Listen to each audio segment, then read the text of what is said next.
Before we begin tonight's journey, I want to take just a moment to say thank you. If you're enjoying this content, using your hype points on this video helps the channel more than you could possibly know. It truly makes a difference in reaching more listeners like you. And if you're tuning in on Spotify, leaving a review helps out so much and means the world to us. I'd also love to know, if you feel like sharing, what time it is where you are and where in the world you're listening from. We absolutely love seeing where everyone is tuning in from across the globe. And of course, if you enjoy these stories, subscribing to the channel ensures you never miss an episode. Now, let's settle in for tonight's story. There are moments in life when the answer we need is right in front of us, yet we cannot see it. Not because it is hidden, but because it arrives in a form we did not expect. We imagine that healing must come with ceremony, that salvation must announce itself with trumpets, that God's power must dress itself in spectacle and grandeur. And when it does not, when it arrives quietly, simply, humbly, we turn away. We convince ourselves that something so plain could never hold the miracle we seek. This is a story about such a moment. It is a story about a man of tremendous power who discovered that all his strength could not save him. It is about a young girl with no authority who spoke a truth that would change everything. It is about a prophet who refused to perform, a river that seemed too ordinary to matter, and a healing that waited on the other side of obedience. But most of all, it is a story about pride, the kind of pride that whispers we deserve more than what is offered, the kind that tells us we know better than the voice guiding us toward wholeness, the kind that nearly costs us everything. Sometimes the hardest thing is not believing in God. It is accepting how God chooses to help. Tonight we meet a commander who almost walked away from his miracle because he could not lay down his expectations. We watch as humility becomes the doorway to restoration, and simplicity becomes the vehicle for divine power. This is a story that unfolds quietly, but its message resonates across centuries. That grace does not bow to our demands, and healing does not require our approval to be real. Let us begin where the story begins, with a man who had everything except the one thing he needed most. Chapter 1. A powerful man with a hidden problem. Naaman was not a man accustomed to vulnerability. In the courts of Aram, his name carried weight. When he entered a room, conversations paused. When he spoke, officials listened. He had risen through the ranks of the Aramean military not through birthright or political favour, but through raw capability.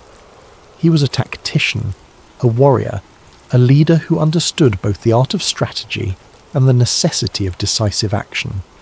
His victories were not accidental. They were earned through discipline, intelligence, and an unflinching willingness to do what others would not. The king of Aram trusted him implicitly.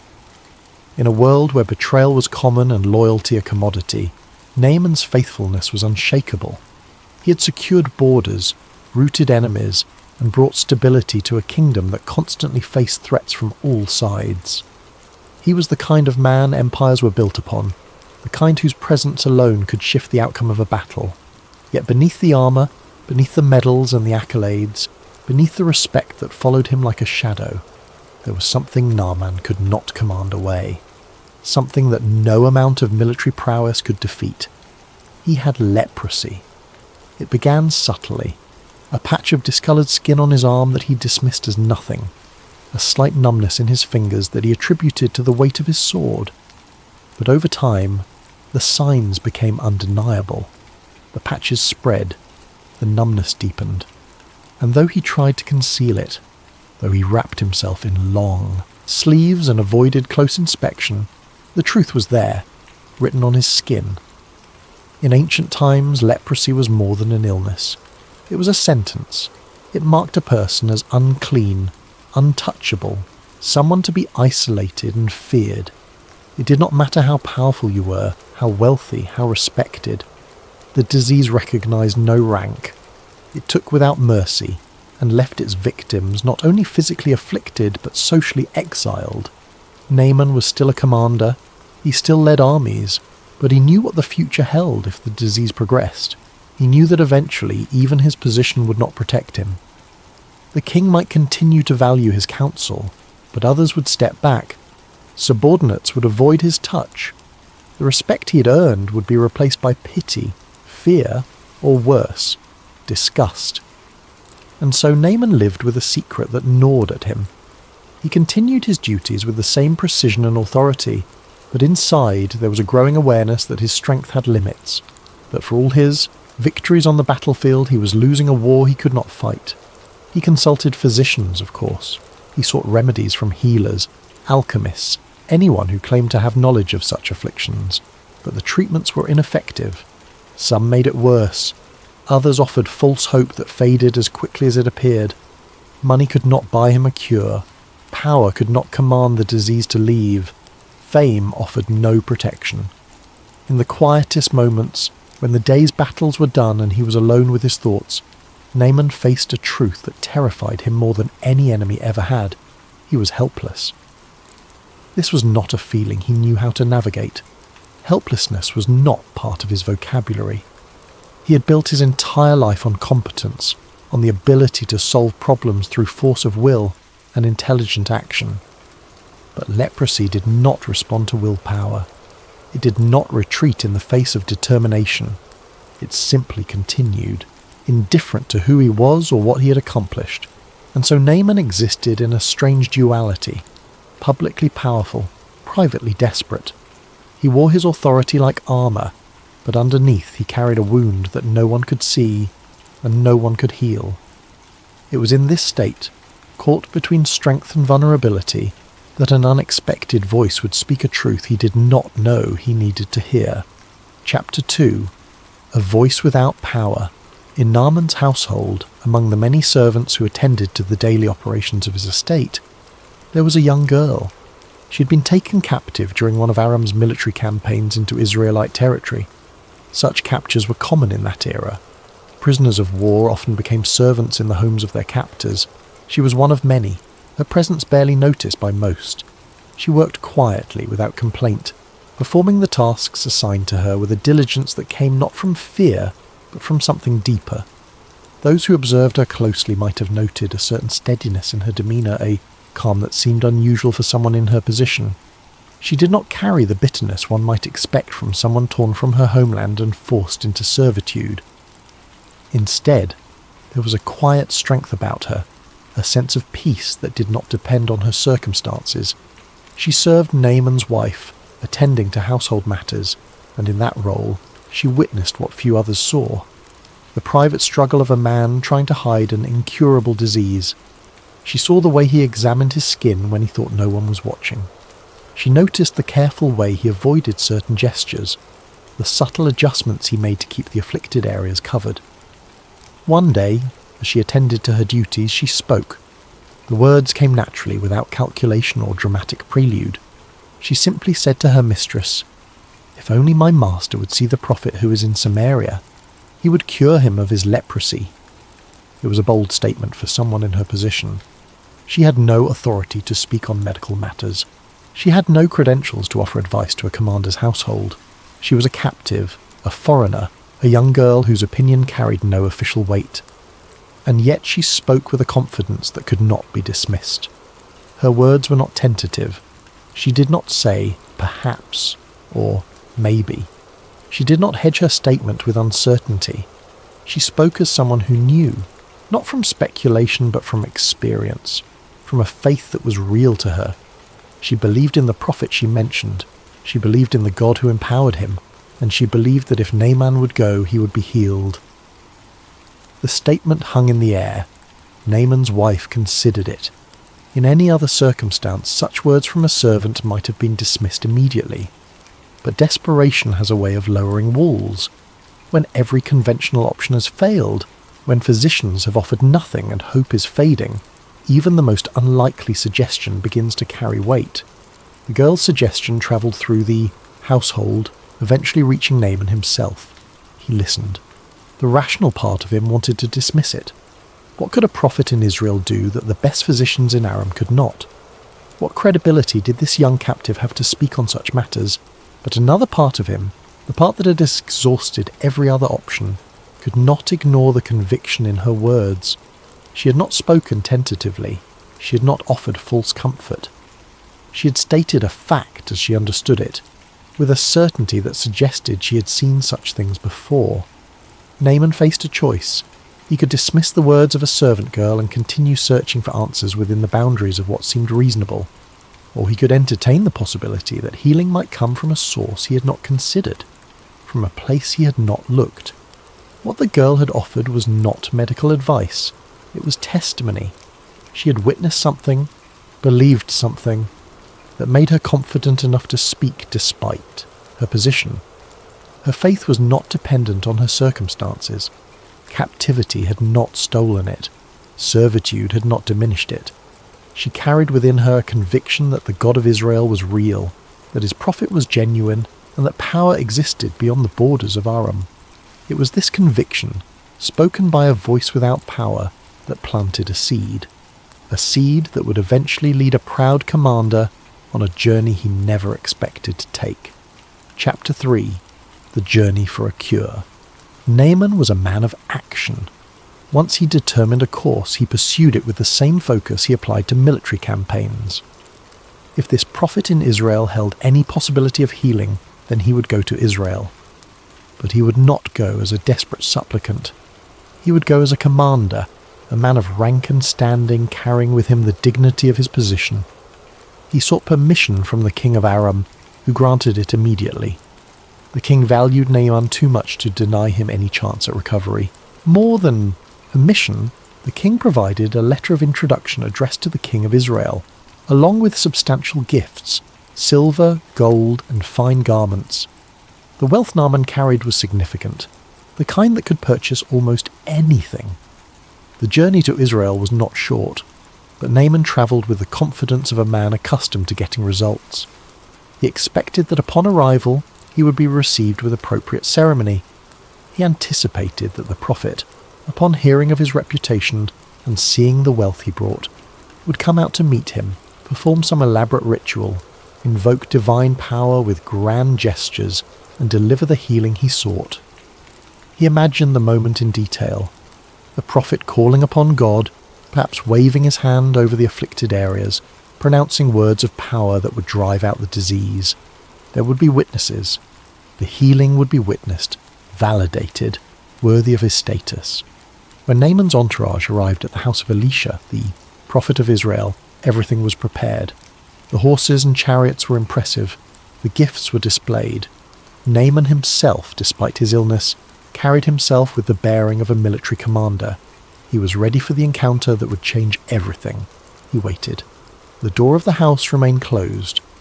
After a time, a messenger emerged. Not Elisha himself, but a servant bearing a simple message.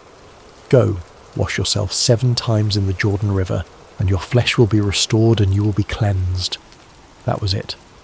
No greeting, no acknowledgement of Naaman's status, no recognition of the journey he had taken or the gifts he had brought. Just a straightforward instruction delivered second-hand. Naaman stared at the messenger, waiting for more. Surely there was additional information, some context, some explanation of the process. But the messenger simply stood there, having delivered the message he was instructed to give. The simplicity of it was staggering.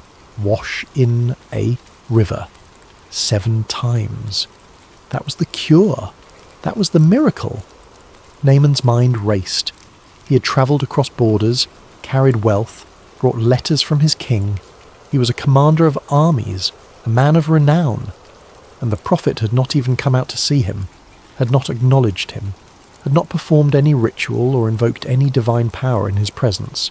Just a message, wash in a river, the Jordan River of all places, a muddy, unremarkable waterway that could not compare to the clear rivers of Damascus. If washing in water was the solution, why not the Abana or the Pharpar? Rivers that ran through his homeland, rivers that were far cleaner and more pleasant. Naaman felt something rising in his chest, a mixture of disappointment, confusion and anger. This was not what he had expected. This was not what he deserved. He had come seeking a miracle, and he was being offered a bath. The messenger stood waiting, but Naaman had already turned away. His mind was made up. This was not a serious response. This was an insult. A man of his standing, travelling this far, bringing this much wealth, and the prophet could not even be bothered to greet him personally. No, this was unacceptable. Naaman gave the order to leave. Chapter 4. An Answer. That offends. The journey away from Elisha's house was tense. Naaman's anger simmered, fueled not just by disappointment but by wounded pride. He had expected respect, ceremony, acknowledgement of who he was. Instead, he received a message that treated him like any common person seeking help. He spoke aloud, his voice carrying the frustration of unmet expectations. I thought he would surely come out to me and stand and call on the name of the Lord his God, wave his hand over the spot and cure me. Are not the Abana and Pharpar, the rivers of Damascus, better than all the waters of Israel? Could I not wash in them and be cleansed? The questions were rhetorical, but they revealed the depth of his offence. It was not just about the method suggested. It was about the manner in which it was delivered. The prophet had not acknowledged his status, had not recognised his sacrifice in making the journey, had not offered the spectacle that would validate the gravity of his condition. Naaman wanted healing, yes, but he also wanted it delivered in a way that affirmed his importance. He wanted a cure that matched the dignity he believed he deserved. A simple instruction to wash in a river felt dismissive, as if his suffering were trivial, as if he were no different from anyone else who might seek help. The instruction itself offended him. Washing in the Jordan 7 times was such a mundane act. There was nothing mystical about it, nothing that suggested divine power at work. Any fool could wash in a river. Where was the miracle in that? Where was the evidence that God was involved? If the prophet had asked him to do something difficult, something that required courage or strength or endurance, Naaman might have accepted it. He was a warrior. He understood challenge. He could respect a task that demanded something of him, but to simply bathe in a river, it felt beneath him. His servants watched him carefully. They knew their commander well enough to recognise when he was in this state, locked into a decision, unwilling to reconsider, pride fortifying his resolve.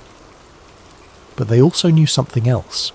They knew that despite his anger, despite his wounded pride, Naaman was still a man who wanted healing, and walking away meant abandoning the only lead they had. One of them, perhaps the boldest or perhaps the wisest, spoke up. "My father," he began, using a term of respect. "If the prophet had told you to do some great thing, would you not have done it? How much more then, when he tells you to wash and be cleansed?" The words were simple, but they cut through the fog of Naaman's indignation. The servant was not challenging Naaman's authority. He was appealing to his reason. He was pointing out the inconsistency in Naaman's thinking. If the instruction had been difficult, climb a mountain, defeat an enemy, endure some test of strength, Naaman would have done it without hesitation. He would have seen it as worthy of his effort. But because the instruction was simple, he balked. Because it cost him nothing but his pride, he refused.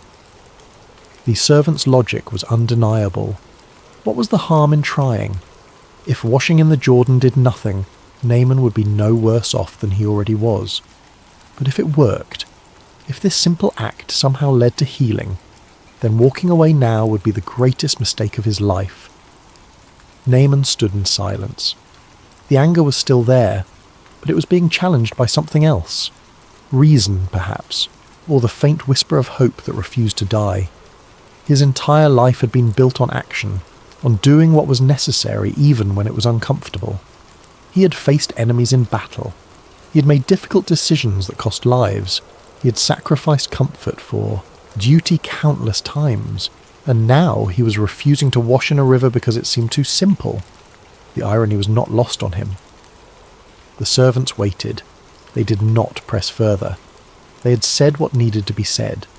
The decision was Naaman's to make, and slowly, almost reluctantly, Naaman turned back toward the Jordan. Chapter 5. The Anger of Pride. The walk back felt longer than it should have.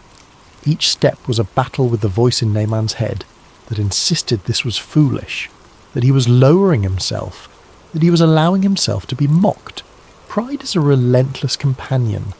It does not let go easily. He thought about the rivers back home. The Abana and Pharpar were beautiful. their waters clear and clean, surrounded by gardens and pleasant scenery. The Jordan, by comparison, was unremarkable. It was muddy, its banks lined with reeds, its flow slower and less impressive. If water was the solution, why not use better water? Why travel all this way to wash in something inferior? The argument made sense on the surface, but beneath it was something deeper, a need for healing to arrive on his terms, a desire for the cure to match his sense of worthiness. If he was going to be healed, it should be through something grand, something that reflected his status and importance. Washing in a muddy river felt like an insult, a reduction of his dignity. But his servant's words echoed in his mind. If the task had been difficult, would you not have done it? Yes, he would have. He would have climbed mountains, fought battles, endured physical trials. He was not afraid of hard things. He had built his life on doing hard things. So why was he afraid of something easy? The answer was uncomfortable to acknowledge, because easy things do not prove anything. They do not require courage or strength. They do not demonstrate worthiness. And Naaman wanted to feel that his healing was earned, that it was given because he deserved it, because he had done something worthy of divine intervention. But that was not how this was being offered. The instruction was not a test of his strength. It was a test of his humility, a test of whether he could set aside his expectations and simply obey, even when the instruction felt beneath him. Pride tells us we deserve more than what is offered. It insists that we know better, that our judgment is superior, that we should not have to lower ourselves to accept help that does not meet our standards. It builds walls around us, walls that protect our sense of self-importance, but also isolate us from what we need most. Naaman's pride nearly cost him everything. It almost sent him home with his leprosy intact, his body still diseased, his future still bleak. All because he could not accept that healing might come through something simple. He reached the banks of the Jordan and stood there staring at the water. It was not impressive. It did not look like the setting for a miracle. But then again, miracles rarely announce themselves with fanfare. They arrive quietly, in forms we do not expect, through means we would not choose. Naaman took a breath, then another. The decision before him was not complicated. It was simply hard. Hard because it required him to let go of the narrative he had built in his mind about how this should happen. Hard because it required him to trust a process that made no sense to him. Hard because it required humility. And then, finally, he stepped into the water. Chapter 6. The Quiet Wisdom of Servants. There is something profound about the role servants play in this story. They are not the main characters. They do not hold power or authority.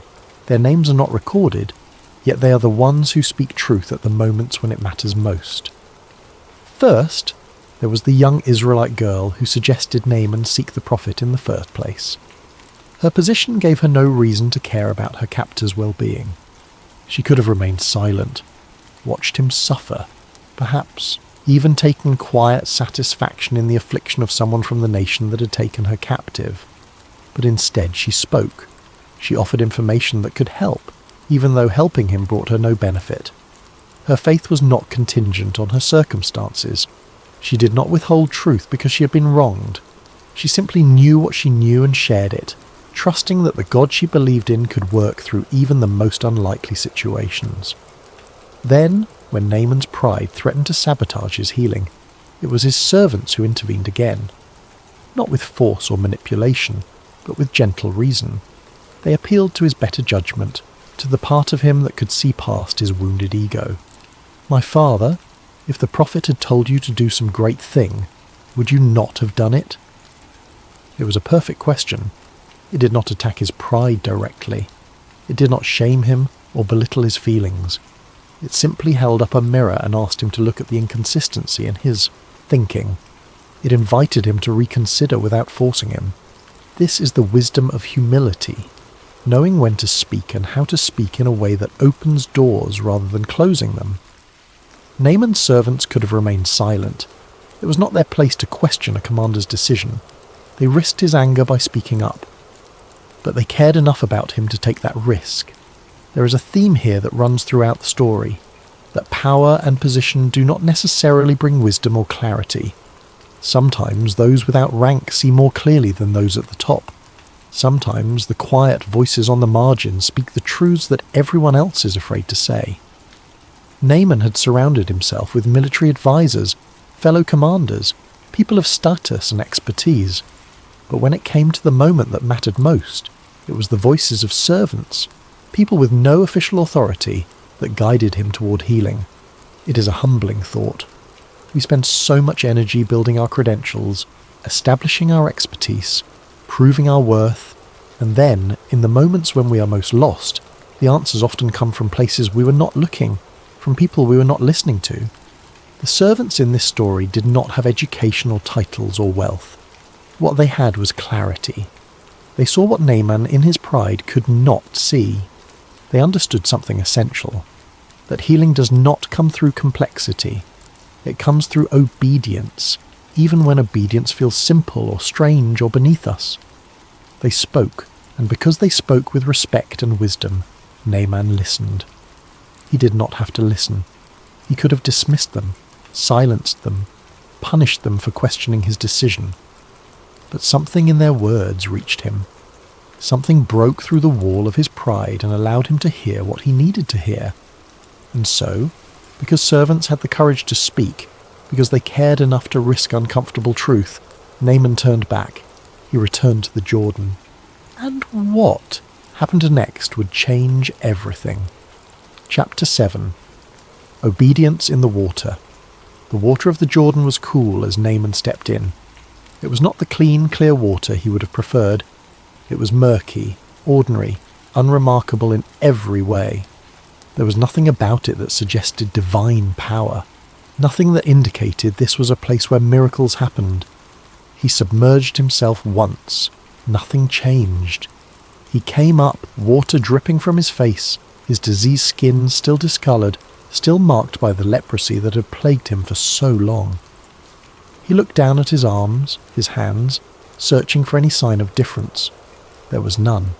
He went under a second time, still nothing, a third time, a fourth. Each immersion brought the same result. No change. The leprosy remained. His skin looked no different than it had when he first stepped into the water. This is where faith is tested. Not in the dramatic moments when miracles are obvious, but in the repetitive acts of obedience when nothing seems to be happening. Naaman could have stopped. After the fourth immersion with no result, he could have decided this was pointless, that the prophet's instruction was false, that he had been foolish to try. But he continued, fifth time, sixth time. His servants watched from the shore. They did not interrupt. They did not offer commentary. They simply waited, their own hopes riding on whether their commander would see this through to the end. Naaman went under a seventh time. When he emerged, something was different. He felt it before he saw it. A sensation on his skin, a change in texture. He looked down at his arms, and what he saw stopped his breath. The diseased patches were gone. His skin was clear, smooth, like that of a child who had never known illness. The leprosy that had marked him, that had threatened his future and haunted his private moments, was simply gone. He stared at his hands, turning them over, examining them in disbelief. He touched his arms, his face, checking every area that had been afflicted. Everywhere, the result was the same. His skin was restored, completely and totally. For a moment he could not move, could not speak.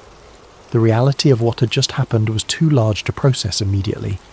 He had been healed, not gradually, not partially, but completely.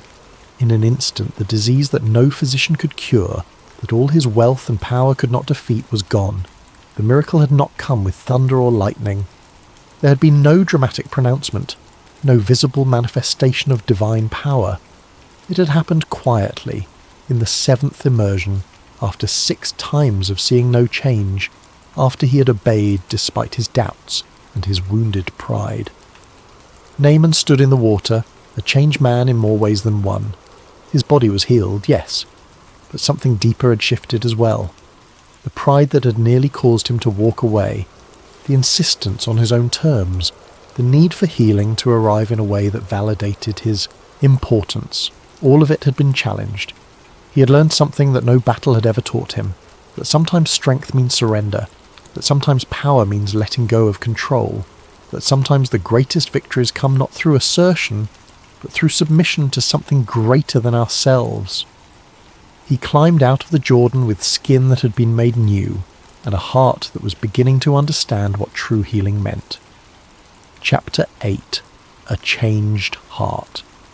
Naaman returned to Elisha's house, but this time he came differently. Gone was the expectation of ceremony, the demand for recognition. He came as a man humbled by grace he did not earn and could not have purchased. This time, Elisha came out to meet him. Naaman stood before the prophet, his restored skin visible for all to see, and spoke words that revealed how deeply the experience had changed him. Now I know that there is no God in all the world except in Israel. It was a complete reversal. Before, Naaman had approached Israel expecting to receive services in exchange for his wealth and status. He had come as a customer, assuming divine power could be negotiated with through proper payment and appropriate protocol. But now he understood something fundamental, that the God who had healed him was not a God who could be manipulated or controlled. He was not a regional deity whose power was limited to certain territories. He was the God, singular and supreme, whose authority extended beyond borders and whose mercy operated according to principles Naaman was only beginning to understand. Naaman offered gifts to Elisha, substantial gifts, the same wealth he had brought initially, but Elisha refused them. The refusal was important. It established clearly that what had happened was not a transaction. Healing had not been a service rendered in exchange for payment. It was a gift of grace, given freely by a God who could not be bought. This was difficult for Naaman to accept. His entire life had been structured around exchanges, payment for service, reward for achievement, respect earned through accomplishment. But here was something that operated outside that system. Here was power that gave freely, that did not require him to prove himself worthy, that healed him not because he deserved it, but because God chose to extend mercy. Elisha's refusal of payment forced Naaman to sit with the uncomfortable reality that grace cannot be earned or purchased. You can only receive it. But Naaman was not finished. He had one more request, and it revealed how thoroughly his worldview had been transformed.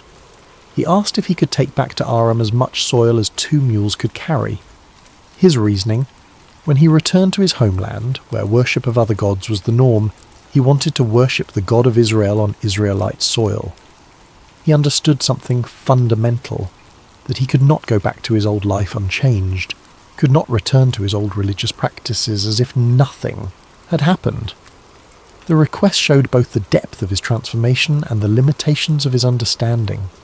Naaman grasped that he owed allegiance to the God who had healed him, but he still thought within the boundaries of ancient religious concepts, where gods were associated with particular territories and lands. Elisha did not correct him. Grace allows for imperfect understanding. It does not require theological sophistication before it acts. Naaman also acknowledged a practical reality. His position as commander would require him to accompany the king of Aram into pagan temples as part of his official duties. He asked for understanding in this, recognizing the tension between his newfound faith and his worldly obligations. Elisha's response was simple: go in peace. There was no condemnation, no demand for immediate perfection, just an acknowledgement that Naaman would have to navigate his new faith in the context of his real life, with all its complications. Naaman left, Elisha's presence transformed. He had come seeking physical healing and had received something more comprehensive. His body was restored, yes, but his understanding of power, of humility, of God had been fundamentally altered. He was no longer just a commander who had been healed. He was a man who had encountered something beyond himself and been changed by it. Chapter 9. Faith Beyond Borders. Naaman returned to Aram carrying more than soil. He carried testimony. He had entered Israel as a desperate man willing to try anything. He left as someone who had encountered the living God. His healing became a story that travelled. Servants spoke of it. Other officials heard of it.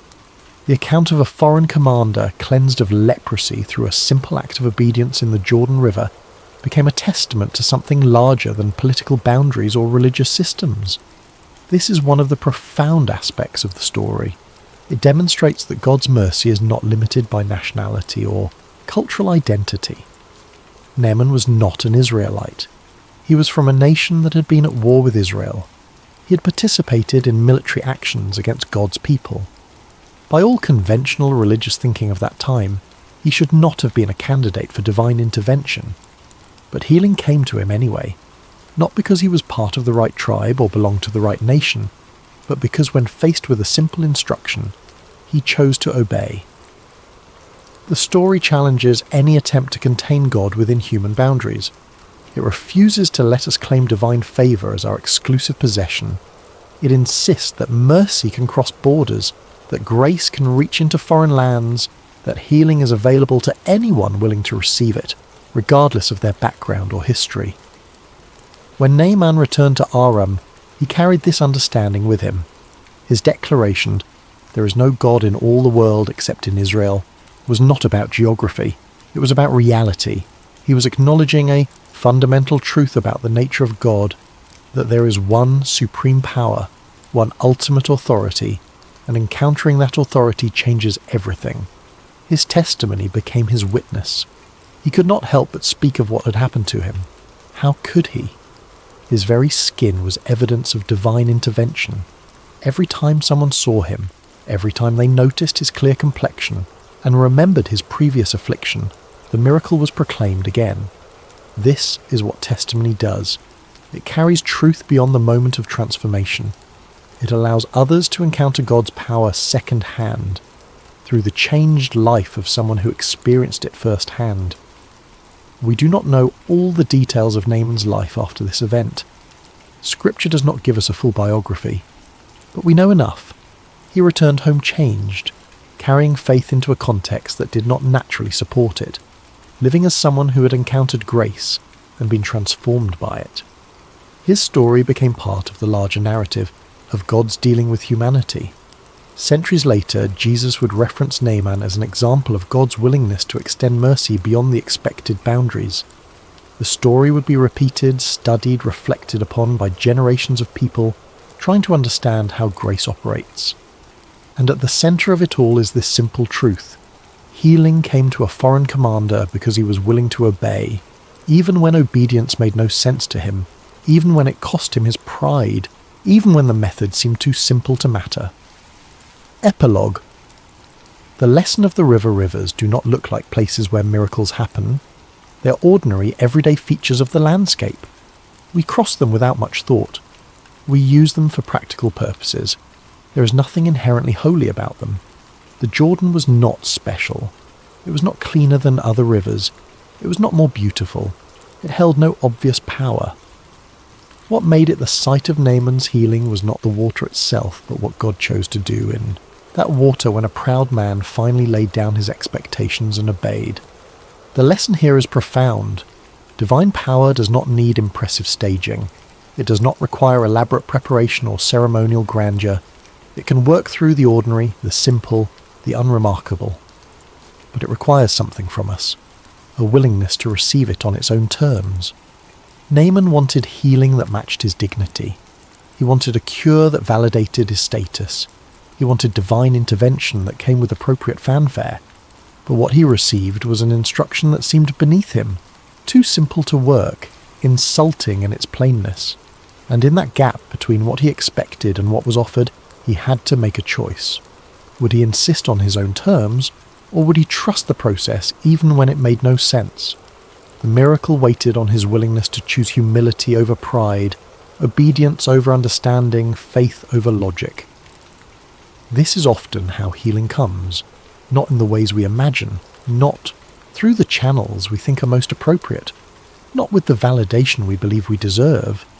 It comes quietly, through methods that seem too simple, requiring nothing from us except the willingness to let go of our demands and trust. Naaman's servants understood this before he did. The young Israelite girl understood it from the beginning.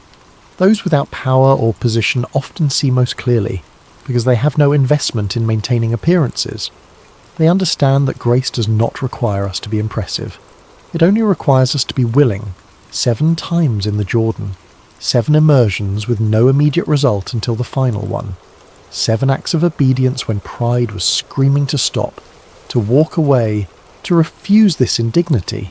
But Naaman continued, and in the 7th immersion, when he had followed through completely, healing came. The story reminds us that sometimes we are one step away from breakthrough. Sometimes the miracle waits just beyond the point where we want to give up. Sometimes the last act of obedience is the one that changes everything.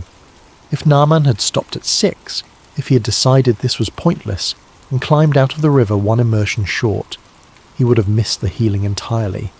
He would have returned home still diseased, forever wondering if it might have worked had he just continued. But he did not stop.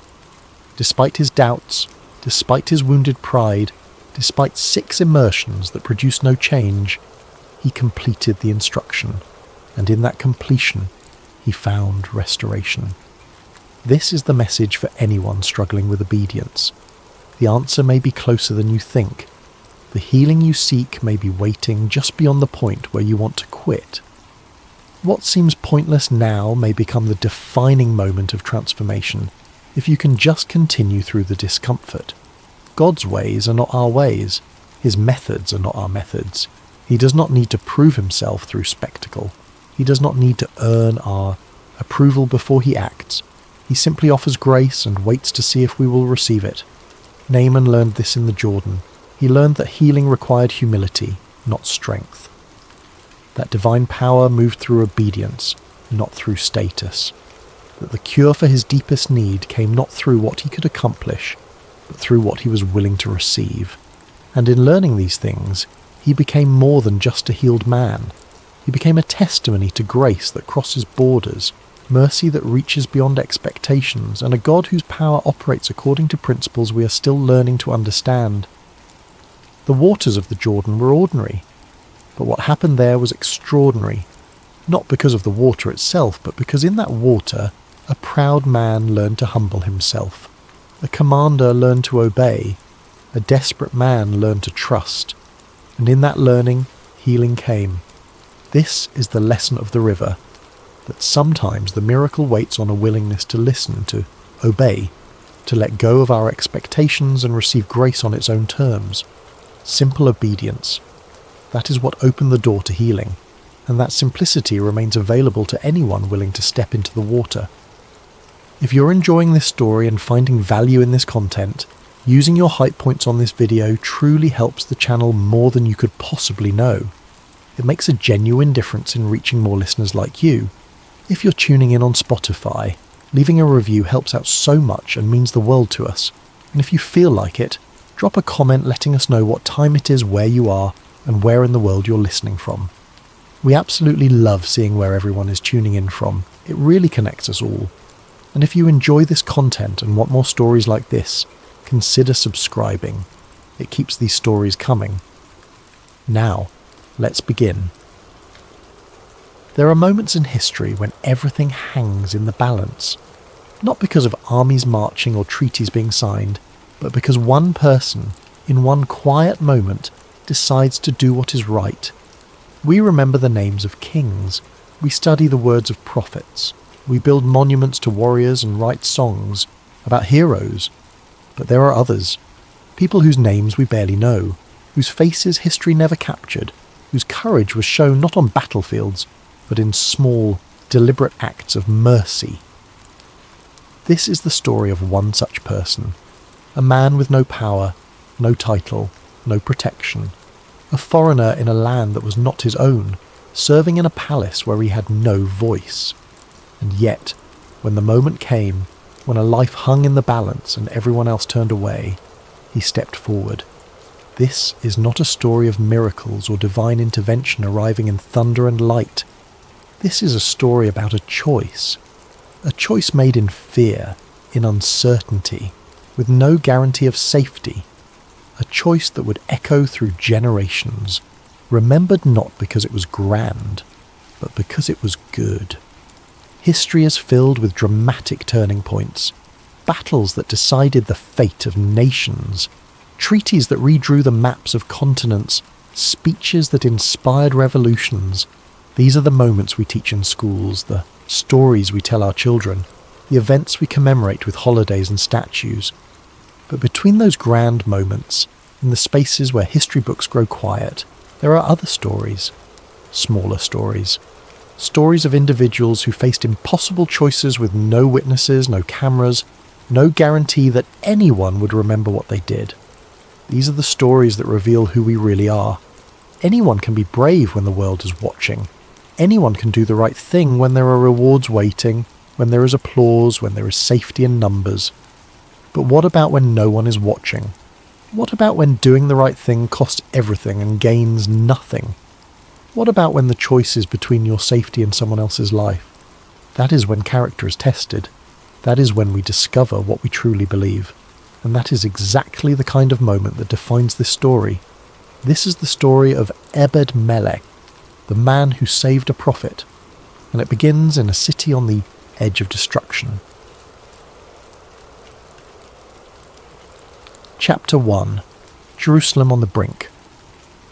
Jerusalem in those days was a city suffocating under its own fear. The walls still stood, massive and ancient, built from limestone blocks that had withstood centuries of wind and rain. The temple still rose above the rooftops, its stones catching the morning light, its courts still filled with priests performing their rituals, its altars still receiving the sacrifices of a people who desperately hoped God was still listening. Markets still opened each morning, merchants still called out their wares, though the prices grew higher with each passing week. Children still played in the narrow streets between houses. From a distance, from the hills surrounding the city, you might think nothing had changed. But inside those walls, everyone knew the truth. Babylon was coming. No, Babylon was already here. The greatest empire the world had ever seen was camped outside the gates, their armies stretched across the landscape like a dark sea that had no end. Their siege engines stood ready, enormous wooden structures that towered over the walls, mechanisms of destruction built by engineers who had conquered city after city, who knew exactly how to break stone and shatter gates and reduce proud civilizations to rubble. Their soldiers waited with the patience of men who knew the outcome was already decided. They did not need to attack yet. They could simply wait. Wait for the food to run out. Wait for the water to run low. Wait for disease and hunger and despair to do their work. They had time. Jerusalem did not. It was not a question of if Jerusalem would fall. It was a question of when. And everyone inside those walls knew it. You could see it in the faces of the people, the way they moved through the streets with their eyes down, their voices quiet, their steps hurried. The way mothers held their children a little tighter, the way men gathered in doorways speaking in low tones, glancing over, their shoulders, afraid even their words might bring trouble. The city had become a pressure vessel, sealed tight, with no release. Fear had a way of building in enclosed spaces. It pressed down on people, made them desperate, made them turn on each other. When there is no external enemy you can reach, you find enemies within. Inside the city, the people were divided. Some believed they could negotiate. There were diplomats who thought if they could just get a message to the Babylonian king, if they could offer tribute, if they could make the right promises, perhaps the city could be spared. They remembered that Jerusalem had survived threats before. Surely God would not allow his holy city to fall. Some believed they could fight. There were soldiers, younger men mostly, who argued that the walls had never been breached, that they had supplies enough for months if they rationed carefully, that the Babylonians would eventually give up and move on to easier targets. They spoke of heroic last stands, of glory in battle, of dying with honour rather than surrendering to pagans. Some believed God would intervene at the last moment, as he had done before. They told stories of the night when the Assyrian army had camped outside these same walls more than a century earlier, and how an angel of the Lord had struck down thousands of enemy soldiers in a single night, and how the Assyrian king had fled back to his own land in terror and shame. If God had done it once, surely he would do it again. Surely he would not abandon his people. Surely deliverance was coming. But these were the desperate hopes of people who had run out of options. The rational voices, the ones who looked at the situation clearly and honestly, knew better. They knew that Babylon was not Assyria. They knew that this time was different. They knew that Jerusalem had brought this upon itself through years of rebellion, of ignoring warnings, of breaking covenants, of turning away from the very God. They now begged to save them. And then there was Jeremiah. The prophet had been warning them for years, not months, not weeks, years. His message had never changed. Not once. Not even when it made him hated. Not even when it made him a target. Not even when it would have been so much easier to tell the people what they wanted to hear. Repent. Turn back to God. Surrender to Babylon, because judgment has already been decided. If you surrender, you will live. If you resist, you will die. It was not a popular message. The officials hated him. They saw him as a traitor, a defeatist, a man who was actively working to undermine the city's defense. How could he tell people to surrender? How could he say that resistance was futile? How could he claim to speak for God while advocating for submission to a pagan empire? The priests dismissed him. They performed their rituals, they offered their sacrifices, they assured the people that God would protect his temple. They had their position, their authority, their comfortable certainty. Jeremiah threatened all of that with his message of judgment and destruction. The people called him a coward. They wanted a prophet who would promise victory, who would assure them that righteousness would triumph, who would tell them that their suffering had meaning and that rescue was coming. Jeremiah offered none of that. He offered only the hard truth. You are being destroyed because you have abandoned God, and your only hope now is to accept the consequences of your choices. But Jeremiah kept speaking. He had no choice. The word of the Lord burned inside him like a fire, and he could not hold it in. He stood in the courtyards of the temple. He walked through the streets of the city. He spoke to anyone who would listen, and to many who would not. And his words were always the same. This is what the Lord says. Surrender and live. Resist and die. He did not soften the message. He did not try to make it more palatable. He simply delivered what he had been given to say, regardless of the cost. And the cost was high. People spat at him when he passed. Children threw stones. He was arrested repeatedly, beaten, imprisoned. His own family turned against him. His fellow priests sought to silence him. He was forbidden from entering the temple. He was isolated, despised, rejected by the very people he was trying to save. And still, he kept speaking. Because that is what prophets do. They speak the truth even when the truth is unbearable. They deliver the message even when the message is rejected. They stand in the gap between God and humanity and bear the weight of both. But there comes a point when patience runs out, when fear overrides reason, when desperate people do desperate things. The officials grew tired of Jeremiah's voice. In a time of war, words like his were dangerous. They weakened morale. They sowed doubt among the soldiers. They made people question whether the fight was worth it. They planted seeds of surrender in hearts that needed to remain strong.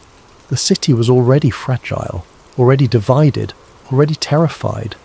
The last thing they needed was a prophet of doom walking the streets, telling everyone that resistance was pointless. So the officials made a decision. They went to the king. Chapter 2. Jeremiah Condemned.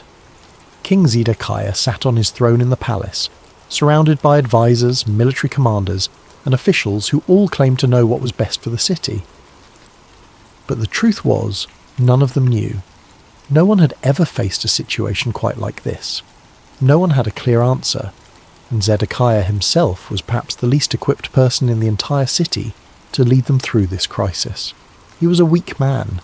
History would remember him that way, not cruel necessarily, not malicious, just weak. He had been placed on the throne by the Babylonians years earlier, after they had deposed the previous king. He was a puppet and everyone knew it. He had no real authority, no real power. He ruled at the pleasure of the very empire that was now trying to destroy him. He lived in constant fear. Fear of the Babylonians, fear of his own officials, fear of the people, fear of the prophets, fear of God. He feared everything, and so he did nothing. He was a man trapped between impossible choices, unable to commit to any of them. When Jeremiah had first begun prophesying surrender, Zedekiah had secretly consulted with him. Late at night, when no one else could see, the king would send for the prophet and ask him privately what God was saying, and Jeremiah would tell him the same thing he told everyone else: surrender to Babylon and you will live. Resist and you will die. But Zedekiah could not bring himself to do it. To surrender would be to admit defeat, to humiliate himself before the very empire that had made him king. It would be to betray the trust of his officials, his soldiers, his people. It would be to guarantee that history would remember him as the king who gave up without a fight. So he did nothing. He allowed the officials to continue their plans for resistance. He allowed the priests to continue promising divine deliverance. He allowed the situation to deteriorate day by day, unable to make the hard choice that might have saved thousands of lives. And then the officials came to him with a proposal. There were 4 of them: Shephatiah son of Mattain, Gedaliah son of Pasha, Jehukal son of Shelemiah, Pasha son of Malchijah. Men of influence, men who had the king's ear, men who had made their position clear. "My lord king," they said, their voices respectful but firm, "we must speak with you about Jeremiah the prophet." Zedekiah shifted in his seat. He knew where this was going. He had been dreading this conversation. "What about him?" the king asked, though he already knew. "He continues to prophesy defeat," one of them said. "He tells the soldiers that anyone who stays in the city will die by sword, or famine, or plague, but anyone who goes over to the Babylonians will live. He is actively encouraging desertion. He is undermining the defense of this city. He tells the people that this city will certainly be given into the hands of the king of Babylon's army," another added. "He offers no hope, no encouragement, only doom." The king was silent. What could he say? Everything they said was true. Jeremiah was saying exactly those things, but Jeremiah claimed to speak for God. And if he truly spoke for God, then what right did anyone have to silence him? "This man should be put to death," the officials said, their tone leaving no room for debate. "He is discouraging the soldiers and all the people with his words. He does not seek the good of this city, but its ruin. He is a traitor, my lord, and traitors, especially in wartime, deserve death." There it was. The request was clear. They wanted permission to execute Jeremiah, and they were essentially telling the king that if he did not give that permission, they would question his loyalty to the city. Zedekiah felt the familiar weight of impossible choices settling on his shoulders. If he protected Jeremiah, he would anger the officials, lose what little authority he had left, and possibly spark internal conflict at the worst possible time. If he condemned Jeremiah, he would be silencing a prophet of God, and what would the consequences of that be? He took the coward's way out. "He is in your hands," Zedekiah said quietly, not meeting their eyes. "The king can do nothing to oppose you." It was a masterpiece of political cowardice. He did not give explicit permission. He did not order Jeremiah's death. He simply removed himself from the equation, claimed powerlessness, and allowed the officials to do whatever they wanted. It was permission by abdication. The officials bowed and left immediately. They had what they needed. They came for Jeremiah in the early morning, when the city was just beginning to wake. There was no public announcement, no formal charges, no opportunity for defense. This was not a trial. It was an execution. But they could not simply kill him outright. There were still people in the city who respected the prophet, who believed his words might be true. An obvious execution could spark unrest. So they chose a method that would be slower, quieter, more deniable. They would bury him alive. The guards surrounded Jeremiah where he had been confined in the courtyard of the guard. He did not resist. He had long ago accepted that his calling would likely cost him his life. He had made peace with that possibility years earlier. They led him through the streets, past people who watched from doorways but said nothing. Some pitied him, some hated him, some feared him. Most were simply too afraid to intervene, too worn down by their own suffering to care about anyone else's. They brought him to the courtyard of the guard, where a large cistern stood, a deep pit that had been carved into the rock to collect rainwater during the wet season. It was an old cistern, one that had been there for generations. During times of plenty it would fill with fresh water. But there had been no rain for months. The cistern was nearly empty. What remained at the bottom was not water, it was mud. Thick, black, clinging mud that had accumulated over years.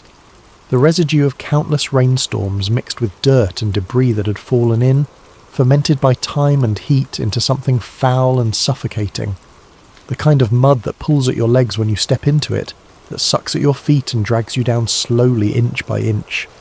The kind of mud that can swallow a man whole. They tied ropes around Jeremiah's arms and lowered him into the cistern. The opening was narrow, perhaps a metre across. The sides were slick limestone, impossible to climb. The depth was perhaps 10 metres, maybe more. Jeremiah went down slowly, spinning slightly as the ropes unwound. The circle of sky above him grew smaller and smaller. The sounds of the city faded, and then his feet touched the surface of the mud. It was cold, shockingly cold, and immediately he felt it pulling at him, clinging to his legs, resisting every attempt to move, and then they let go. The ropes were pulled back up, slithering against the stone walls. The sound of footsteps faded, voices grew distant, and Jeremiah was left alone in the pit, slowly sinking into the cold, suffocating earth. There was no food, no water, no light except the narrow circle of sky far above, so distant it might as well have been the moon. The walls were slick and impossible to climb. Even if he had the strength, there was nothing to grip, no way to ascend. The mud rose to his thighs, then his waist, holding him in place like a living tomb. He could not sit. The mud would engulf him. He could not lie down. He could only stand, muscles straining, fighting against the constant pull of the earth, and wait for the end. The cold seeped into his bones. His legs began to ache. Hours passed. The circle of sky above darkened as clouds moved across the sun, then brightened again. Time lost meaning. He prayed. What else could he do? He prayed not for rescue. He had learned long ago not to assume God would spare him from suffering, but for strength to endure, for peace in his final hours, for forgiveness for those who had done this to him. And above him, the city went on with its life. People bought bread in the markets, though it cost more each day. Soldiers stood watch on the walls, squinting at the Babylonian armies camped in the distance. Officials made plans, held meetings, argued about strategy. Priests performed sacrifices in the temple, assuring worshippers that God would protect them. And a prophet of God was buried alive beneath their feet, and no one did anything. The mud continued to pull at him. His legs trembled with exhaustion. The cold became unbearable, thirst began to claw at his throat. And still, no one came. But someone noticed. Dust. Chapter 3. The outsider who notices his name was Ebed-Melech. The name itself is interesting. In Hebrew it means servant of the king. It might not have been his birth name at all, but rather a title, a designation of his role. We do not know his original name. We do not know when he came to Jerusalem or how he ended up in the king's service. What we do know is that he was not from Jerusalem, he was not from Judah, he was not even from anywhere nearby. He was from Cush, what we now call Ethiopia, though the ancient borders were different, encompassing regions that today include Sudan and parts of Egypt. It was a land far to the south, beyond the deserts and the great river Nile, a place most people in Jerusalem had only heard about in stories. His skin was darker than those around him. His features were different. His accent, when he spoke Hebrew, marked him immediately as foreign. He stood out in every crowd, not by choice, but by the simple fact of his existence in a place where he did not naturally belong. He was a servant in the king's household. The text specifies that he was a eunuch, which tells us several important things. First, it means he had been taken from his homeland, almost certainly as a young man, possibly even as a boy. This was common practice in ancient times. Conquered peoples, subject nations, and those seeking favour with powerful kingdoms would sometimes send young men to serve in foreign courts. These young men would be castrated to ensure they could be trusted around the royal household, particularly the king's wives and concubines, and then trained for service. It was a brutal practice, one that robbed these men not only of their bodily autonomy, but of any hope for a normal life. They would never have families, never have children, never have the future that most people took for granted. They existed in a strange liminal space, neither slave nor free, neither citizen nor foreigner, neither man nor something else. They were invisible in a sense. People looked through them rather than at them. They were functionaries, tools, useful objects that performed necessary tasks, but were not considered fully human in the way that other people were. Ebed-Melech would have understood what it meant to be powerless. He lived it every day. He had no family in Jerusalem, no wife, no children, no brothers or cousins or uncles who might support him or defend him. He had no inheritance waiting for him, no land, no wealth of his own. Everything he had, his clothes, his food, his very place to sleep, existed at the pleasure of the king. He could be dismissed at any moment, sold, cast out, and if that happened, where would he go? Back to Cush, after years or even decades away. He would be a stranger there too, marked by his time in a foreign land, altered in ways that would make him an outsider even in his homeland. He was utterly vulnerable. And yet somehow he had retained something that many others had lost. He had retained his conscience. He had retained the ability to see suffering and be moved by it, to recognize injustice and be troubled by it, to witness cruelty and refuse to accept it as normal. This is not as common as we might think. People can become numb to suffering, especially when surrounded by it constantly. When you see injustice every day, when cruelty becomes routine, when you yourself are powerless and vulnerable, there is a strong temptation to simply accept it, to tell yourself that this is how the world works, that there is nothing you can do, that your own survival must be your only priority. But Ebed-Melech had not become numb. Perhaps it was because he knew what it was like to be the one suffering. Perhaps it was because he had experienced what it meant to be overlooked, dismissed, forgotten. Perhaps it was because, as a foreigner, as a servant, as a eunuch, he had learned to pay attention to people that others ignored. Or perhaps it was simply that he believed in God, and that belief had shaped him into someone who could not look away from evil. We do not know exactly how Ebed-Melech learned that Jeremiah had been thrown into the cistern. The text does not tell us, but somehow he heard. Perhaps he overheard the officials talking about it, their voices carrying through the corridors of the palace as they congratulated themselves on solving the problem of the troublesome prophet. Perhaps a guard mentioned it in passing, complaining about having to lower the old man into the pit. Perhaps he simply noticed that Jeremiah, who had been confined in the courtyard of the guard, was no longer visible, and he asked where the prophet had gone. However it happened, Ebed-Melech learned the truth. Jeremiah had been thrown into the cistern, left to sink into the mud, left to die slowly of hunger and cold and exhaustion. And unlike everyone else in that city who knew what had happened, Ebed-Melech was disturbed by it. Not just concerned, not just uncomfortable, disturbed, because he recognized it for what it was. Murder. Slow, cruel, deniable murder. And he could not accept it. The easiest thing to do would have been to stay silent, to tell himself it was not his business, that Jeremiah had brought this on himself with his controversial prophecies, that the officials knew what they were doing, that a foreign servant had no right to question the decisions of Judean leaders. He could have reminded himself that he was powerless, that speaking up would only bring trouble, that he had no authority, no influence, no protection, that if he made himself a problem, he could easily end up in that cistern beside Jeremiah, or worse. He could have done what everyone else was doing, looked away, kept his head down, focused on his own survival, but he did not. Because knowing something is wrong is one thing, doing something about it is another thing, and Ebed-Melech made a choice. Chapter 4. A risky decision. The choice to act is never simple when acting puts you in danger. Ebed-Melech knew what he was risking. He understood the dynamics of power in the palace.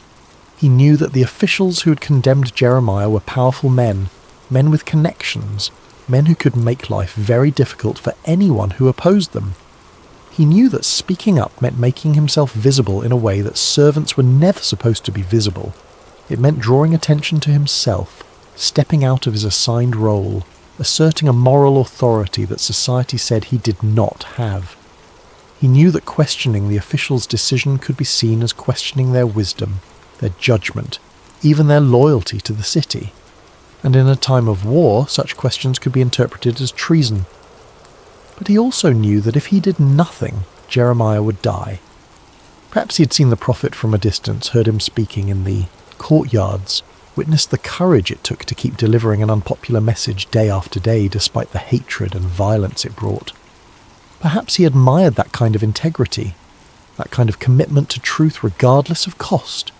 Or perhaps it was simpler than that. Perhaps he just could not bear the thought of a man dying slowly in the dark, alone, abandoned, while the world went on above him. So Ebed-Melech made his choice. He would go to the king. This was not a small decision. Approaching the king directly was something servants simply did not do. There were protocols, hierarchies, chains of command. You did not just walk up to the king and start talking. Especially not about a matter as sensitive as this. Especially not in contradiction to the official's decision. But Ebed-Melech knew that if he went through proper channels, his request would be blocked. The officials would ensure that the king never heard about it. Or they would frame it in a way that made Ebed-Melech seem presumptuous, disloyal, dangerous. No, if he was going to do this, he had to do it directly. He had to find a moment when the king was accessible, and he had to speak before anyone could stop him. That moment came when King Zedekiah was sitting in the Benjamin Gate.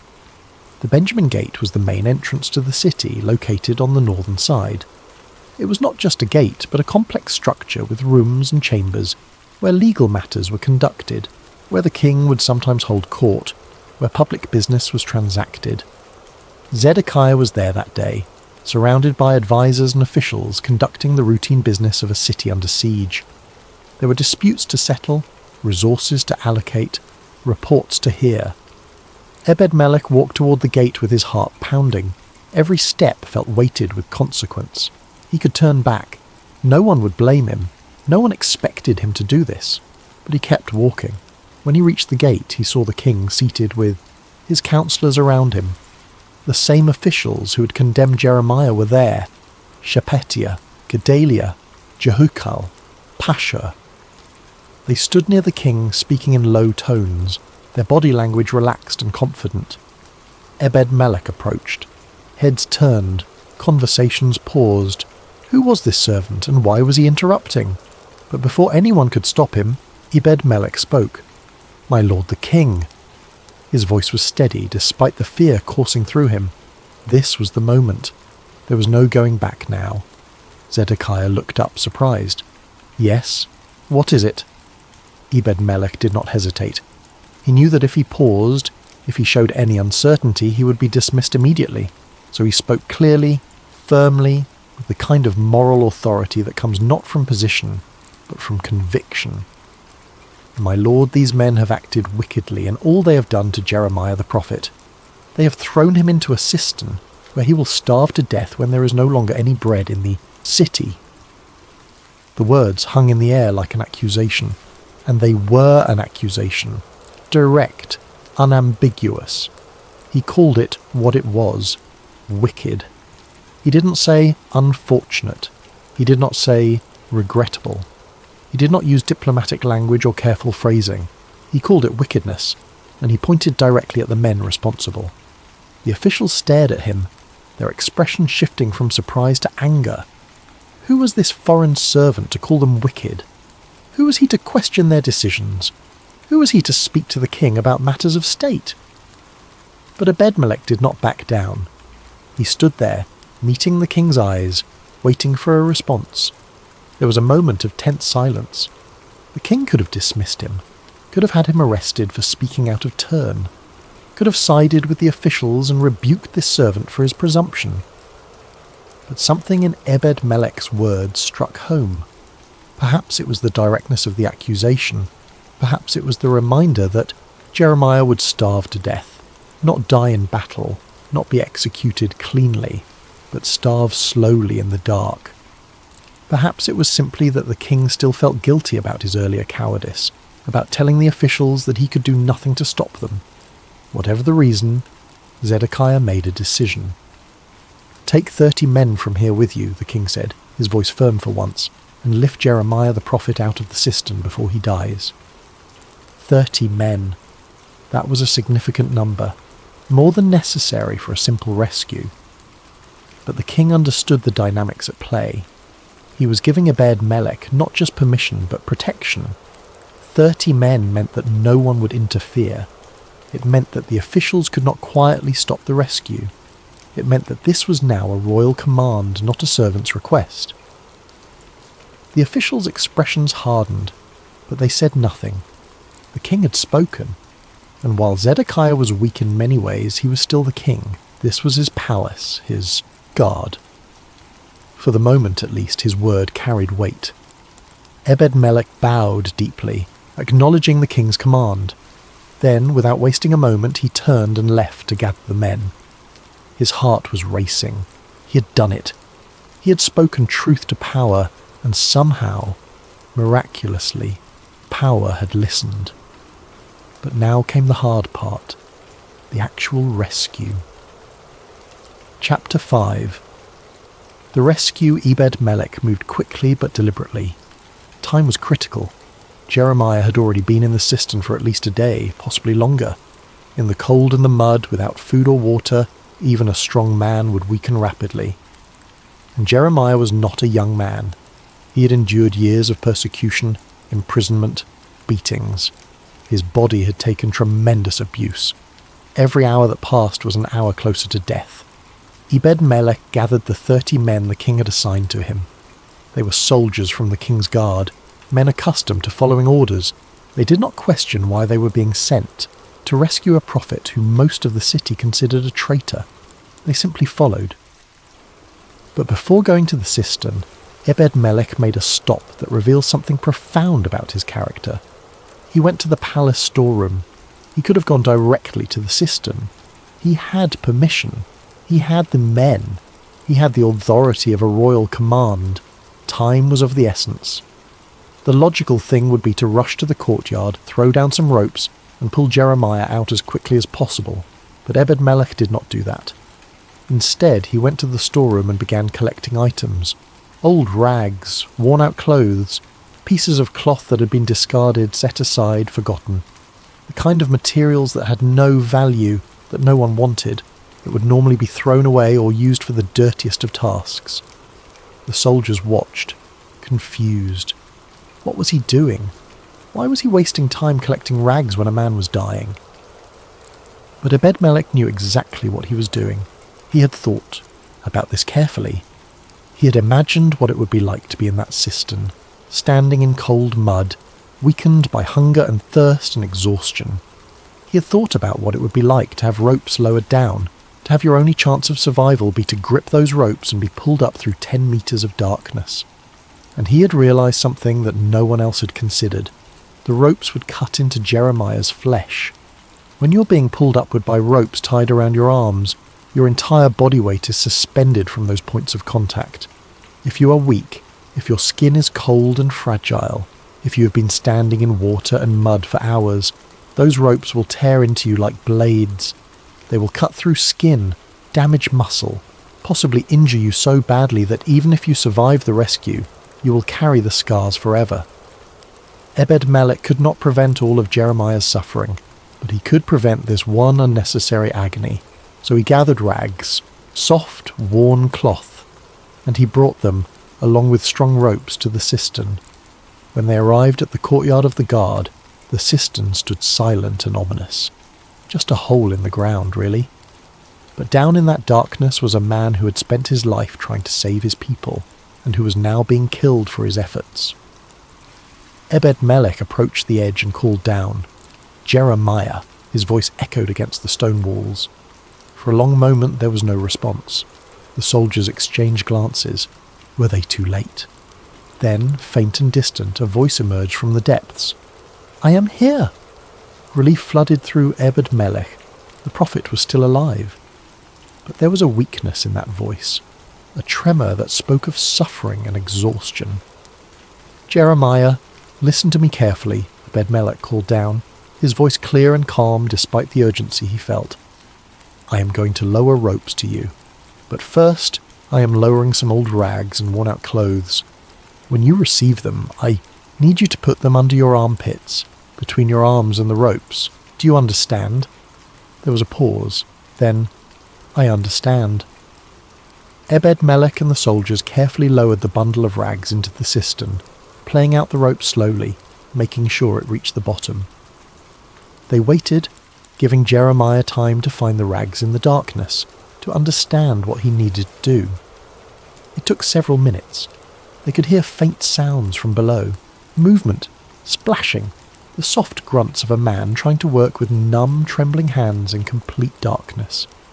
Then Jeremiah's voice came again, stronger this time. "I am ready." Now they lowered the rescue ropes, thick and strong.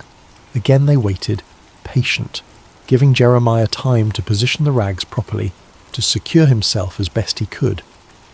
"Pull," came the voice from below. Ebed-Melech organized the men, 30 soldiers, working in coordinated teams. They did not yank, they did not rush. They pulled steadily, smoothly, distributing the weight evenly, making sure the ascent was as gentle as possible. It was harder than they expected. Jeremiah was not a large man, but he was covered in thick mud that clung to him like weights, and the mud in the bottom of the cistern was deep. It released him reluctantly, sucking at his legs, trying to pull him back down. The soldiers strained. The ropes creaked. Slowly, inch by inch, Jeremiah rose through the darkness. It took time, much more time than a simple lift should take. But Ebed-Melech had insisted, slowly, carefully, no sudden movements.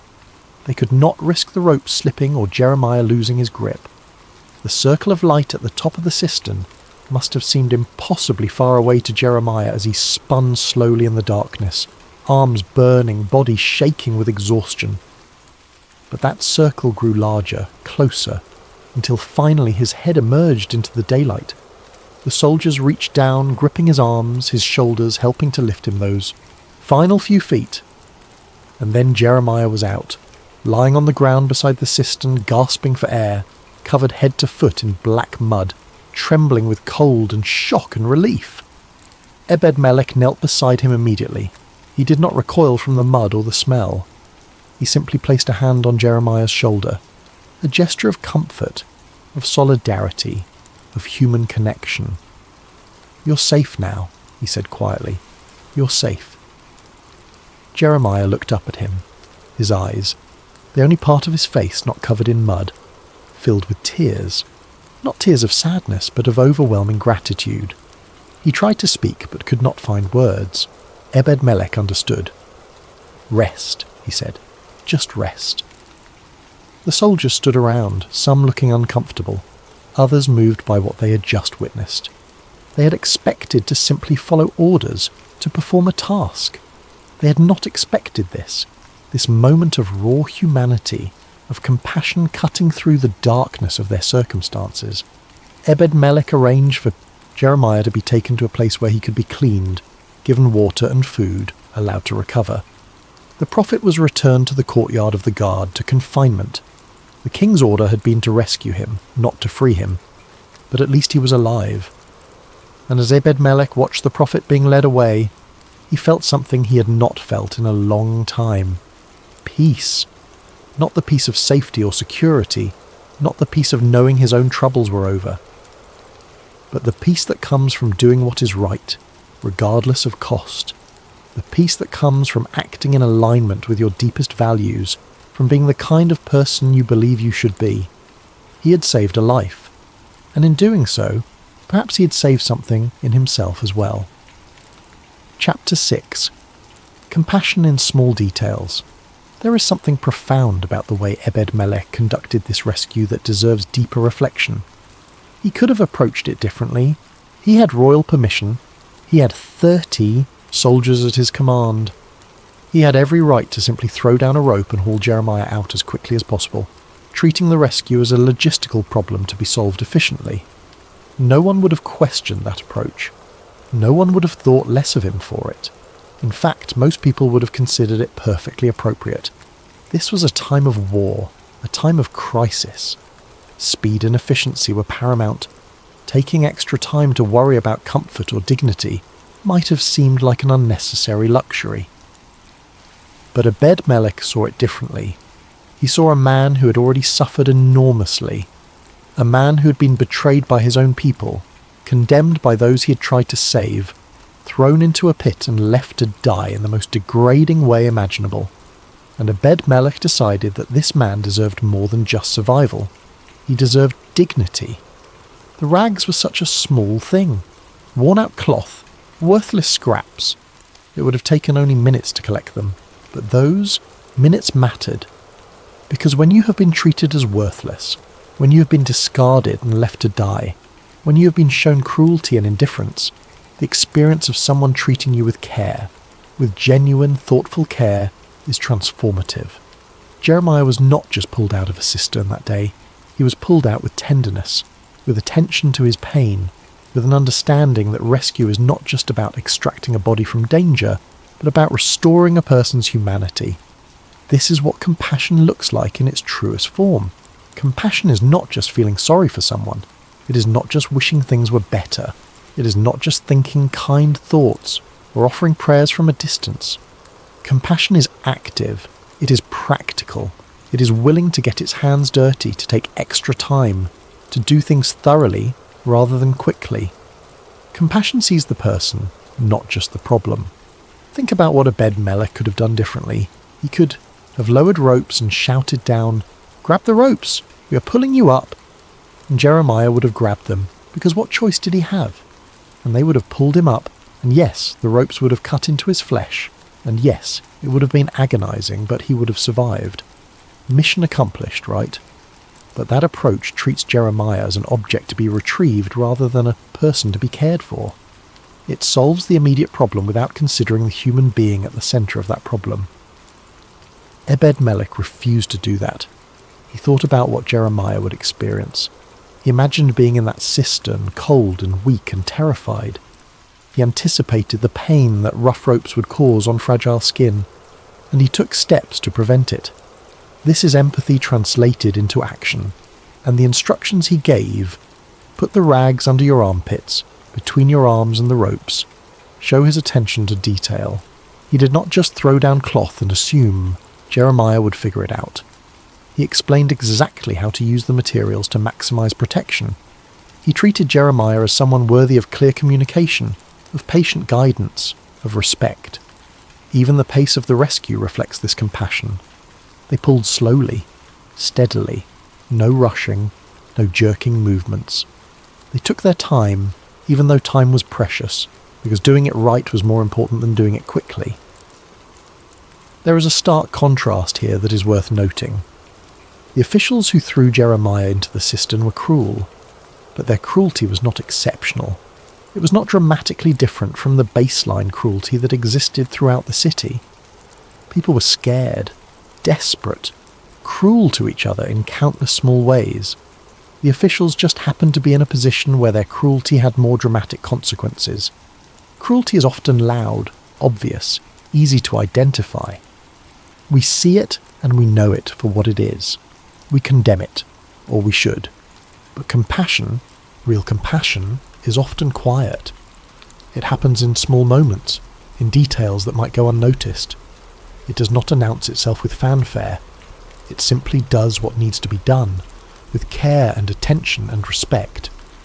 Ebed-Melech could have rescued Jeremiah without compassion and still been considered a hero. He still would have saved a life. He still would have defied the officials. He still would have shown courage. But he went further.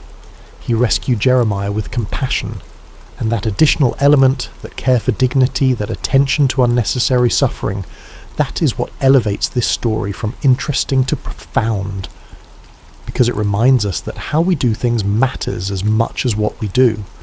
It reminds us that there is a difference between solving a problem and caring for a person. It reminds us that even in the worst circumstances, even when time is short and resources are scarce and dangers are real, there is still room for gentleness. And perhaps most importantly, it reminds us that the people who need help are not just problems to be solved. They are human beings who deserve to be treated with dignity, even, especially, when they are at their most vulnerable. Chapter 7. Judgment Falls on the City. The rescue of Jeremiah did not change the trajectory of Jerusalem's fate. The city was still under siege. The Babylonian armies were still camped outside the walls. The food supplies were still dwindling. The internal divisions were still tearing the city apart from within. Jeremiah's rescue was a small act of mercy in a world careening toward disaster. It saved one life. It restored one man's dignity. But it did not stop what was coming. And what was coming was judgment. The siege continued for months. At first, people believed they could endure it. They rationed food carefully. They collected every drop of water. They encouraged each other with stories of past victories, past deliverances. But weeks turned into months, and months turned into something darker. Hunger became famine. Famine became starvation. People began to die, not from violence, but simply from having nothing left to sustain them. The elderly died first, their bodies too weak to survive on minimal rations. Then the sick, then the children, their small bodies unable to endure what the adults could barely withstand. The streets, once bustling with activity, grew quiet. People moved slowly, conserving energy, their faces hollow and gaunt. Mothers held their babies and wept dry tears, unable to produce milk, unable to comfort their starving children. Disease spread through the crowded city. When people are weakened by hunger, when sanitation breaks down, when hope is lost, illness follows. Plague moved from house to house, from street to street, leaving corpses in its wake. The soldiers on the walls grew thin and weak. They still stood guard, still watched the enemy armies in the distance, but they no longer spoke of victory.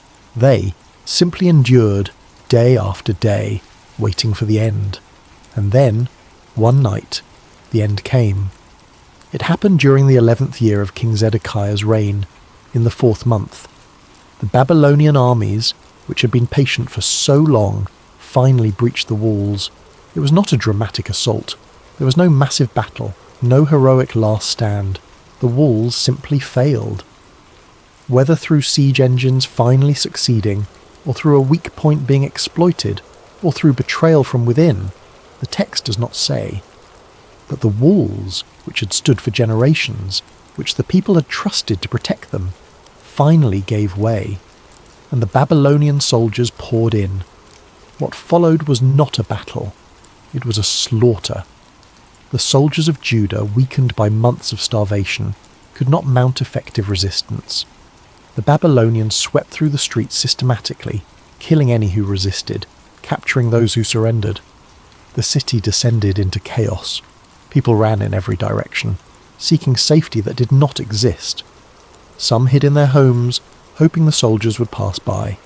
Some fled toward the temple, believing that God's house would provide sanctuary. Some simply fell to their knees and waited for the end. The Babylonian commanders set up their headquarters in the middle gate, the symbolic centre of the city. From there they directed the conquest, the looting, the systematic destruction of everything Jerusalem had been. When King Zedekiah saw that the city had fallen, he did what weak men often do. He tried to run. He and his remaining soldiers attempted to escape under cover of darkness, fleeing through the king's garden, heading toward the Arabah, the desert wilderness where they hoped to disappear. But the Babylonian army was thorough. They had anticipated this possibility. Scouts had been watching every possible escape route. Zedekiah was captured in the plains of Jericho. His soldiers scattered. His escape failed. They brought him to Nebuchadnezzar, the king of Babylon, at Riblah in the land of Hamath. And there Nebuchadnezzar pronounced judgment. It was brutal, calculated, designed not just to punish, but to send a message. First, Zedekiah was forced to watch as his sons were executed. His children, his heirs, his future, killed before his eyes. The text does not describe what this did to him, but we can imagine the helplessness, the horror, the knowledge that his weakness, his indecision, his inability to make hard choices had led to this moment. Then they put out his eyes. They blinded him, ensuring that the last thing he would ever see would be the death of his sons. For the rest of his life, that image would be burned into his memory, the final sight before darkness.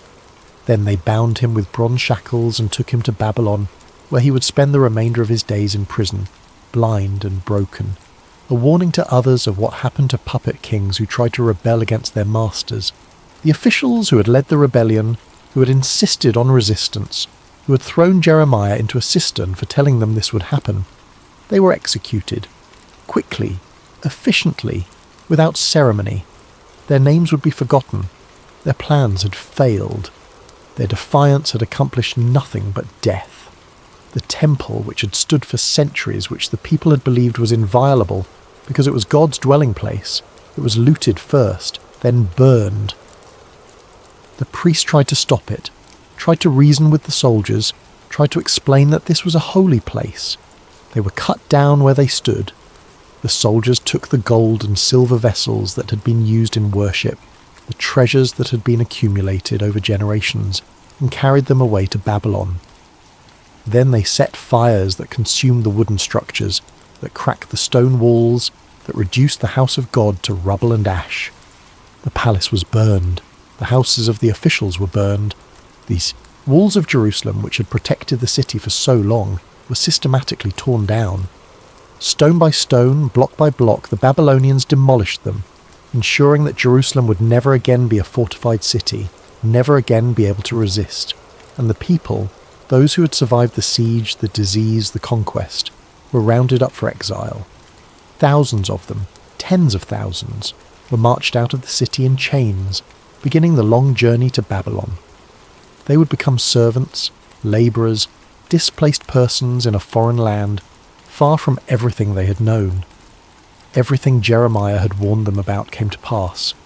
Every prophecy he had spoken, every warning he had delivered, every unpopular truth he had proclaimed in the streets and courtyards, it all happened exactly as he had said it would. The city was destroyed. The people were exiled. The kingdom was ended. The judgment that had been promised for generations of disobedience finally fell, and it fell, completely, but not everyone suffered the same fate. Zechariah chapter 8. God's promise to Ebed-Melech. Before the city fell, before the final chaos descended, God spoke to Jeremiah. It was not a public prophecy, not a message meant for the city or the officials or the king. This was private, personal, a message about one specific person. Go and tell Ebed-Melech the Cushite. It is remarkable that God knew his name, that God cared enough about this foreign servant, this man of no status or importance, to send a prophet with a specific message just for him. The message was this. This is what the Lord Almighty, the God of Israel, says. I am about to fulfill my words against this city, words concerning disaster, not prosperity. At that time they will be fulfilled before your eyes. But I will rescue you on that day, declares the Lord. You will not be given into the hands of those you fear. I will save you. You will not fall by the sword, but will escape with your life. Because you trust in me, declares the Lord. Read those words carefully. Let them sink in. God was about to destroy the city. Judgment was coming, inevitable and complete. But Ebed-Melech, this one man, this foreign servant, he would be spared. Not because he was perfect. Not because he had performed great miracles or prophesied the future or led armies. Not because he was Jewish or had the right bloodline or held an important position. But because he had trusted in God and acted with compassion. Because when everyone else had turned away from mercy, he had chosen it. Because when a life was in danger and no one else would help, he had stepped forward. God saw that. God remembered it. And God honoured it. The promise was specific. You will not be given into the hands of those you fear. Ebed-Melech feared the officials. He feared the consequences of defying them, of speaking against them, of rescuing the man they had condemned. That fear was rational, justified. Those men had power and were ruthless in using it. But God promised that those men would have no power over him. When the city fell, when the officials were captured and executed, Ebed-Melech would not share their fate. You will not fall by the sword, but will escape with your life. This was not a promise of comfort or prosperity. God was not promising that Ebed-Melech would be wealthy or honoured or powerful. The promise was survival, life, the chance to continue existing in a world that was about to be torn apart. But survival, in those circumstances, was everything.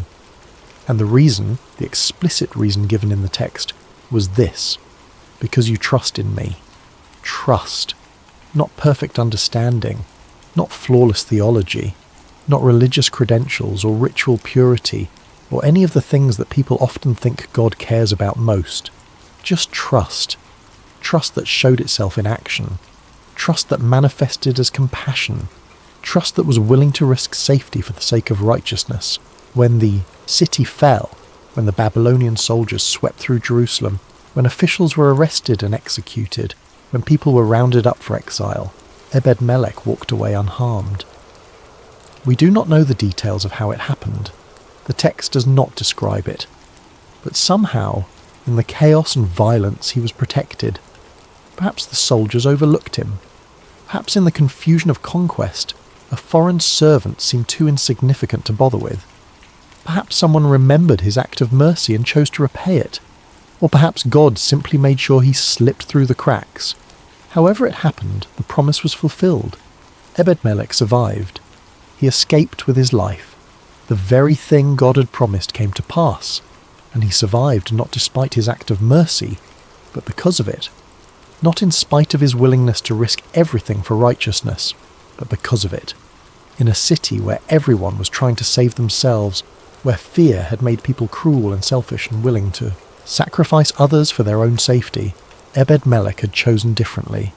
And that choice, that single act of compassion, was remembered by God and rewarded with life. Chapter 9. What it means to be seen. There is something powerful about being truly seen, not just noticed, not just acknowledged, but truly seen, your actions, your choices, your heart. In a world where so much goes unnoticed, where so many acts of kindness pass without recognition, where people do good things and no one ever knows, there is something deeply meaningful about the idea that God sees. Ebed-Melech did not rescue Jeremiah for recognition. There was no reward waiting for him, no promotion, no public honour. In fact, he risked everything with no guarantee of any positive outcome at all. He did it because it was right, because a man was dying and he could not bear to let it happen, because his conscience would not allow him to look away, and God saw it. In a city of thousands of people, in a crisis that involved kings and officials and priests and prophets, God noticed what one foreign servant did, and God thought it mattered enough to send a specific personal message of protection. This tells us something important about how God values actions. It is not the grand gestures that matter most. It is not the public displays or the impressive achievements or the things that make it into history books. It is the quiet acts of mercy, the moments when someone chooses compassion over fear, the times when a person sees suffering and responds with care, even when no one is watching, even when there is no reward, even when it costs something.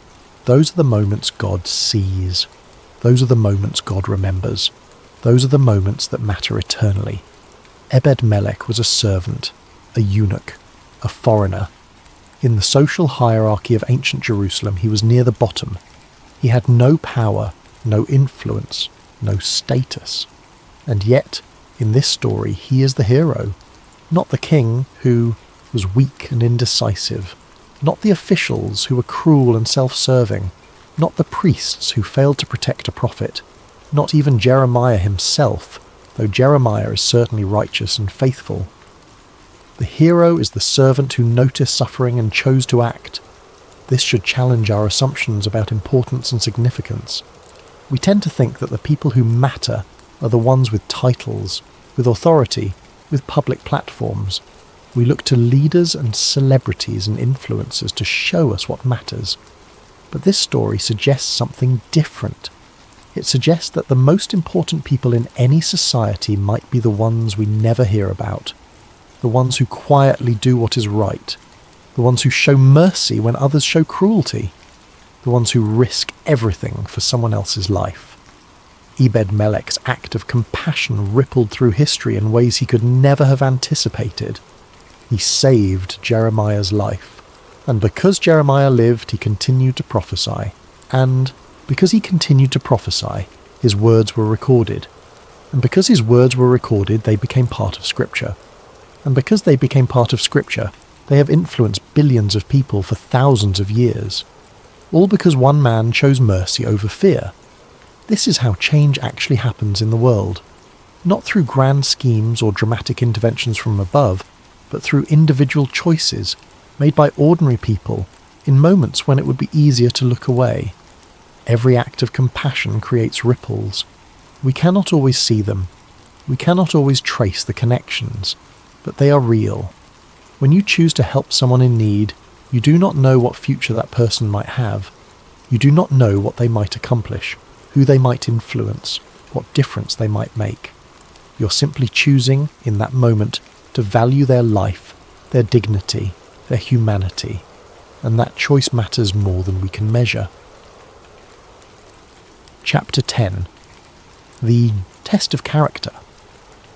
There is a concept in ethics called the test of conscience, the idea that the true measure of a person's character is revealed in moments when they must choose between what is easy and what is right, especially when no one is watching.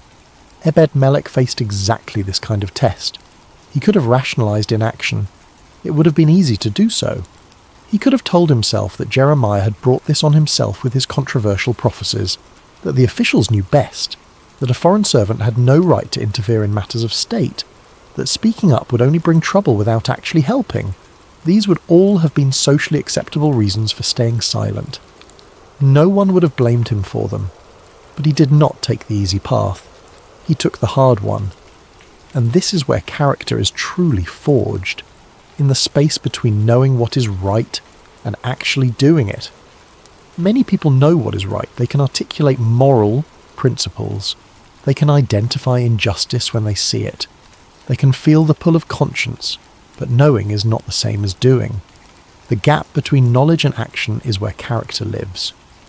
Ebed-Melech could have known it was wrong to leave Jeremiah in the cistern and still done nothing.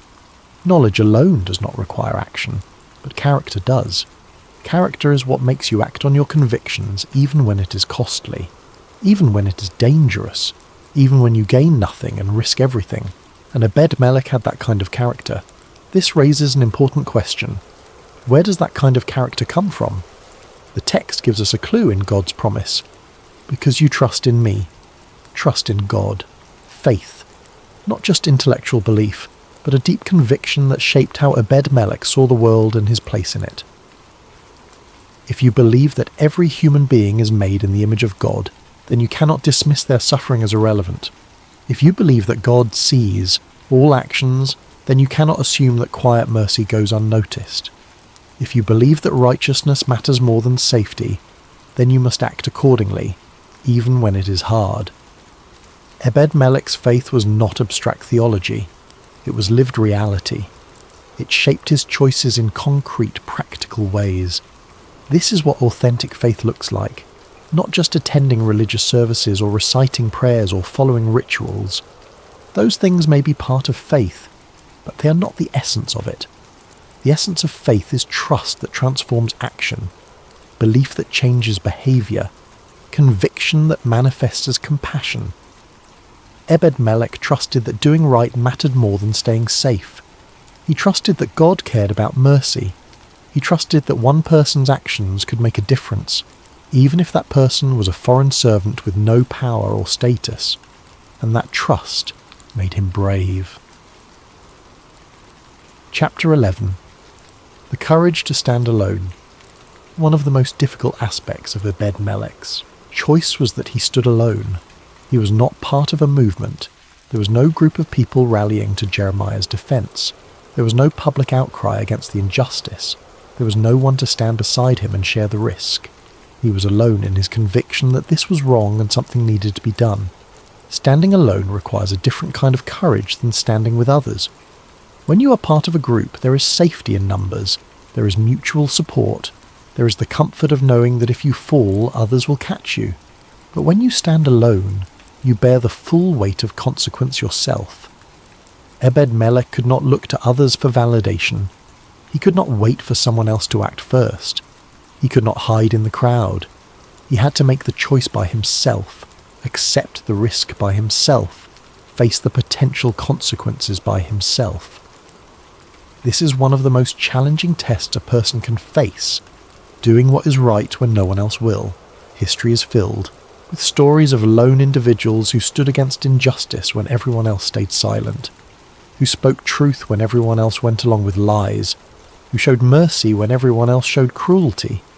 These stories inspire us because we recognize how difficult it is, how much courage it requires, how much easier it would be to simply conform, to go along with the crowd, to tell ourselves that if everyone else is doing it, it must be acceptable. But Ebed-Melech did not need others to validate his conviction. He knew what was right, and that knowledge was enough. This is a crucial lesson for us, because there will be times in our lives when we see something wrong, and we look around and no one else seems to care. No one else is speaking up, no one else is taking action. In those moments, it is easy to doubt ourselves, to think, maybe I am overreacting, maybe it is not as bad as I think, maybe I am missing something that everyone else understands. But sometimes the crowd is wrong.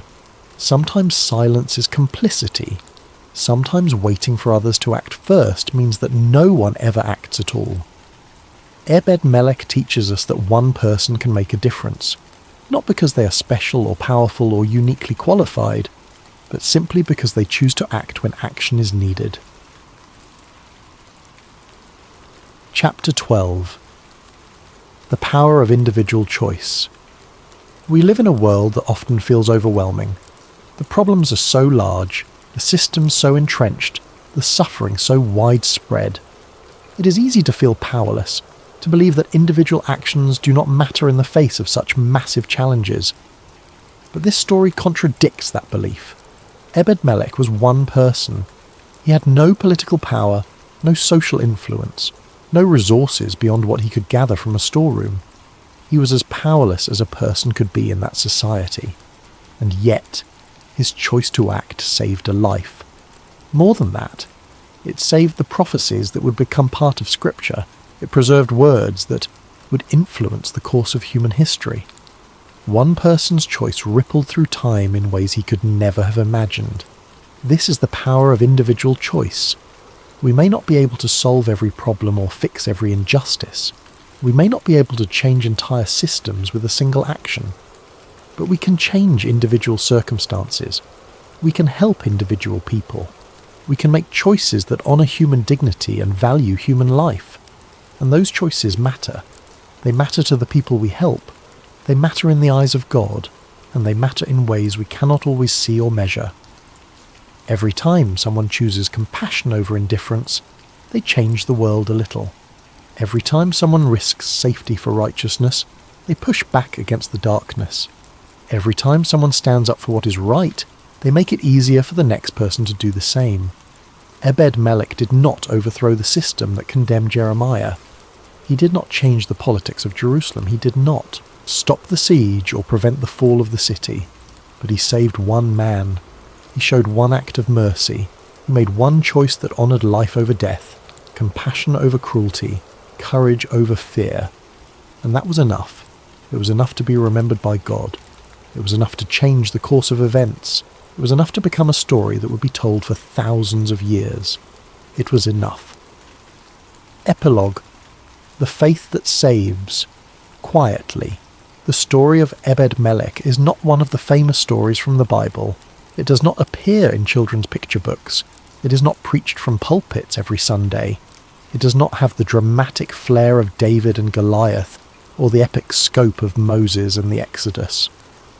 Most people have never heard his name, and yet his story is there, preserved in the book of Jeremiah, recorded for all time. Why? Because it reminds us of something we too easily forget. Faith is not always loud. Courage is not always seen.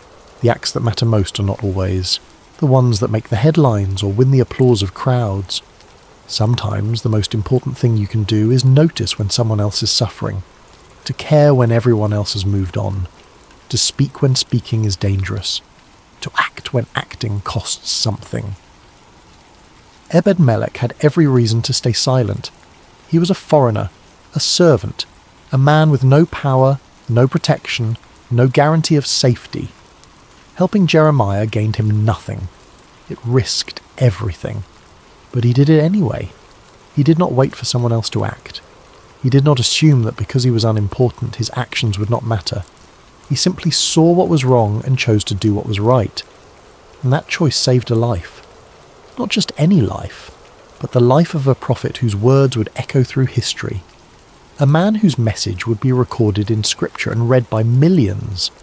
A man whose courage in the face of death would inspire generations. Jeremiah survived because one person refused to look away, and in the end, when the city fell and judgment came, God did not forget the man who had shown mercy. Ebed-Melech was spared. He escaped with his life. He walked out of the ruins of Jerusalem and into a future that most of his generation would never see, because he had trusted in God, not with grand declarations, not with public displays of piety, but with a quiet, deliberate act of compassion when no one else would.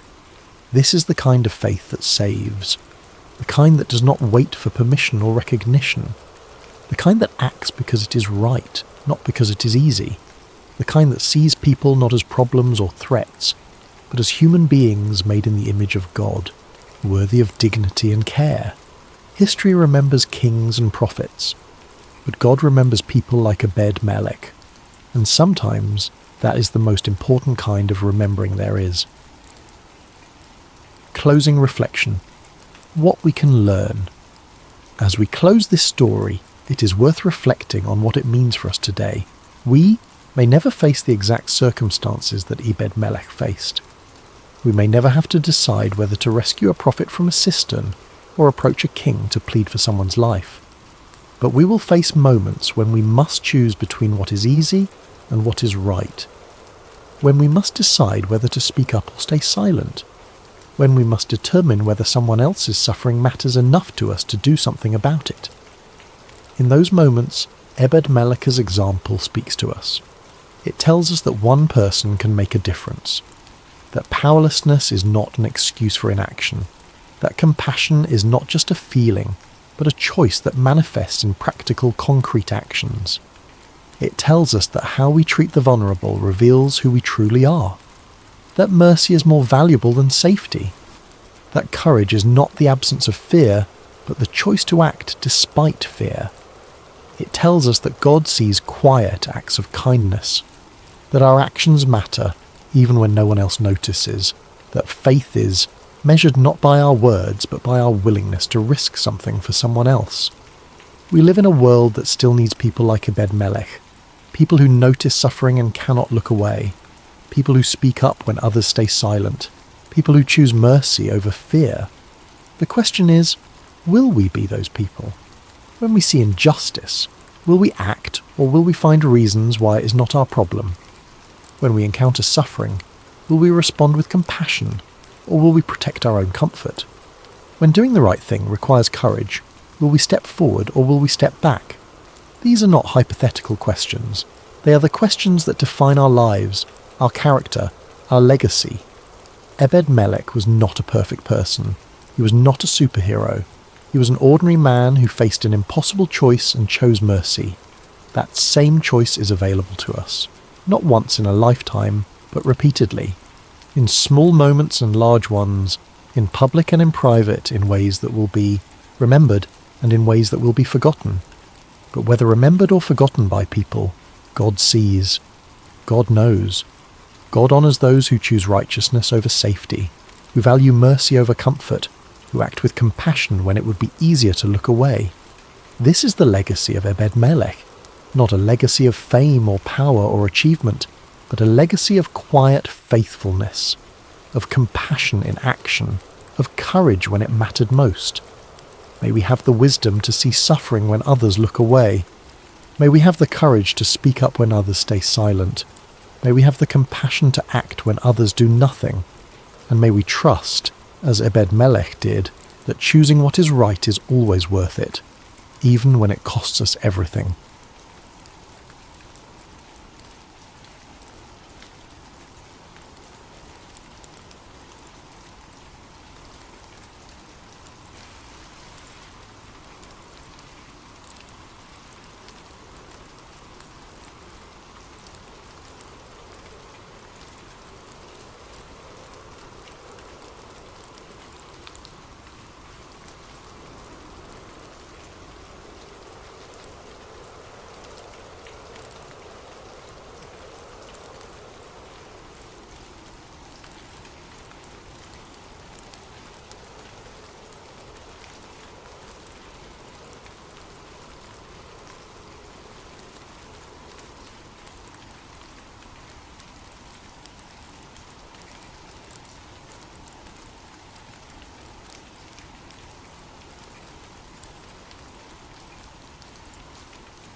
Before we begin tonight's story, I want to take just a moment to ask for your support. If you're enjoying this content, using your hype points on this video helps the channel more than you could possibly know. It truly makes a difference in allowing us to keep creating these stories for you. If you're listening on Spotify, leaving a review helps out so much and means the world to us. And if you feel like it, drop a comment letting us know what time it is where you are and where in the world you're listening from. We absolutely love seeing where everyone is tuning in from across the globe. And of course, if you enjoy these deep dives into history, faith and mystery, subscribing to the channel ensures you never miss a story. Thank you for being here. Now, let's begin. There are moments in history that pass without fanfare. Decisions made in quiet rooms. Choices that go unrecorded in official documents. Acts of courage that happen in the shadows, away from the eyes of kings and the applause of crowds. These moments rarely make it into the grand narratives we tell ourselves about heroes and battles, about glory and conquest. But sometimes these hidden acts of defiance are the ones that change everything. Tonight, we're going to talk about two women whose names you might not recognise, Shiphrah and Puah. They were not queens, they were not warriors, they held no political power, commanded no armies, and left behind no monuments. They were midwives, ordinary women who brought life into the world, one birth at a time. And yet, in a moment when a king demanded death, they chose life. In a world built on fear and control, they chose faith. And because of that choice, the entire course of history shifted. This is a story about what happens when courage meets compassion, when obedience to God outweighs obedience to man, when two women standing in the presence of power refuse to let evil win. Their story is found in the opening chapters of the book of Exodus, but it's easy to miss if you're not paying attention, because their moment comes and goes quickly, just a few verses, a brief mention, and then they disappear from the text entirely. But those few verses contain a truth that echoes through the ages. Some of the most important acts of faith happen where no one is watching. So, settle in. let the world around you fade and listen closely, because this is the story of Shiphrah and Puah, the women who defied a king and saved a nation. Chapter 1. A growing fear in Egypt. Egypt was a land of order, precision, control. The Nile rose and fell with predictable rhythm. The harvest came in cycles. Pharaoh ruled from his throne with absolute authority, and beneath him stretched a society built on hierarchy, tradition and power. For centuries, Egypt had been the greatest civilization on earth. Its monuments pierced the sky. Its wealth was legendary. Its armies were feared, and its rulers believed themselves to be gods. The architecture of Egyptian society was as carefully constructed as the pyramids themselves. At the top sat Pharaoh, the living god, the intermediary between the divine realm and the mortal world. Below him were the priests, who maintained the temples and performed the rituals that kept the cosmos in balance. Then came the nobles, the administrators who managed the vast bureaucracy that kept Egypt functioning. Below them were the artisans, the scribes, the merchants, and at the bottom, the labourers, the farmers, the slaves. This was a civilization that prided itself on stability, on continuity. The same dynasties had ruled for generations. The same gods had been worshipped for millennia. The same festivals marked the passage of time year after year, century after century. Egypt saw itself as eternal, unchanging, perfect, the centre of the world, the pinnacle of human achievement. But something was changing, something Pharaoh had not anticipated, something he could not control through decrees or military might. The Israelites were multiplying. What had begun as a small family, the descendants of Jacob who had come to Egypt during a time of famine, had grown into something much larger, much more significant. Where once there had been 70 souls seeking refuge, now there were thousands, tens of thousands. They filled the land of Goshen. They spread across the delta.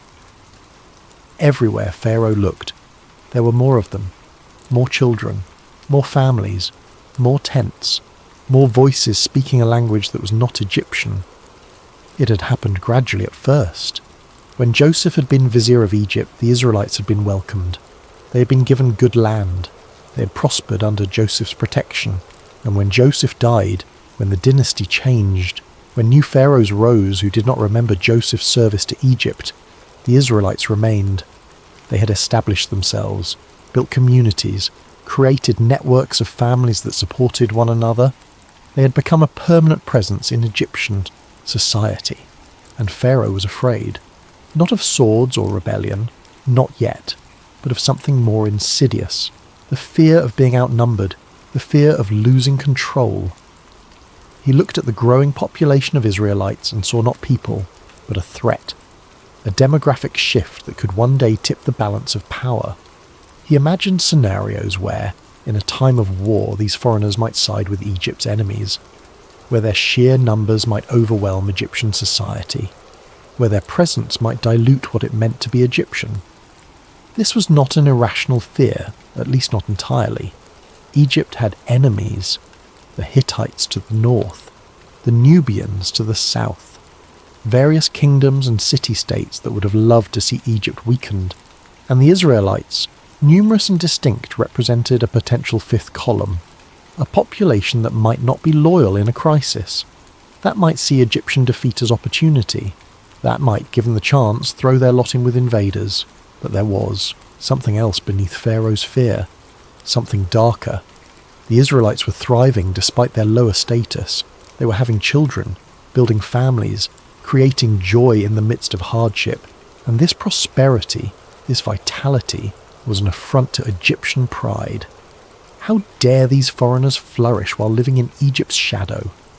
How dare they multiply while Egyptians struggled with the same diseases, the same infant mortality, the same challenges of survival that plagued all ancient peoples? So Pharaoh did what rulers often do when they are afraid. He sought to control what he feared. First came the oppression. The Israelites were enslaved, forced into labour, tasked with building the great storage cities of Pithom and Ramesses. Their days became endless cycles of brick-making and construction. Their bodies broke under the weight of Egyptian ambition.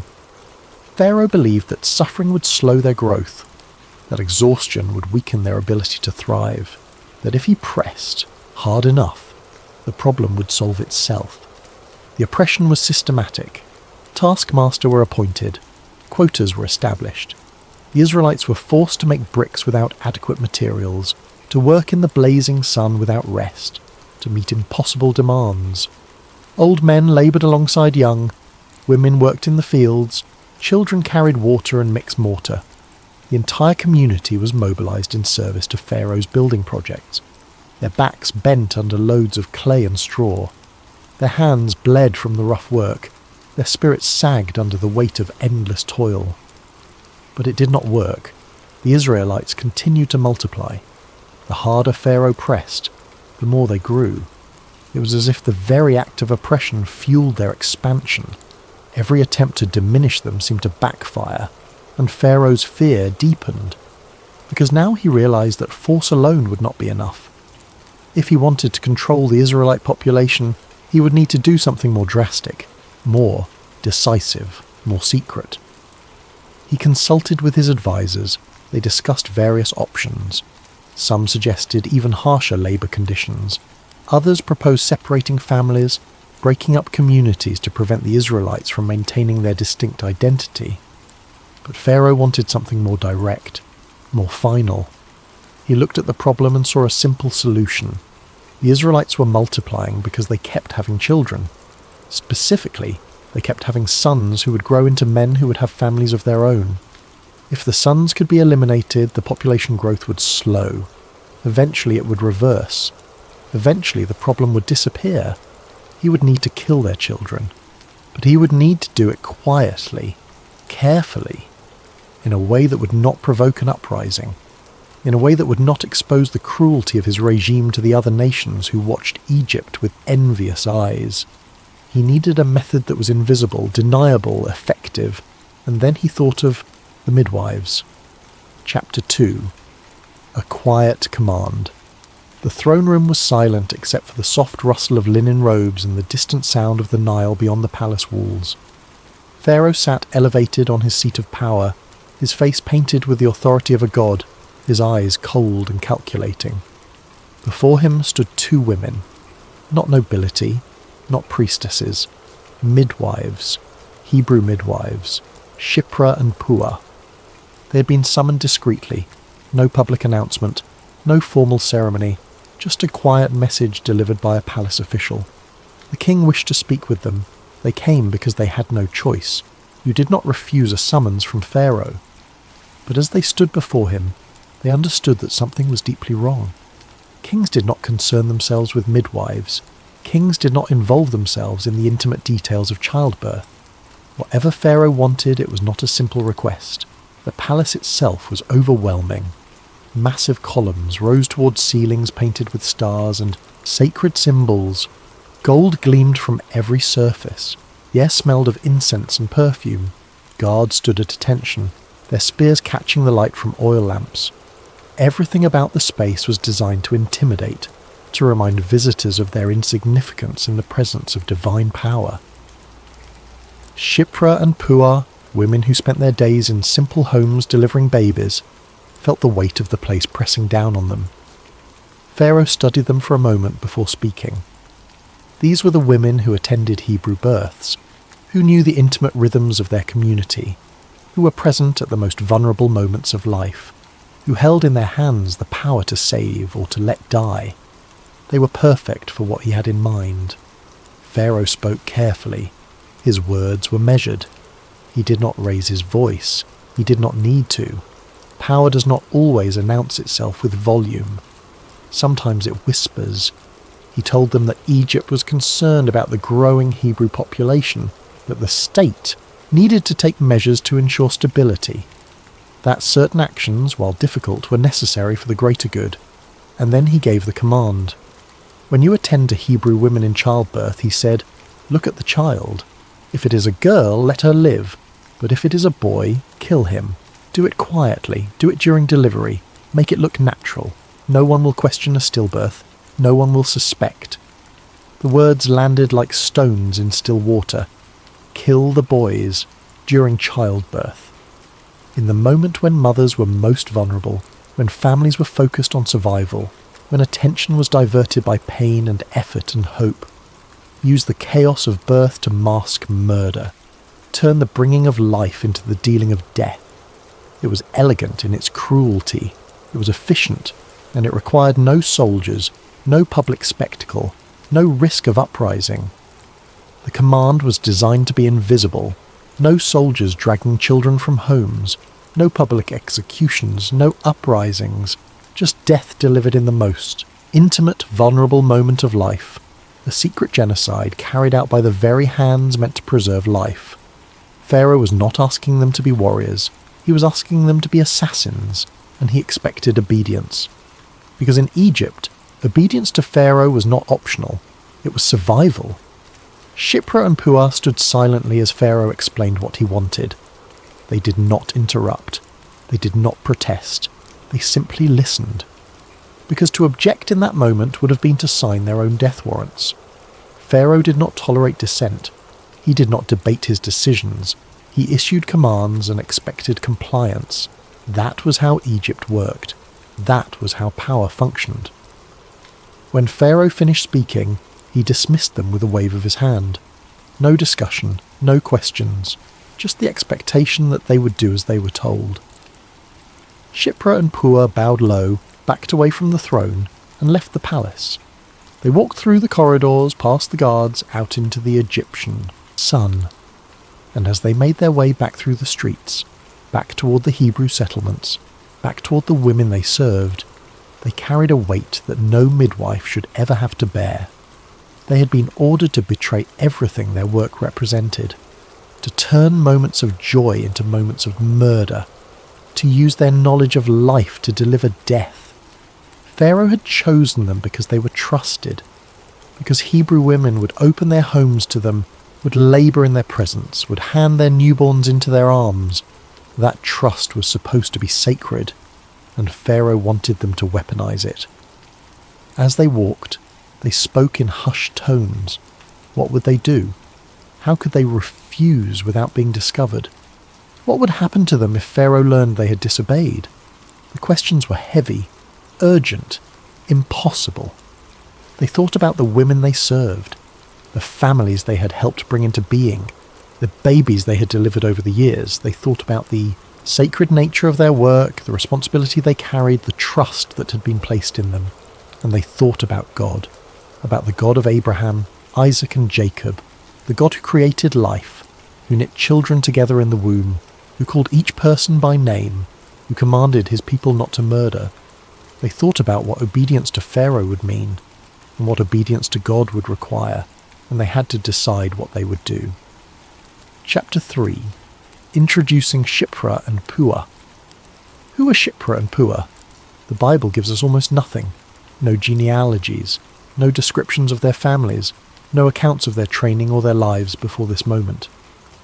We do not know if they were young or old, if they were married or widowed, if they had children of their own. All we know is their names and their profession. Shiphrah and Puah, Hebrew midwives, and that is enough. Because sometimes the story is not about who you are in the eyes of the world. It is about what you do when no one is watching. Their names, though, are significant. Shiphrah means beauty or fairness.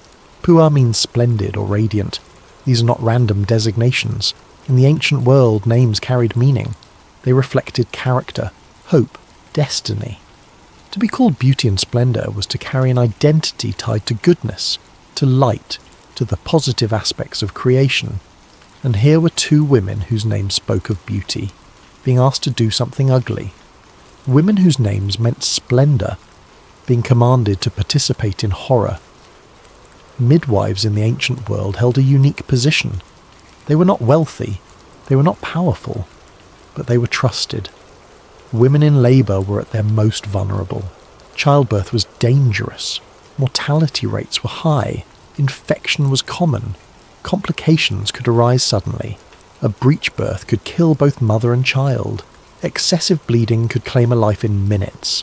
And in those moments of pain and fear, a midwife was the one constant, the one who knew what to do, the one who had seen it all before, the one who could tell the difference between a normal birth and a crisis, the one who could save a life or lose one.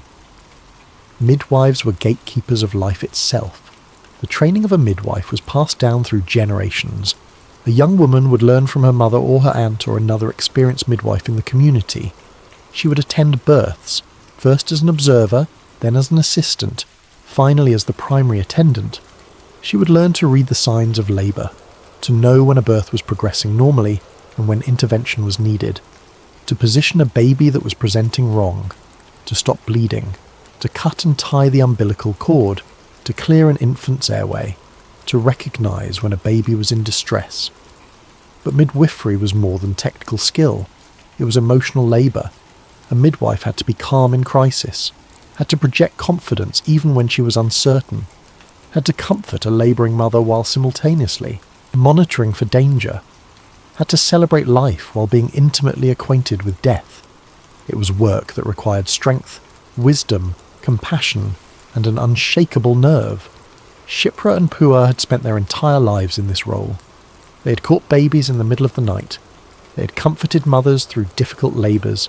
They had held infants who took their first breath and those who never breathed at all. They knew the smell of blood and sweat, the sound of a newborn's cry, the relief in a father's eyes when he learned his child was alive. They were intimately familiar with the miracle of birth. And now Pharaoh wanted them to turn that miracle into a nightmare.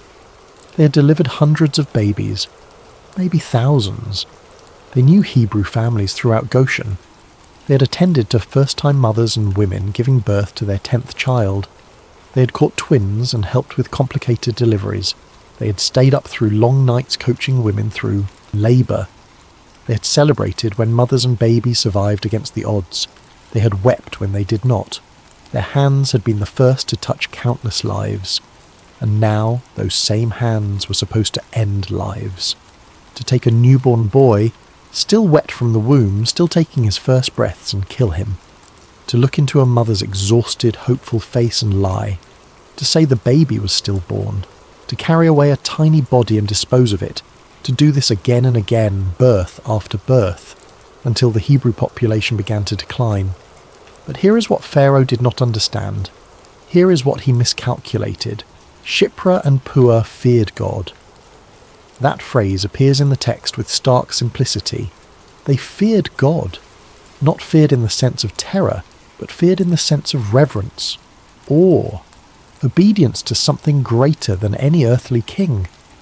They believed that life was sacred, that every child, Hebrew or Egyptian, boy or girl, was created by God. That to extinguish that life, even under orders, was to violate something fundamental, something eternal. Their fear of God was not abstract. It was not merely theological. It shaped how they saw the world. It informed every decision they made. It meant that when they looked at a newborn baby, they saw not just flesh and blood, but a soul, a person created in the image of God.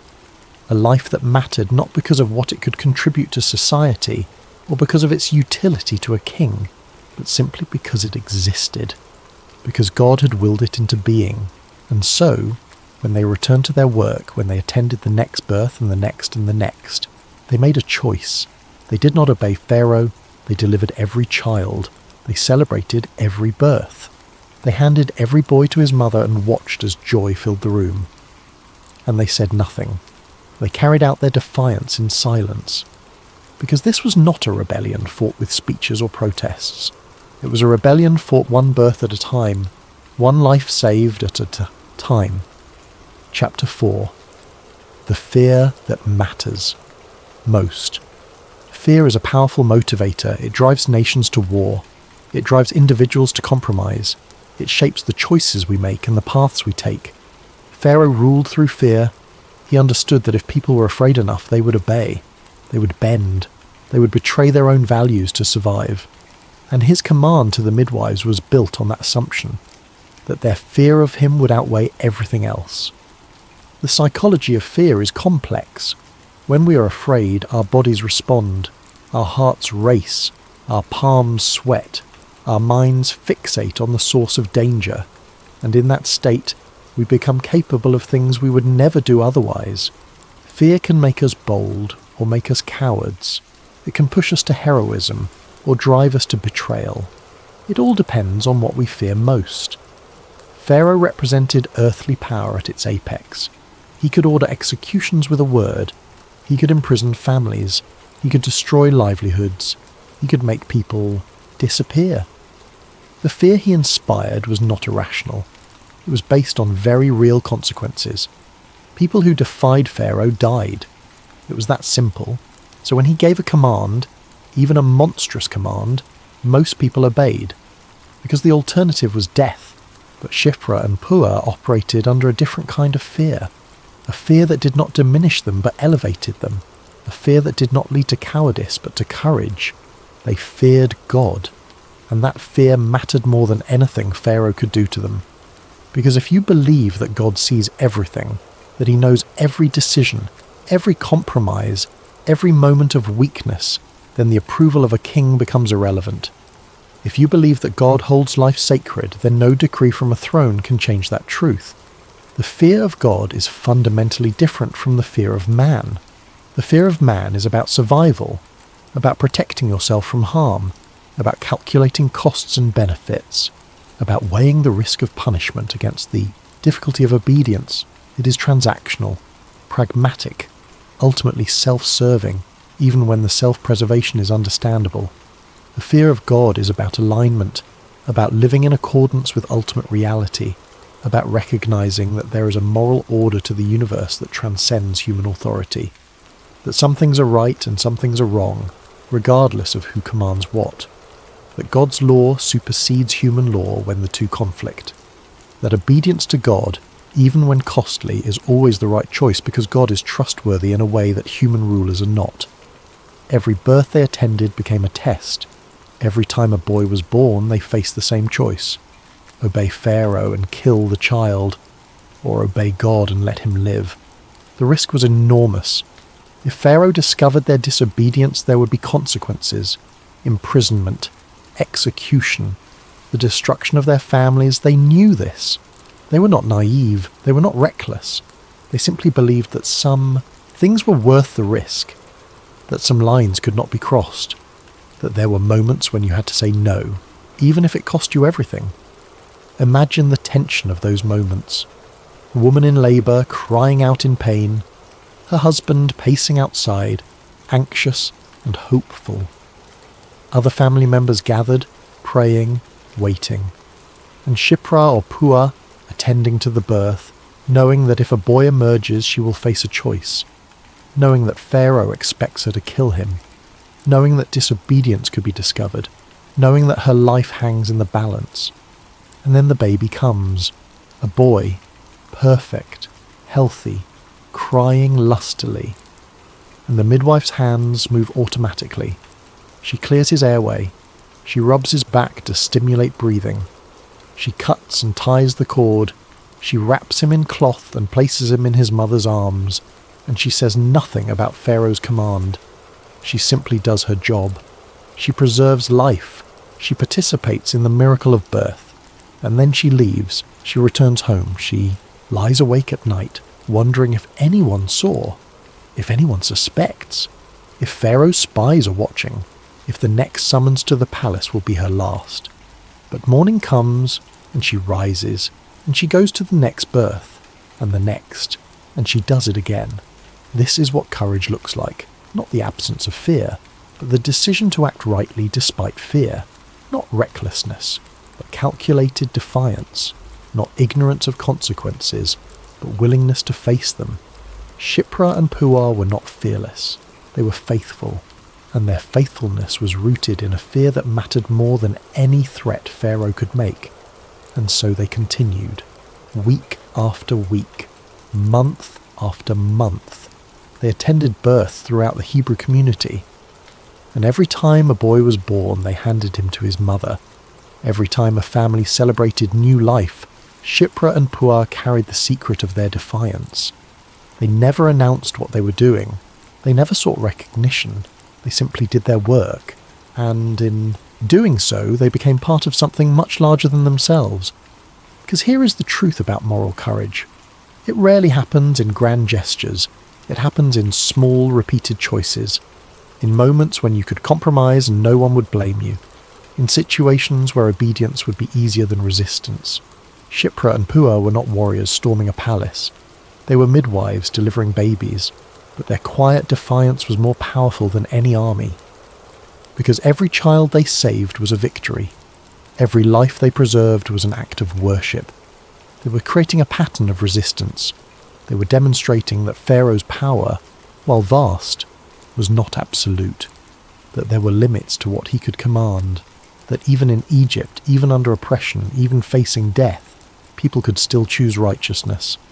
They were writing a different story than the one Pharaoh had scripted, and though they did not know it yet, their story would become part of the larger narrative of Israel's deliverance.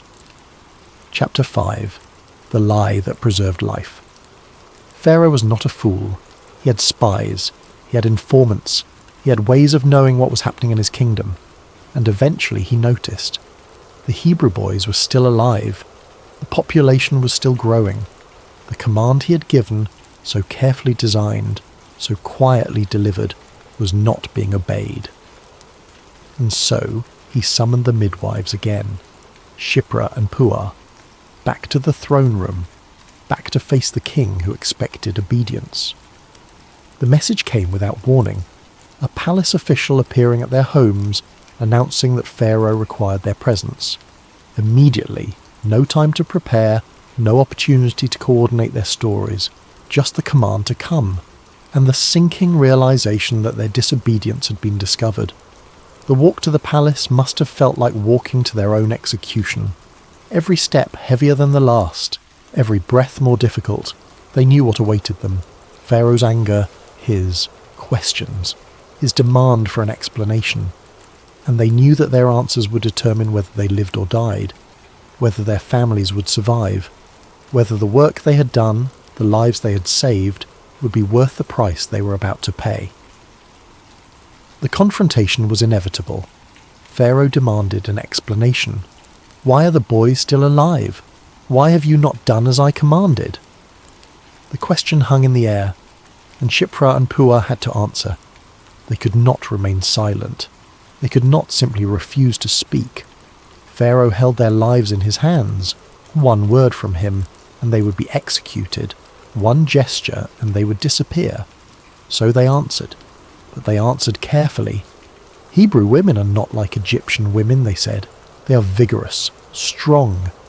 By the time we arrive, the child has already been born. We cannot do what you ask because we are never there in time. The explanation was simple, believable. It played into Egyptian prejudices about the Hebrews. It suggested that the midwives were not defying Pharaoh, but were simply unable to fulfill his command due to circumstances beyond their control. It was, in essence, a lie, or at least a carefully crafted half-truth. The genius of their response was that it contained just enough truth to be plausible. Hebrew women, strengthened by years of hard labour, may indeed have had relatively quick deliveries, and midwives were not always present for the actual moment of birth. Sometimes they arrived to find the baby already born, the mother having managed on her own, or with the help of female relatives. So the explanation was not impossible. It was just not the whole truth. And Pharaoh accepted it, not because he believed them entirely, but because he had no proof, no witnesses, no way to verify whether their explanation was accurate. And perhaps, deep down, he knew that forcing the issue would expose the cruelty of his own command, that questioning them too harshly would reveal the monstrosity of what he had asked them to do. So he let it go, for now. But there was calculation in his acceptance. Pharaoh was not convinced. He was frustrated. He had given a command and it had not been executed. The midwives had offered an explanation that, while plausible, was also convenient. Too convenient. But to push further would require him to admit publicly what he had asked them to do. And that admission would carry its own risks. So he dismissed them, but he did not forget, and he began to plan alternative methods of accomplishing his goal. But here is where the story gets interesting. The Bible does not condemn Shipra and Puah for lying. In fact, it honours them. It says that God dealt well with them, that he blessed their households, that he gave them families of their own. The text seems to acknowledge that in a world of impossible choices, where obedience to evil masquerades as duty, there is a place for deception in service of life. That sometimes the moral thing to do is not to tell the truth to power, but to protect the vulnerable. This raises profound ethical questions. Is lying ever justified? Can deception be righteous?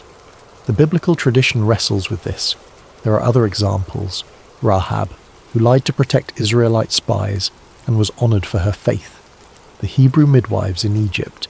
Even Abraham and Isaac, who in moments of fear deceived about their wives' identities. The pattern suggests that when truth would result in murder, when honesty would make you complicit in evil, when speaking openly would endanger innocent lives, deception becomes not just permissible, but necessary. This is not a blanket endorsement of dishonesty. The Bible is clear about the value of truth. Lying lips are an abomination to the Lord. Truthfulness is a virtue. Honesty is expected in normal human relationships.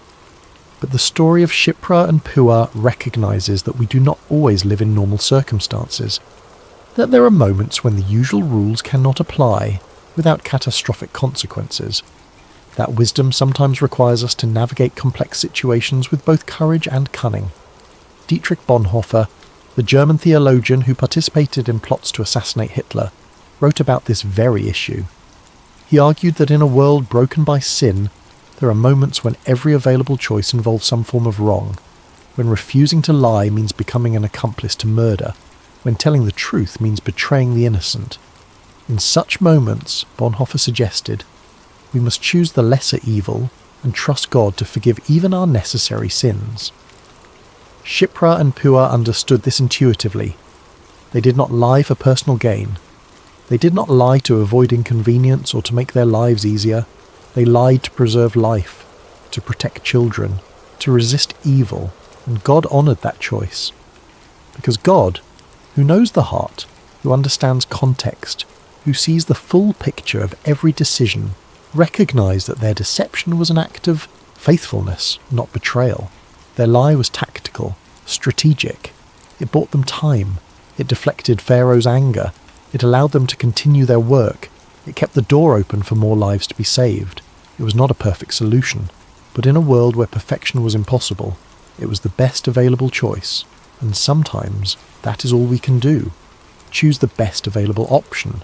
Act with whatever courage and wisdom we can muster, and trust God to honour our intentions even when our methods are imperfect. Chapter 6. God honours their choice. What does it mean to be blessed by God? In the ancient world, blessing was tangible. It was children and prosperity. It was health and longevity. It was the continuation of your name through generations. And the text tells us explicitly that God blessed the midwives, that he established households for them, that their families grew, that their names, though recorded only briefly, were remembered forever. The Hebrew phrase used here is significant. God made them houses. This is not just about physical structures. In Hebrew culture, a house represented a family line, a legacy, descendants who would carry your name and memory forward. To be given a house by God meant that your life had meaning, that your contributions would outlast you, that your faithfulness would bear fruit for generations. For women in the ancient world, this was perhaps the highest form of recognition. Women's power, women's security, women's legacy were tied to family. To have children was to have a future. To have a household was to have a place in the community. To have descendants was to achieve a form of immortality. And God gave this to Shiphrah and Puah, not despite their defiance of Pharaoh, but because of it. Their faithfulness to God resulted in blessing. But the blessing was more than personal. Because while Shiphrah and Puah were preserving individual lives, they were also preserving a nation. Every boy they saved grew up, married, had children of his own, contributed to the growing Israelite population. The very thing Pharaoh feared was happening in part because two women refused to cooperate with his plan. God was using their faithfulness to accomplish his purposes, to prepare for a deliverance that was still years away. Think about the mathematics of it. If Shiphrah and Puah attended even a fraction of Hebrew births, and if they saved every boy over a period of months or years, they preserved hundreds of lives, perhaps thousands. And each of those lives had ripple effects. Each boy grew into a man who would father children. Each preserved family line would continue for generations. The impact of their faithfulness was exponential. This is how God often works, not through dramatic interventions, not through miracles that everyone can see, but through ordinary people making faithful choices, through small acts of obedience that compound over time, through individuals who say yes to what is right, even when it is costly. Shiphrah and Puah did not know the full scope of what they were participating in. They did not know that one of the boys they saved might have been Moses. They did not know that their defiance was part of a larger story that would end with the liberation of an entire people. They simply did their work. And God wove their faithfulness into something magnificent. There is a theological principle here that is worth pausing over. God does not need our cooperation. He is sovereign. He could accomplish his purposes through any means he chooses. He could intervene directly. He could override human will. He could simply make things happen. But he chooses, again and again, to work through human agents, through people who are willing to partner with him, through individuals who will take risks for righteousness, through those who will obey even when obedience is costly. This is both a privilege and a responsibility. It means that our choices matter, that our faithfulness has consequences, that we are not mere spectators in God's story but participants, that what we do or fail to do shapes outcomes in ways that matter eternally. Shiphrah and Puah could have chosen differently. They could have obeyed Pharaoh. They could have justified their compliance with reasonable-sounding arguments. They could have told themselves that resistance was futile, that their disobedience would not make a difference, that someone else would do Pharaoh's dirty work even if they refused. But they chose faithfulness instead, and their choice mattered. There is something profoundly comforting about this, because most of us will never be famous. Most of us will never lead movements or command armies or change the world in ways that everyone can see. But all of us face moments where we have to choose between what is easy and what is right, where we have to decide whether to go along with injustice or to stand against it. And the story of Shiphrah and Puah reminds us that those choices matter, that God sees, that faithfulness in the small things is never wasted. The Israelites continued to multiply, the community continued to grow, and though the oppression continued, though the suffering remained, life persisted.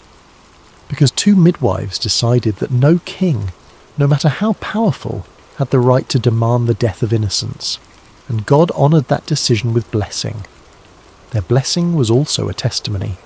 When their households prospered, when their families grew, when their names were remembered, it sent a message to the community. That faithfulness to God leads to flourishing. That obedience to conscience, even when costly, results in good. But God rewards those who fear him more than they fear human authority. This testimony would have encouraged others, would have strengthened the resolve of those facing their own moral tests, would have reminded the community that even in Egypt, even under Pharaoh, God was still sovereign. Chapter 7, Pharaoh's cruel escalation. But Pharaoh's fear did not go away. If anything, it intensified. The midwives had failed him. The Israelites were still growing, and now he had to take more drastic measures. If the midwives would not kill the boys, then he would give the task to someone else, to everyone else. He issued a new command, this one public, this one impossible to ignore. Every newborn Hebrew boy was to be thrown into the Nile. Every Egyptian citizen was now complicit in the genocide. Every neighbour, every soldier, every passerby had the authority and perhaps the obligation to seize Hebrew infants and drown them in the river. It was brutal, it was public, and it was designed to succeed where the quiet command to the midwives had failed. Pharaoh was done with subtlety. He was done with secrecy. If he could not control the Israelite population through oppression and covert murder, he would do it through open violence, through terror, through a campaign that left no room for defiance. The shift from covert to overt genocide represented a change in Pharaoh's strategy. He had tried the surgical approach, targeting births, using trusted community members to do the killing, keeping the violence hidden. But that had not worked. So now he would use blunt force. He would mobilize the entire Egyptian population. He would make the killing public, unavoidable, inescapable. He would create a climate of terror in which Hebrew families could not protect their sons, in which every birth of a boy would be followed immediately by his death. The Nile was chosen deliberately. It was Egypt's lifeline, the source of water, fertility, life itself. The Nile's annual flooding made agriculture possible. Its waters sustained Egyptian civilization, and Pharaoh wanted to turn this symbol of life into an instrument of death. He wanted Hebrew boys, the future of the Israelite community, drowned in the very river that made Egypt great. It was symbolic violence, a statement that Egypt would swallow Hebrew identity, that the Nile, which gave life to Egypt, would take life from Israel. The public nature of the command was designed to prevent resistance. If everyone was watching, if everyone was expected to participate, then Hebrew families would have nowhere to hide, no privacy in which to protect their sons, no safe spaces, no refuge. Pharaoh was creating a surveillance state in which every Egyptian was a potential enforcer of his genocidal policy. And yet, even this did not work. Because you cannot kill hope, you cannot extinguish the will to survive. Hebrew families hid their children. They took extraordinary risks to protect their sons. Mothers gave birth in secret. Families devised plans to keep infants quiet. Communities banded together to shield the most vulnerable. The courage of Shiphrah and Puah had set a precedent. It had shown that resistance was possible, that you did not have to obey evil, even when it came from the highest authority. Some families hid their sons in their homes, muffling cries, keeping them out of sight. Some sent their boys to relatives in remote areas. Some created false compartments in their dwellings where children could be concealed during searches. The entire community mobilized to protect their future. It was dangerous. Discovery meant death not just for the child, but potentially for the entire family. But they did it anyway. The resistance was not organized. There was no central leadership, no coordinated strategy, just individual families making individual choices to protect their own. But collectively, these individual acts of defiance undermined Pharaoh's plan. They showed that even totalitarian authority has limits. That even when the state mobilizes all its resources toward evil, ordinary people can still resist, still protect the vulnerable, still choose life. One of those hidden children was Moses, born during this time of terror, hidden for 3 months by his mother, placed in a basket and set among the reeds of the Nile, the very river that was supposed to be his grave. And then, in an act of divine irony, discovered and adopted by Pharaoh's own daughter, raised in the palace, prepared for a destiny that Pharaoh could never have imagined. All because his plan had failed. All because women like Shiphrah and Puah, and later Moses' mother and sister, refused to cooperate with death.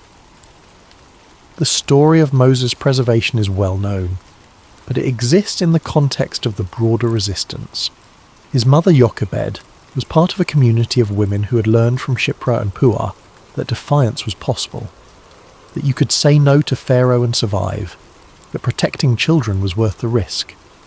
Jochebed's act of placing Moses in the Nile was both an act of faith and an act of clever subversion. She technically complied with Pharaoh's command to put the child in the river, but she did it in a way that gave him a chance to live. She turned Pharaoh's command against itself, and when Pharaoh's daughter found the baby and recognized him as Hebrew, she chose compassion over compliance. She too defied her father's command. She too chose life. The resistance to genocide was spreading, from Hebrew midwives to Hebrew mothers to an Egyptian princess. Pharaoh's own household was turning against his policy. The cancer of his evil plan was being attacked by antibodies of compassion and courage at every level of society. The escalation of Pharaoh's cruelty did not break the Israelites. It revealed his desperation. It showed that even with all the power in the world, he could not stop what God had set in motion. The Israelites would survive, they would endure, and one day they would walk free. Chapter 8. The legacy of hidden courage. After the confrontation with Pharaoh, Shiphrah and Puah disappear from the biblical narrative.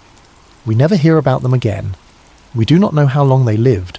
We do not know what became of their families. We do not know if they were alive to see the Exodus, if they stood on the banks of the Red Sea and watched as the waters parted, if they celebrated in the wilderness as a nation was born.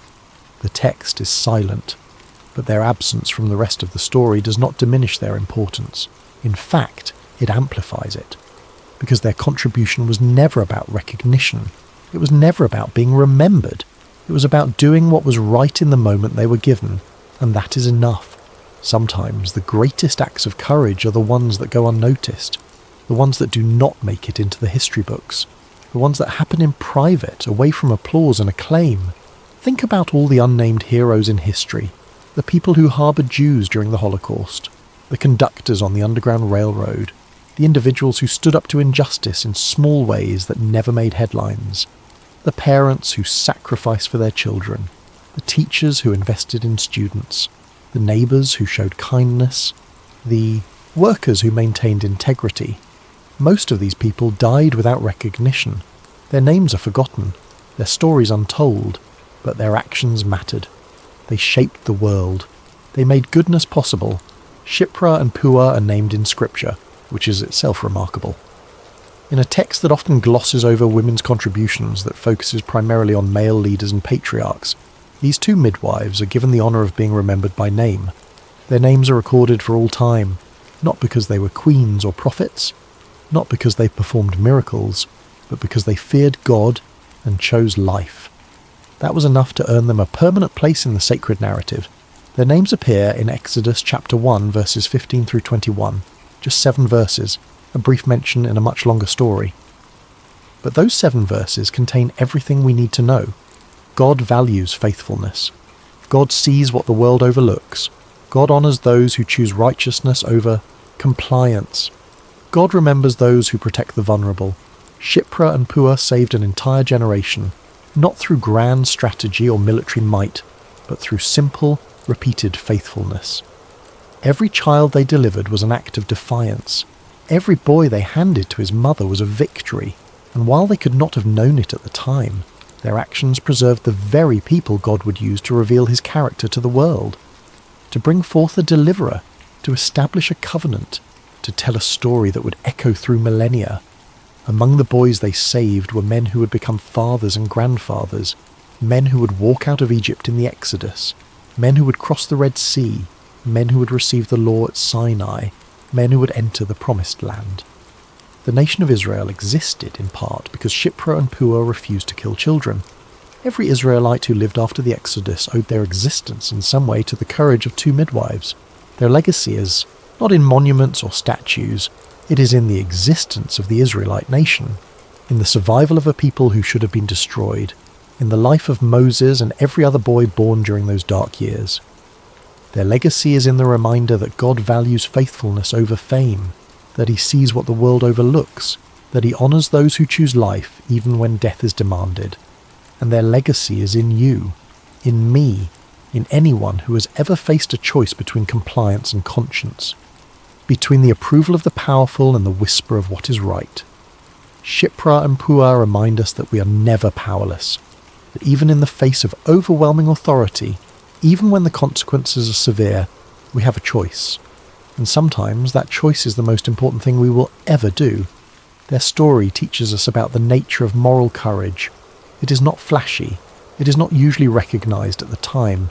It often requires us to work quietly, to resist invisibly, to trust that God sees, even when people do not.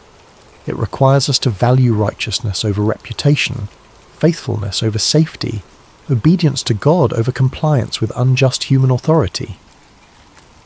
Their story also teaches us about the power of ordinary people. Shiphrah and Puah were not exceptional in the world's eyes. They were not rich or powerful or connected. They were working women. Skilled, yes, but not elite. And yet they changed history. They proved that you do not need to be famous to be faithful. You do not need to be powerful to be righteous. You just need to be willing to say no when evil makes demands. Epilogue. Faith that saved a nation. As we close this story, Let it settle into the quiet places of your heart. Let it remind you that faith is not always loud, that courage does not always announce itself, that some of the most important work in the kingdom of God happens in secret, in small rooms, in difficult decisions, in moments when no one is watching except the one who matters most. Shipra and Puah were not prophets. They did not perform miracles. They did not part seas or call down fire from heaven. They simply refused to kill children, and in that refusal they participated in something sacred. They became instruments of deliverance.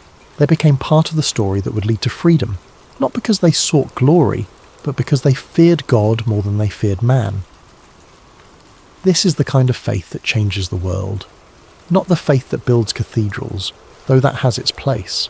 Not the faith that preaches to thousands, though that too is valuable.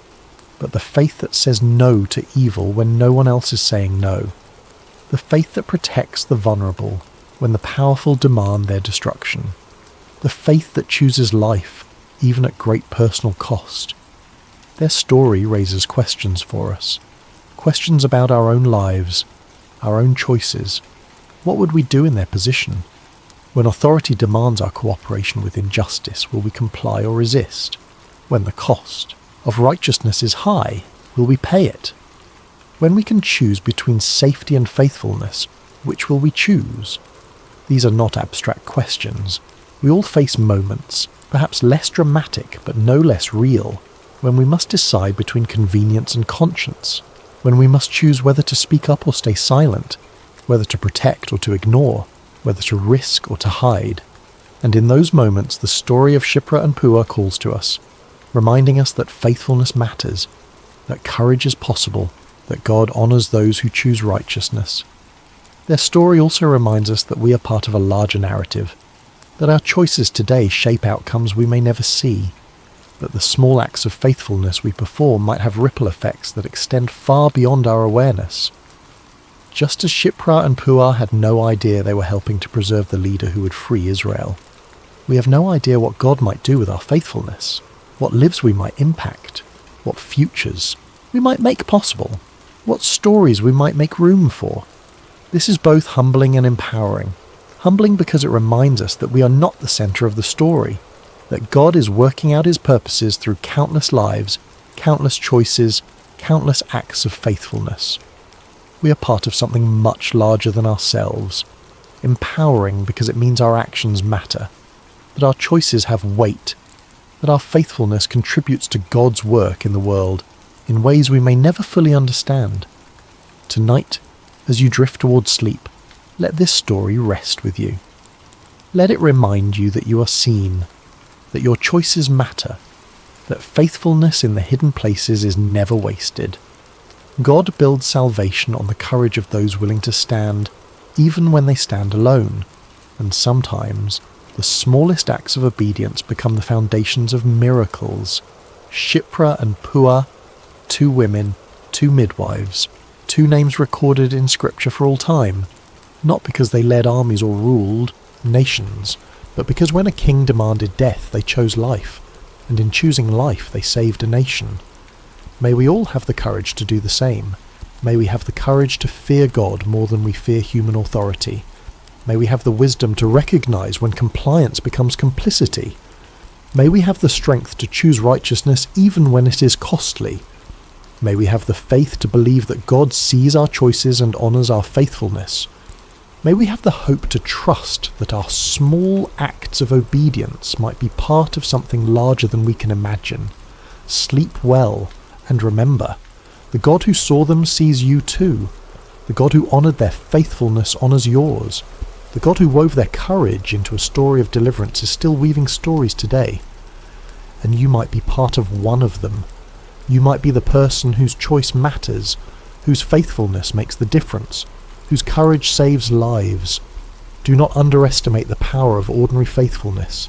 Do not dismiss the significance of small acts of righteousness.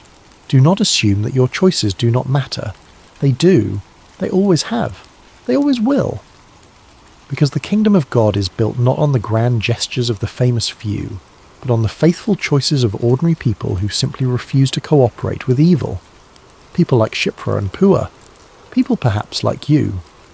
Rest now in the knowledge that God sees, that faithfulness matters, that courage is possible, and that the story is not over. The story is never over, because God is still working, still weaving faithfulness into deliverance, still honouring those who choose life, still writing stories of redemption through the choices of ordinary people who simply decide to say yes to what is right. Good night, and may your own story be one of courage, faithfulness, and life. Before we begin tonight's story, I want to ask for your support if you're finding value in this content. If you're watching on YouTube and enjoying what you hear, please consider using your hype points on this video. It genuinely helps the channel grow more than you could possibly know. The algorithm notices that engagement, and it allows us to reach more people who might appreciate these stories. For those listening on Spotify, leaving a review makes an enormous difference. It takes just a moment, but it helps others discover the channel and keeps us creating content like this. I'd also love to know where you are in the world right now and what time it is for you. Drop a comment if you feel like it. We absolutely love seeing where everyone is tuning in from. There's something special about knowing this community spans continents and time zones. And of course, if you enjoy these documentary-style deep dives into history, mystery and the unexplained, please subscribe. It costs nothing and means everything. Now let's begin. Sometimes the most profound moments in history happen in complete silence. No crowds, no cameras, no declarations carved into stone. Just an ordinary man, an ordinary house, and the presence of something so extraordinary that kings feared to approach it. This is the story of Obed-Edom, a man whose name you probably don't know, who never sought fame, never performed miracles, and never delivered a single recorded speech. Yet for 3 months, his home became the dwelling place of God himself, and everything in his life transformed. This is a story about reverence, about trust, about what happens when blessing arrives uninvited at your door, and you choose to welcome it with humility rather than fear. This is a story the world has largely forgotten, but perhaps it's the story we need most. Chapter 1. The Ark returns. The year is approximately 990 years before the Common Era. King David sits on the throne of a united Israel, a nation still finding its identity, still learning what it means to be chosen by God. The wars of consolidation are largely behind him. The capital is being established in Jerusalem, and David, in a moment of spiritual clarity, realizes something is deeply wrong. The Ark of the Covenant, the most sacred object in all of Israel, the physical manifestation of God's presence among his people, has been sitting neglected in the house of Abinadab for 20 years. 20 years.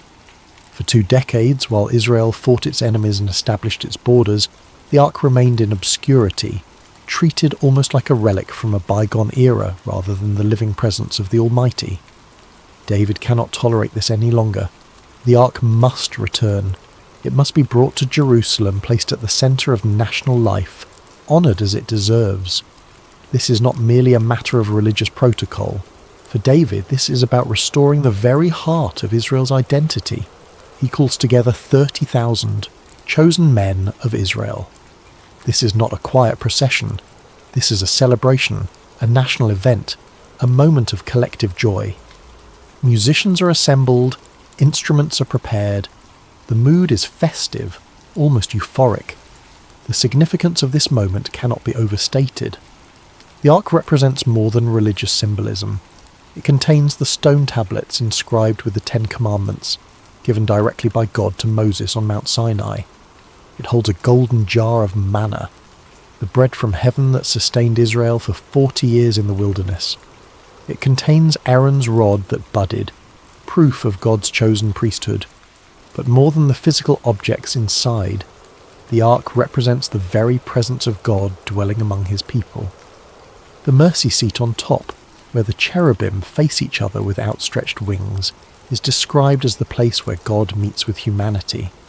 Between those golden figures, the invisible presence of the Almighty is said to dwell. This is not merely a religious artifact. This is the throne of God on earth, and it has been sitting in a relative obscurity for 2 decades. The Ark is placed on a new cart, freshly constructed for the occasion. The cart is driven by Uzzah and Ahio, sons of Abinadab. the man in whose house the ark has rested all these years. They guide the oxen, they steady the cart. They know this object better than anyone, or so everyone believes. David himself dances before the ark with all his might. The king, stripped of royal pretense, celebrating with unbridled joy. The crowd follows his lead. Music fills the air. Cymbals crash. Harps play. Voices rise in song.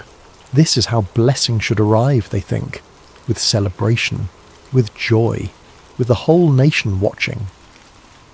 The procession winds through the hills toward Jerusalem. Thousands of feet march in rhythm. The sound of celebration echoes off the ancient stones. Children run alongside the procession, caught up in the excitement. Women watch from doorways, some joining the celebration, others preparing food for the festivities they know will follow. This is meant to be the greatest day in David's reign, the restoration of God's presence to the centre of national life, the fulfilment of a dream David has harboured since becoming king. But beneath the celebration, there is a problem. The law of Moses, given centuries earlier on Mount Sinai, contains specific instructions about how the ark must be transported. It is not to be placed on a cart, no matter how new or sturdy. It is to be carried on poles by the Levites, specific descendants of Levi set apart for this sacred duty. The poles are designed to rest on their shoulders. No hands are to touch the ark itself. These instructions are not arbitrary. They reflect something profound about the nature of God's presence. Holiness cannot be approached casually. Reverence requires obedience, not merely enthusiasm. The Philistines, when they captured the ark decades earlier, had returned it on a cart. But they were Philistines. They did not know the law. They did not understand the proper protocols. Their ignorance was excusable. Israel's ignorance is not. But in the excitement of the moment, these details have been overlooked. Perhaps the exact procedures were forgotten during the 20 years of the ark's absence. Perhaps the enthusiasm of the moment clouded judgment. Perhaps David, in his genuine desire to honour God, assumed good intentions were enough. The procession moves forward, music swelling, voices rising, the entire nation swept up in the moment, and then everything changes. Chapter 2. A sudden tragedy. The road is uneven. Ancient pathways carved through limestone hills, worn by centuries of travellers, oxen, and weather. The wheels of the cart navigate stones and ruts, the precious cargo swaying slightly with each movement. The oxen stumble. It is a small thing, the kind of minor disruption that happens countless times in any journey. The animals lose their footing for just a moment on the uneven ground. The cart lurches. For just a heartbeat, the ark tilts dangerously to one side. Uzzah, walking beside the cart as he has for miles, reacts instinctively. His hand shoots out to steady it, to prevent the sacred object from falling into the dirt. It is a protective gesture, born from care and concern. He has lived with this object in his family's house for 20 years. He feels responsible for it. His fingers make contact with the gold-covered acacia wood, and he collapses, instantly. No warning, no cry of pain, no gradual weakening. One moment he is walking, concerned, protective, his hand extended. The next moment he is on the ground, motionless, dead. The music stops as if cut by a knife. The celebration evaporates like morning mist under the sun. 30,000 men stand frozen in place, watching, trying to comprehend what they have just witnessed. The oxen continue walking for a few steps before Ahio, Uzzah's brother, manages to bring them to a halt. His own face is a mask of shock and incomprehension. The joy that filled the air moments ago is replaced by something else entirely. Fear. Raw, visceral, existential fear. This is not the fear of enemy armies approaching, not the fear of wild animals or natural disasters. This is something deeper, more primal. This is the fear of standing in the presence of something utterly holy, utterly other, utterly beyond human comprehension or control. The people begin to back away from the cart, not in an organised fashion, but in an instinctive recoil. Space opens around the ark, around Uzzah's body, around the entire scene. King David stands among them, no longer dancing, no longer celebrating. His face reflects a cascade of emotions: confusion, anger, grief, perhaps even a sense of betrayal. Uzzah was trying to help. Uzzah was protecting the ark. Uzzah grew up with this object in his home. How could this be the result? The theological implications crash over David like a wave. If God's presence can strike down a man for touching the ark, even with good intentions, even in an attempt to protect it from damage, then what does that say about the nature of this presence?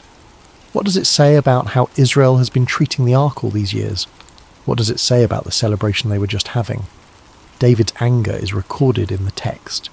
He is angry at God for this outbreak, for what seems like a disproportionate response to a well-intentioned action. But beneath the anger is something more complex, the realization that he has fundamentally misunderstood something crucial about approaching the divine. The procession cannot continue like this. The joy has turned to mourning. The celebration has become a funeral.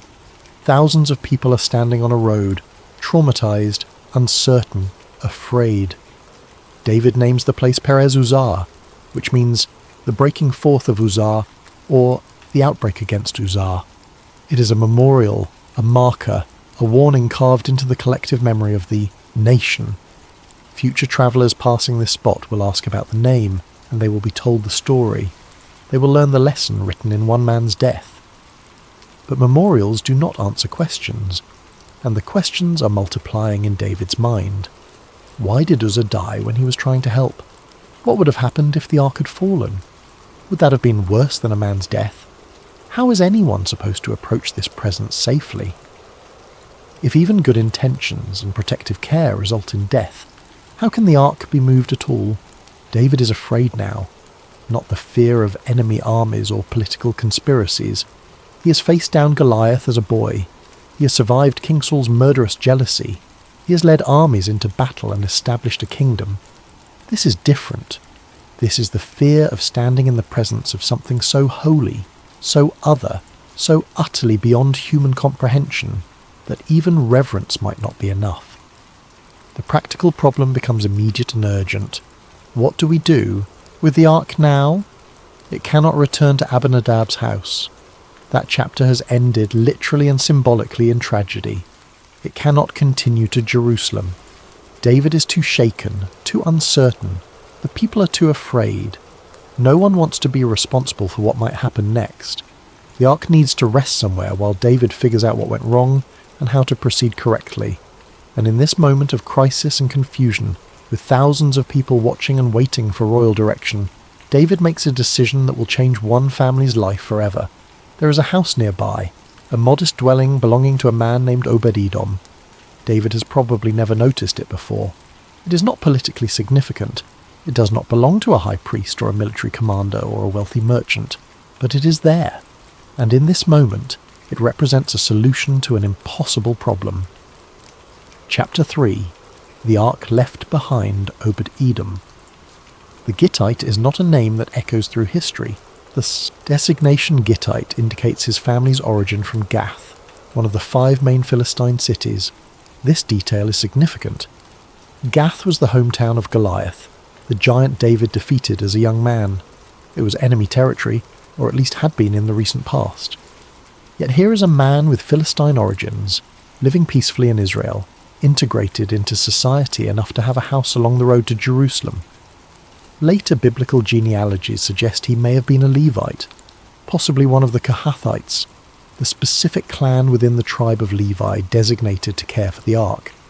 If this is true, then his Gittite designation might indicate where his family had been living, not his ethnic origin. But in this moment, none of that matters to the narrative. What matters is that he has a house, and King David needs somewhere to leave the ark. We have no record of Obed-Edom being consulted about this decision. The text does not describe a conversation where David asks permission or explains the situation or negotiates terms. The description is stark and simple. David had the ark carried aside to the house of Obed-Edom. Imagine that moment from Obed-Edom's perspective. You're at home, perhaps with your family, going about an ordinary day. Maybe you heard the music in the distance. Maybe you even walked to the road to watch the procession pass. Maybe you were planning to join the celebration in Jerusalem later. Then the music stops. Confusion ripples through the crowd. Word spreads quickly in the way news travels through ancient communities. Someone died. Someone touched the ark and died instantly. The king is angry. The king is afraid. The procession has stopped. And then you see them approaching your house. Not just a few officials, but the royal procession itself. The king himself. And they are carrying the Ark of the Covenant toward your doorway. The same ark that just killed a man for touching it. The same ark that represents the presence of the living God. The same ark that the king himself is too afraid to keep moving toward Jerusalem. You have just watched a man die for one moment of contact with this object. You know the power it represents. You know the fear it has instilled in the king himself, a man known for his courage and faith. And now it is being carried through your doorway, into your home, into the space where your family eats and sleeps and lives. Most people would refuse. Most people would make excuses, claim inadequacy, insist there must be someone more qualified, someone more prepared, someone more worthy. Most people would see this as a burden at best, possibly a curse, certainly a danger to themselves and everyone they love. Obed-Edom accepts it, not with grand speeches about his honour or his worthiness, not with protests about being unqualified or unprepared, not with demands for compensation or guarantees of safety or royal protection. He simply accepts. Perhaps he understands something the king has temporarily forgotten in his fear. The ark, properly honoured, is a blessing, not a curse. The problem was not the ark itself. The problem was approaching it wrongly. Perhaps his Levitical training, if indeed he is a Levite, gives him confidence that reverence and proper care will be enough. Or perhaps he simply trusts that God knows what he is doing, even when humans do not. The ark is carried into his house. The Levites, or whoever is handling it now with extreme caution, place it somewhere inside. Perhaps a main room, perhaps a separate space hastily cleared and prepared. We are not told the details because the details do not matter to the larger story. What matters is the acceptance. The royal procession departs. The musicians pack their instruments. The celebration abandoned. The 30,000 chosen men disperse, returning to their homes with a story they will tell for the rest of their lives. King David returns to Jerusalem troubled, uncertain, angry and afraid, and Obed-Edom is left, with the presence of God in his house, for an indefinite period. No one knows how long this arrangement will last. Days, weeks, months, years? Until David figures out what went wrong? Until the king's fear subsides? Until some prophet or priest receives divine instruction about how to proceed? The future is completely uncertain, but the present is crystal clear. The Ark of the Covenant, the throne of God on earth, the most sacred object in all of Israel, is now residing in the house of Obed-Edom the Gittite. The story could have ended there. A footnote in a larger narrative about David's reign. A minor detail about where the ark was stored temporarily during a crisis. But the story is just beginning. Chapter 4. Living with the Presence. The first night must have been extraordinary. Imagine the conversations in that household as evening falls. Obed-Edom, his wife, their children, perhaps extended family living under the same roof as was common in ancient times. They gather for the evening meal, the normal routines of daily life, but nothing is normal anymore. The ark sits somewhere in their home. The presence of God rests under their roof. Do they speak in whispers, afraid that normal volume might somehow show disrespect? Do they move more carefully, aware that every action is taking place in proximity to holiness? Do they pray more fervently, more frequently, more consciously than ever before? We are not told these details. The biblical narrative gives us almost nothing about the internal experience of Obed-Edom's household during these months. We are left to imagine, to extrapolate from what we know about human nature and divine presence.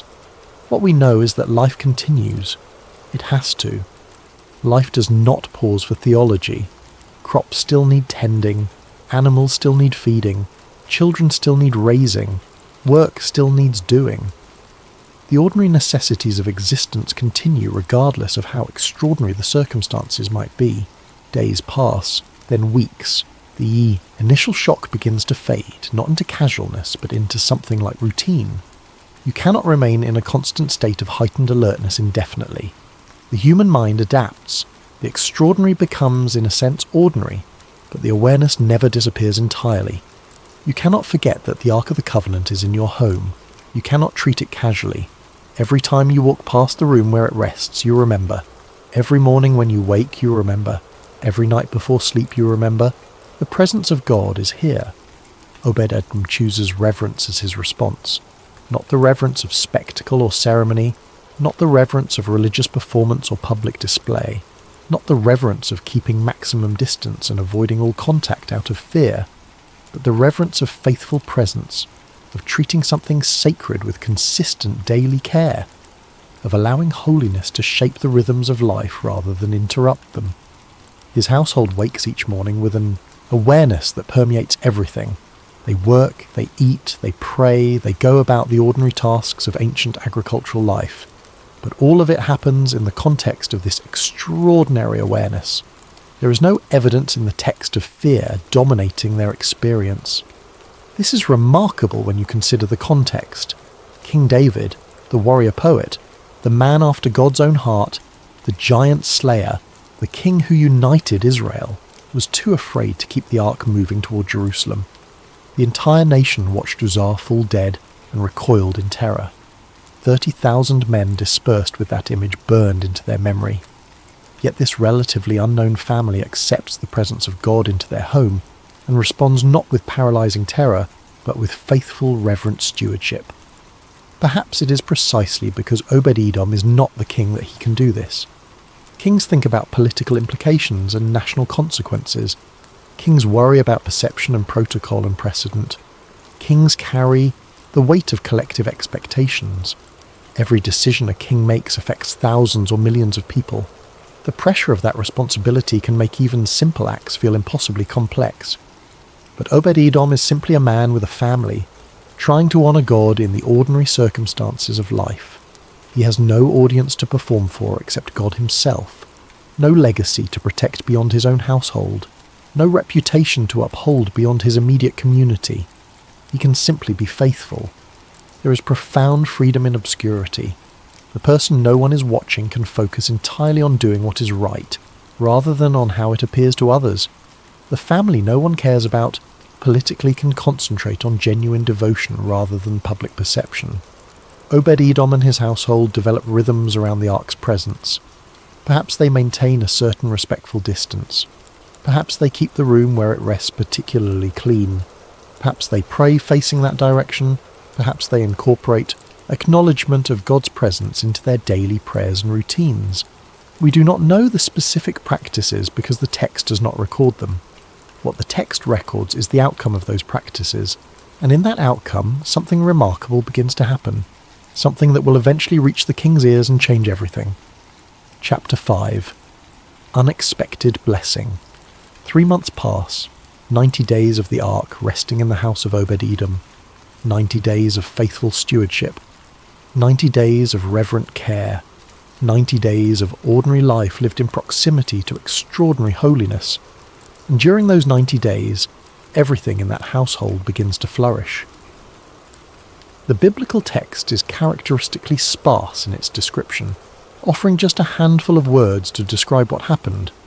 The Lord blessed Obed-Edom and all his household, but those few words contain entire volumes of meaning. What does divine blessing look like in practical, concrete terms in an ancient agricultural society? It manifests in ways that are tangible, measurable, undeniable. The fields Obed-Edom tends yield more grain than expected. The harvest is abundant beyond normal predictions. The quality is exceptional. Where neighbours struggle with ordinary yields, his crops thrive. The livestock multiply and stay remarkably healthy. Ewes give birth to healthy twins. Cows produce exceptional amounts of milk. Animals that in other households might sicken or die remain vigorous and productive. Business transactions, whatever form they take in this economy, seem to succeed. If Obed-Edom sells goods, he gets fair prices. If he trades, He makes beneficial exchanges. The ordinary commerce of life flows smoothly.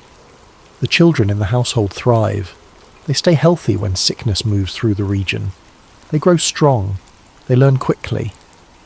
The ordinary challenges of raising children in the ancient world, high infant mortality, childhood diseases, accidents, seem somehow held at bay.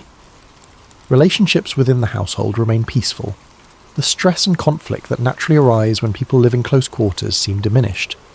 Disagreements are resolved. Harmony prevails. The household functions as a unit with unusual cohesion. This is not mystical prosperity divorced from physical reality. This is not abstract theological blessing that can only be discerned through spiritual contemplation.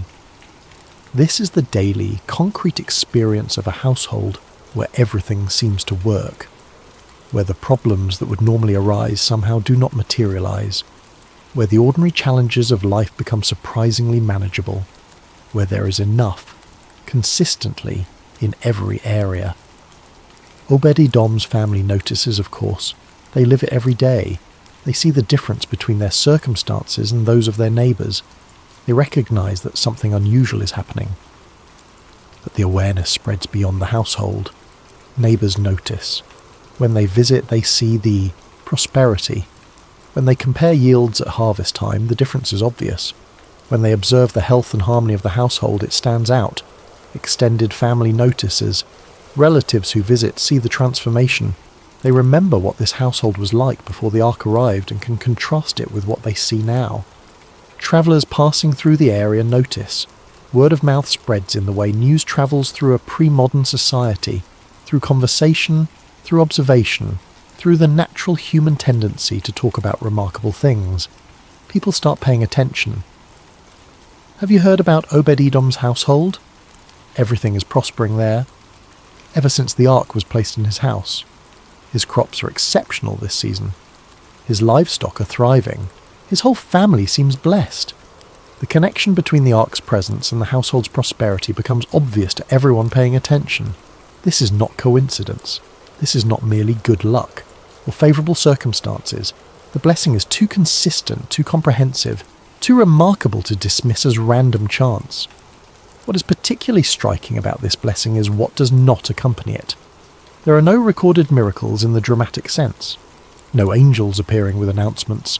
No pillars of fire or divine voices speaking from heaven. No supernatural manifestations that would draw crowds or inspire awe.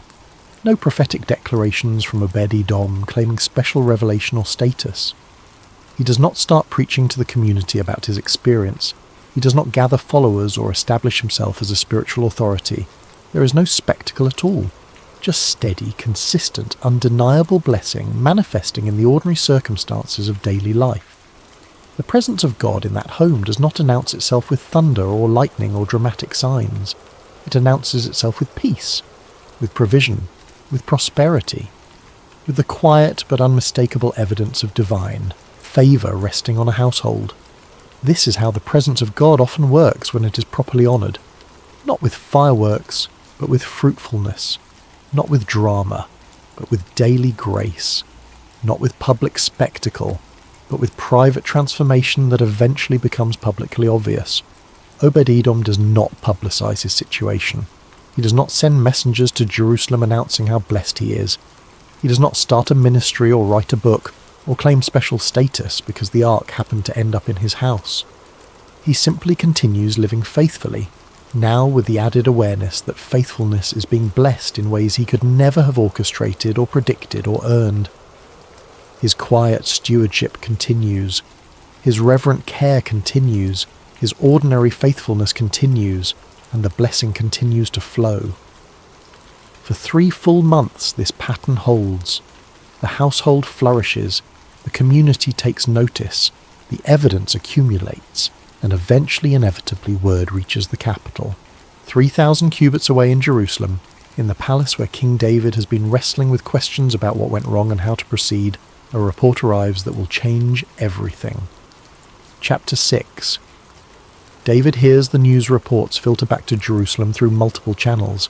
They are not official dispatches, not formal communications from Obed-Edom requesting an audience or announcing his situation. Just the natural spread of remarkable news through a society where information travels through conversation, through trading networks, through family connections, through the countless informal channels that connect communities. Merchants travelling to Jerusalem mention it. Extended family members visiting the capital share the news. Officials conducting business in the region observe it firsthand and report back. The story is consistent across all these sources. The house of Obed-Edom is blessed. Not just mildly prosperous, not just doing okay, but significantly, unmistakably, extraordinarily blessed. The crops are exceptional, the livestock are thriving, the family is flourishing. Everything in that household is working in ways that defy normal explanation, and everyone agrees on the cause. It is because of the ark. The presence that seemed so dangerous 3 months ago, the object that caused a man's death and struck fear into the entire nation, has become a source of profound blessing in the home of this obscure family. When the news reaches David, it lands with the force of revelation. 3 months have passed since the tragedy that halted the procession. 3 months of David wrestling with theological questions that have no easy answers. 3 months of the ark sitting in Obed-Edom's house while David tried to understand what went wrong and how to proceed. And now there is new data, critical data, data that reframes the entire situation. The ark has been in someone's home for 3 months, and that person is not dead. That person is not cursed. That person is not experiencing divine judgment or wrath or punishment. That person is blessed, profoundly, unmistakably, undeniably blessed. The presence that killed Uzzah has brought nothing but flourishing to Obed-Edom's household. What changed? David sits with this question. He is a poet, a thinker, a man who writes psalms exploring the deepest questions about God and humanity. He does not accept easy answers. He wrestles with truth until he understands. What changed between the tragedy on the road and the blessing in Obed-Edom's house? Not God. That much is theologically certain. God does not change. God's character, God's nature, God's holiness remain constant. Whatever variation exists must be on the human side of the equation. So what was different? The method of transport was different. On the road they used a cart, copying the Philistines' method, rather than following the prescribed procedure in the law. In Obed-Edom's house, the ark simply rested in place, carried there, properly by designated bearers. The attitude was different. Uzzah reached out to steady the ark as if it were an ordinary object that might be damaged by falling, as if God's presence needed human intervention to protect it. Obed-Edom, by contrast, received the ark with reverence, not trying to manage it or control it, simply honouring its presence. The approach was fundamentally different. One presumed familiarity, the other maintained appropriate awe. David begins to understand. The problem was never that God's presence is inherently dangerous to be near. The problem was approaching that presence wrongly, with presumption rather than reverence, with casual familiarity rather than appropriate recognition of holiness. The ark itself killed no one. God's presence struck down no one arbitrarily. What happened to Uzzah was the natural consequence of violating the boundaries of holiness, of treating the sacred as common, of approaching with human presumption something that required divine protocol. Once you understand how to honour the presence of God, once you approach with proper reverence, follow prescribed procedures, maintain appropriate boundaries, that presence becomes blessing rather than danger. This realization transforms David's fear into understanding, his hesitation into clarity. The ark does not need to stay in Obed-Edom's house. It was never meant to stay there. Obed-Edom's home was a way station, a temporary shelter during a crisis, a place where the ark could rest while everyone learned the lesson that needed learning. And now the lesson is learned. The ark must complete its journey to Jerusalem, but this time everything will be done correctly. No shortcuts, no innovations, no well-intentioned but misguided procedures. This time they will follow the instructions given centuries earlier through Moses, instructions that seemed overly detailed, perhaps unnecessarily complicated, until tragedy revealed their purpose. Holiness has its own protocols. Divine presence has its own requirements. These are not arbitrary rules designed to make things difficult. They are the pathways to safely approaching what is infinitely holy. David makes his decision. Preparations begin immediately, but first, a message must be sent to Obed-Edom. Chapter 7. The ark moves again. The message arrives at Obed-Edom's house. The king is coming to retrieve the ark. After 3 months of blessing, this moment must carry complex emotions. The presence that has transformed this household, that has brought such abundance and prosperity and peace, will be leaving.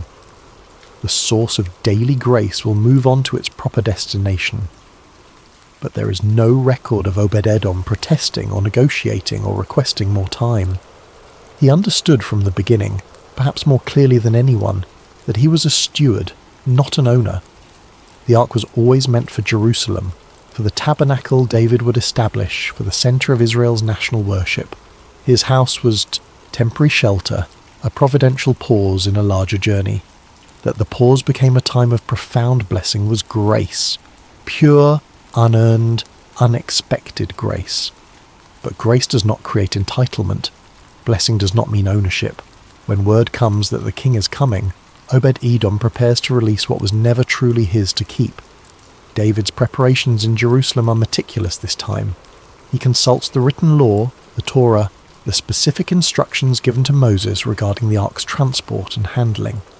He identifies the proper Levites by genealogy, the Kohathites specifically designated for this duty. He ensures they understand the procedures, the protocols, the requirements. The poles that pass through the rings on the ark's sides are checked, positioned correctly. The Levites who will carry it are instructed on how to lift it, how to walk, how to maintain appropriate reverence throughout the journey. No more carts, no matter how new or sturdy or well constructed. Carts are for ordinary cargo. The ark is not ordinary cargo. It is the throne of God, and it will be carried as such. No more innovation on sacred procedures. No more assuming that good intentions compensate for wrong methods. This will be done according to instruction, following the pattern established in Scripture. The procession forms in Jerusalem and makes its way to Obed-Edom's house. When they arrive, the ark is brought out carefully, reverently. The Levites position themselves. The poles rest on their shoulders, and the journey toward Jerusalem begins again. The mood is different from 3 months earlier.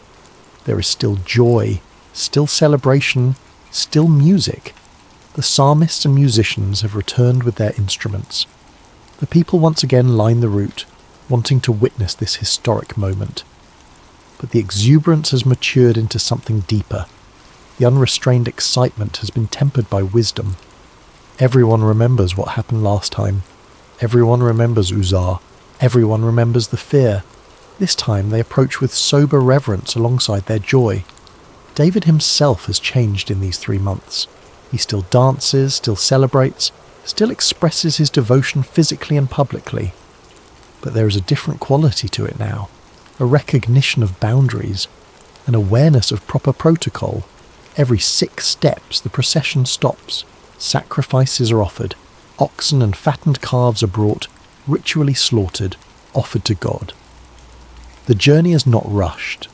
Every movement forward is accompanied by worship, by acknowledgement, by sacrifice. This is not about efficiency or getting to Jerusalem as quickly as possible. This is about honouring every step of the journey. This is about approaching with the reverence that should have characterised the first attempt. The procession moves slowly, deliberately, carefully. Musicians play, people sing, David dances, but all of it happens within the structure of proper procedure. The ark passes through the countryside, past the place now called Perez Uzzah, where tragedy struck. The memory hangs in the air, unspoken but acknowledged by everyone. They pass the spot carefully, reverently, with full awareness of what happened there. And nothing goes wrong. No one stumbles, no one reaches out inappropriately, no one dies. The journey continues safely because the journey is being conducted correctly. Hours pass. The sun moves across the sky. Jerusalem comes into view on its hills. The city gates stand open. People line the walls to watch. The entire capital has turned out to witness the ark's arrival. The procession enters Jerusalem. Music fills the streets. Celebration erupts from thousands of throats. The ark is carried through the city toward the tabernacle David has prepared, a special tent erected for this purpose. The ark is placed inside the tent, positioned carefully, treated with utmost reverence. More sacrifices are offered. The celebration intensifies. David has robes brought, distributes food to everyone present. Bread and meat and wine for the entire assembly. The feast continues long into the evening. But throughout all the celebration, throughout all the joy and music and public worship, people remember. They remember Uzzah and the first attempt. They remember the fear and the confusion and the uncertainty. And they remember the house of Obed-Edom, where God's presence brought nothing but blessing because it was received with proper reverence. The story could end here, with the ark finally reaching its destination, with David's dream fulfilled, with Jerusalem becoming the religious centre of Israel as intended. But there is a postscript, a detail that emerges later in the biblical narrative, a footnote that reveals the lasting impact of those 3 months. Chapter 8. Obed-Edom remembered years pass. David's reign continues. Plans are made for a permanent temple to replace the tent. Solomon, David's son, will eventually build it. The ark rests in Jerusalem, at the centre of Israel's worship, as David always intended. And Obed-Edom does not fade into obscurity. His name appears again in the biblical record, and when it does, it reveals something profound about how those 3 months changed him. Obed-Edom becomes a doorkeeper in the house of God.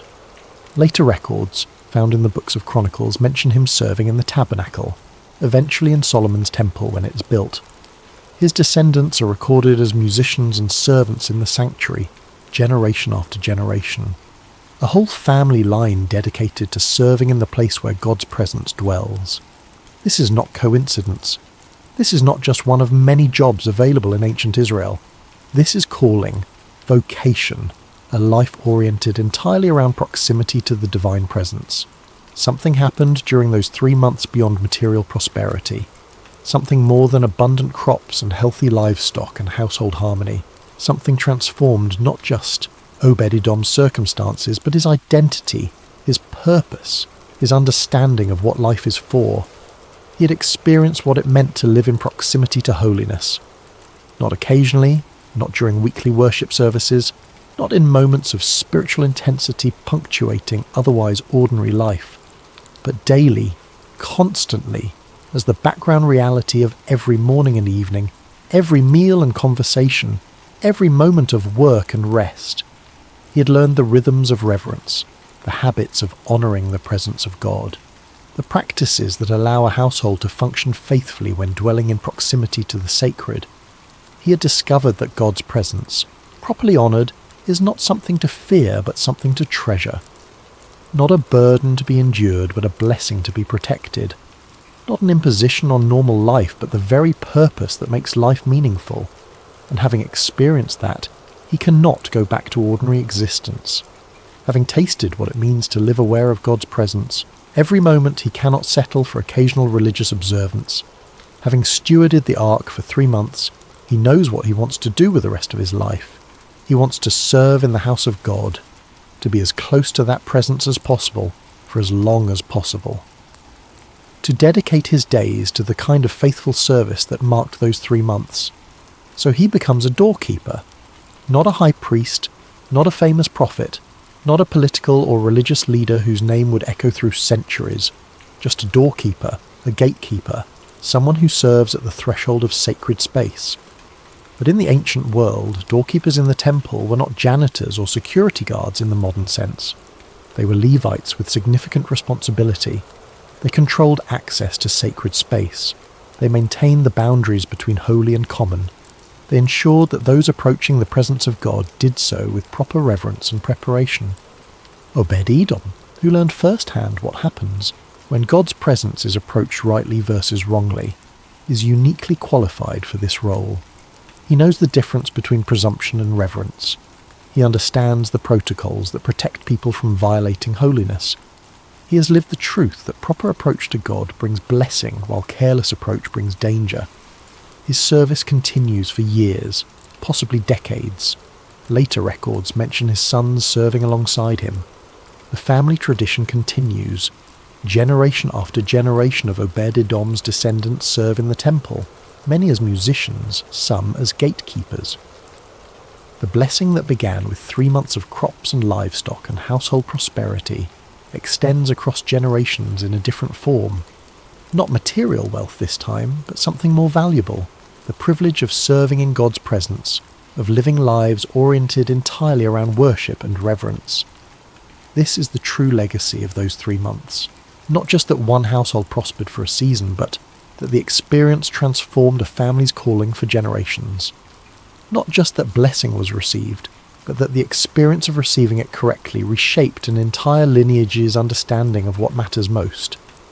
When the chroniclers later compile the genealogies and organizational records of temple servants during David's reign, Obed-Edom's name appears prominently. His sons are listed by name.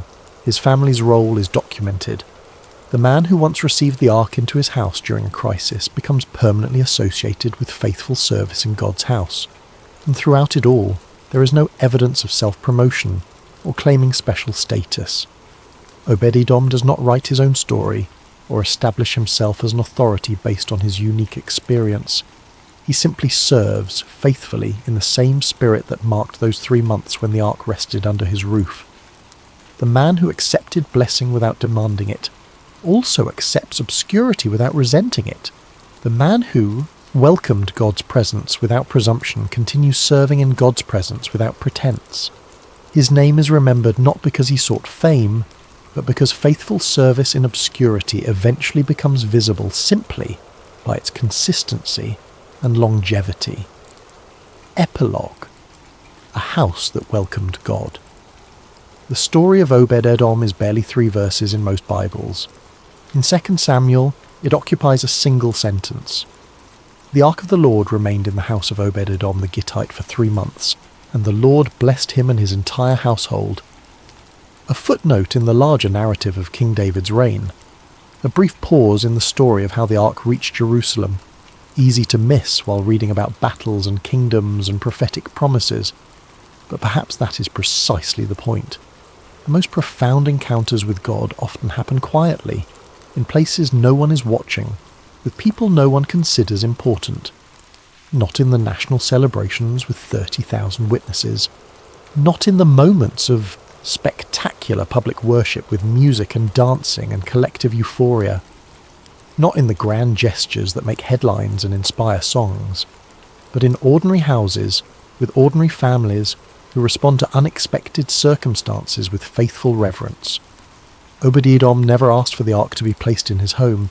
He did not campaign for the honour or position himself to receive blessing. The crisis that brought God's presence to his doorstep was not of his making.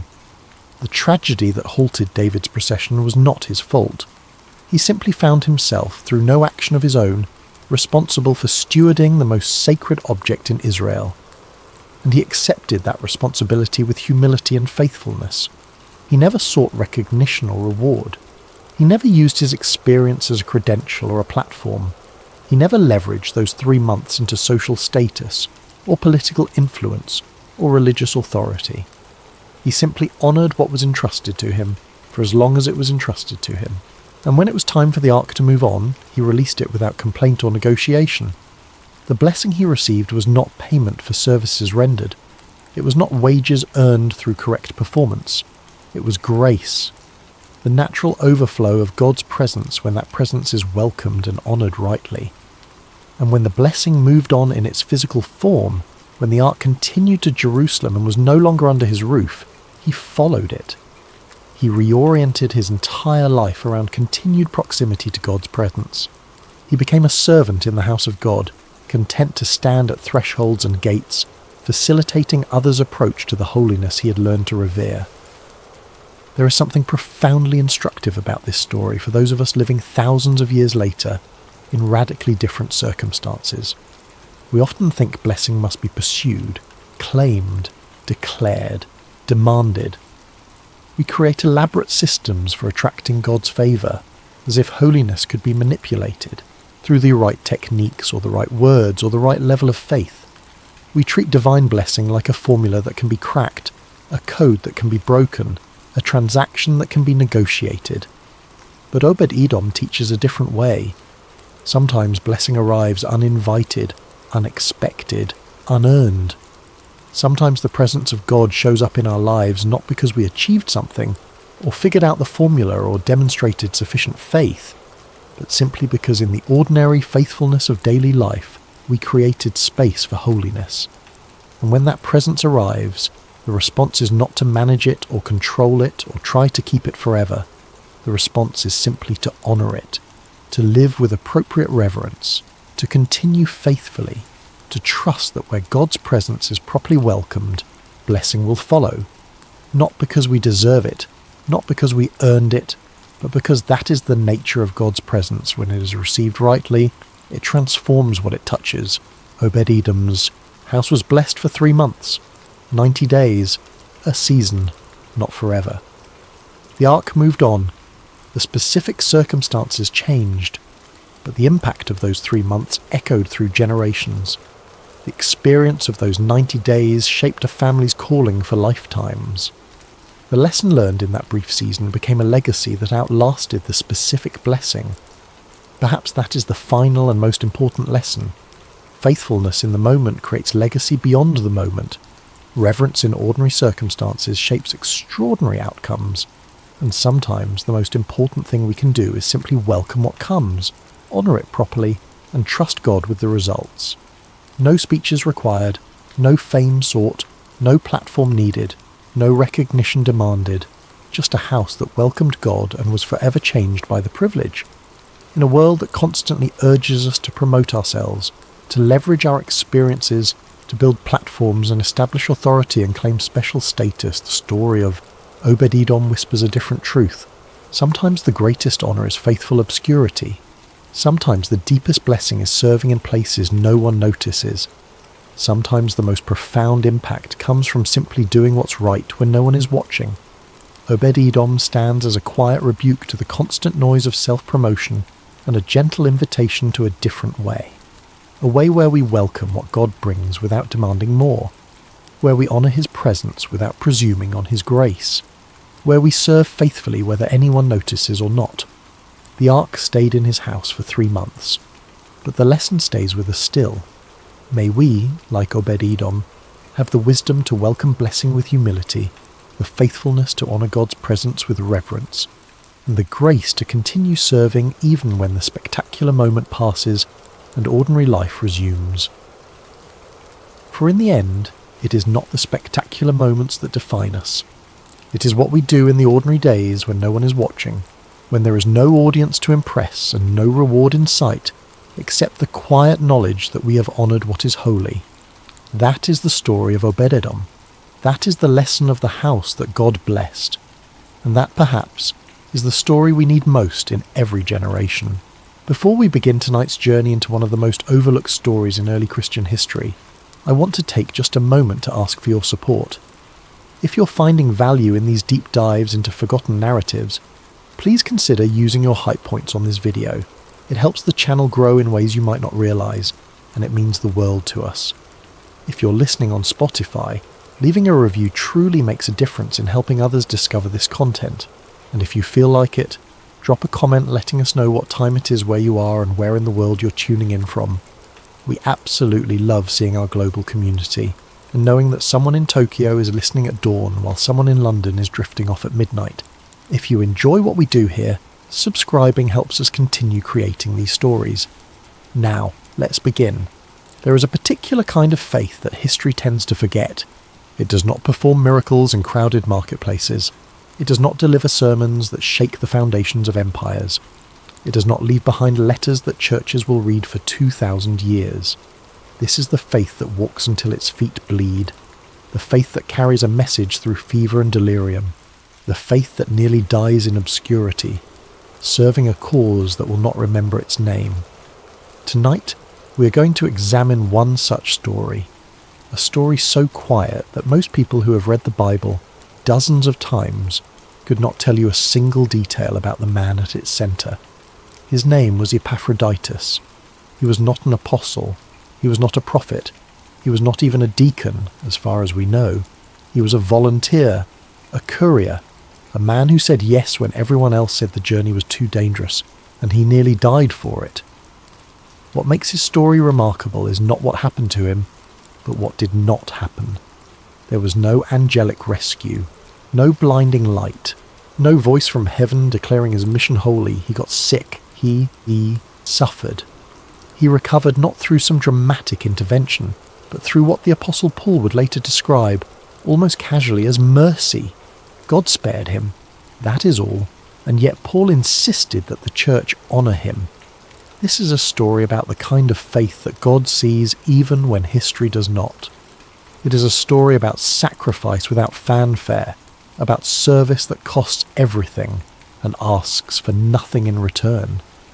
It is a story that begins not with Epaphroditus, but with a small church in a Roman colony, trying desperately to help a man they loved who was locked in chains far away. The early church was not the institution we know today. It was fragile. It was persecuted. It operated in the margins of society, meeting in homes, hiding its practices from hostile authorities, navigating a world that viewed it with suspicion at best and outright hostility at worst. In this world, every act of service was dangerous. Every journey was a risk. Every letter was a potential death sentence if it fell into the wrong hands. And yet they served anyway. They travelled anyway. They loved anyway. Epaphroditus is one of those names that appears briefly in Scripture and then vanishes. He is mentioned in Paul's letter to the Philippians and nowhere else. No other book of the Bible records his deeds. No church father writes extensive commentaries about him. He does not appear in the creeds or the councils. He is a footnote. But Paul did not think of him that way. To Paul, Epaphroditus was a brother, a fellow worker, a fellow soldier. He was someone who risked everything to serve the gospel. And Paul wanted to make sure the church understood that this kind of quiet, costly faith was exactly the kind of faith that mattered most. Before we dive into the details of his journey, we need to understand the world he lived in. We need to understand what it meant to be a Christian in the first century. We need to understand the pressures, the dangers, the daily reality of following Jesus in a world that crucified him. Because without that context, Epaphroditus' story is just a nice anecdote about a guy who got sick and recovered. With that context, it becomes something else entirely. It becomes a window into the soul of the early church, a church that believed so deeply, so desperately, that it was willing to send its own into danger for the sake of a man they might never see again. The faith of the early church was not abstract. It was not theoretical. It was not something you discussed in seminars or debated in comfortable settings. It was visceral. It was costly. It demanded everything. To become a Christian in the first century was to mark yourself as other, to separate yourself from your family, your community, your entire social world. It was to join a group that the Romans viewed with suspicion, that the Jews viewed as heretical, that the general population viewed as strange and possibly dangerous. Christians did not worship the emperor. They did not participate in the civic festivals that honoured the gods. They did not engage in the social rituals that bound communities together. They claimed that a crucified criminal was Lord. They claimed that death was not the end. They claimed that the God of the universe had become human, had died, and had risen again. This was madness to the Greeks. It was blasphemy to the Jews. It was potential sedition to the Romans. And yet people believed. They believed because something about the message rang true. They believed because they had encountered something, someone, who changed them at a fundamental level. They believed because the alternative, a world without hope, without resurrection, without the possibility of redemption, was unbearable. So they gathered in secret. They shared meals. They read letters from apostles. They prayed for each other. They supported each other when the world turned against them, and they sent messengers like Epaphroditus. Men and women who carried letters, money, supplies, encouragement across hundreds of miles of dangerous roads, because the church was not a building, it was a network of relationships, and those relationships had to be maintained even when distance and danger made it nearly impossible. This is the world Epaphroditus inhabited. This is the faith he lived, and this is the journey that nearly killed him. Chapter 1. A church under pressure. The city of Philippi sits in the shadow of empire. It is not a place of great theological importance. It is not Jerusalem, where the faith was born in the fires of Pentecost. It is not Antioch, where believers were first called Christians, where the Gentile mission took root and flourished. It is not even Corinth, with its wealth and controversy, its factions and its letters that would become scripture. Philippi is different. Philippi is practical. Philippi is Roman to its core. It is a colony established by Augustus after the civil wars that followed Julius Caesar's assassination. The Battle of Philippi, fought in the year 42 before the Common Era, was one of the decisive conflicts in Roman history. It was here that Octavian and Mark Antony defeated the forces of Brutus and Cassius, the men who had assassinated Caesar. After the victory, Octavian, who would later become Augustus, the first emperor, rewarded his soldiers by giving them land in Philippi. The city was rebuilt as a Roman colony, a miniature Rome in the heart of Macedonia. For the veterans who settled there, Philippi represented everything they had fought for. It was retirement, it was prosperity. It was the promise that their service to Rome would be honoured for the rest of their lives. The city is designed to look Roman. The architecture speaks Latin. The forums, the temples, the baths, the streets, they are all constructed in the Roman style. Deliberate reminders that this is not merely a conquered territory, but a piece of Rome itself, transplanted to the edge of the empire. For the citizens of Philippi, Roman identity is everything. To be Roman is to be civilized. To be Roman is to be part of the greatest empire the world has ever seen. To be Roman is to participate in the civic religion that binds the empire together, the worship of the emperor, the honouring of the Roman gods, the festivals and sacrifices that mark the rhythm of the year. This civic religion is not optional. It is how you prove your loyalty. It is how you demonstrate that you are a good citizen, a reliable member of the community, someone who can be trusted.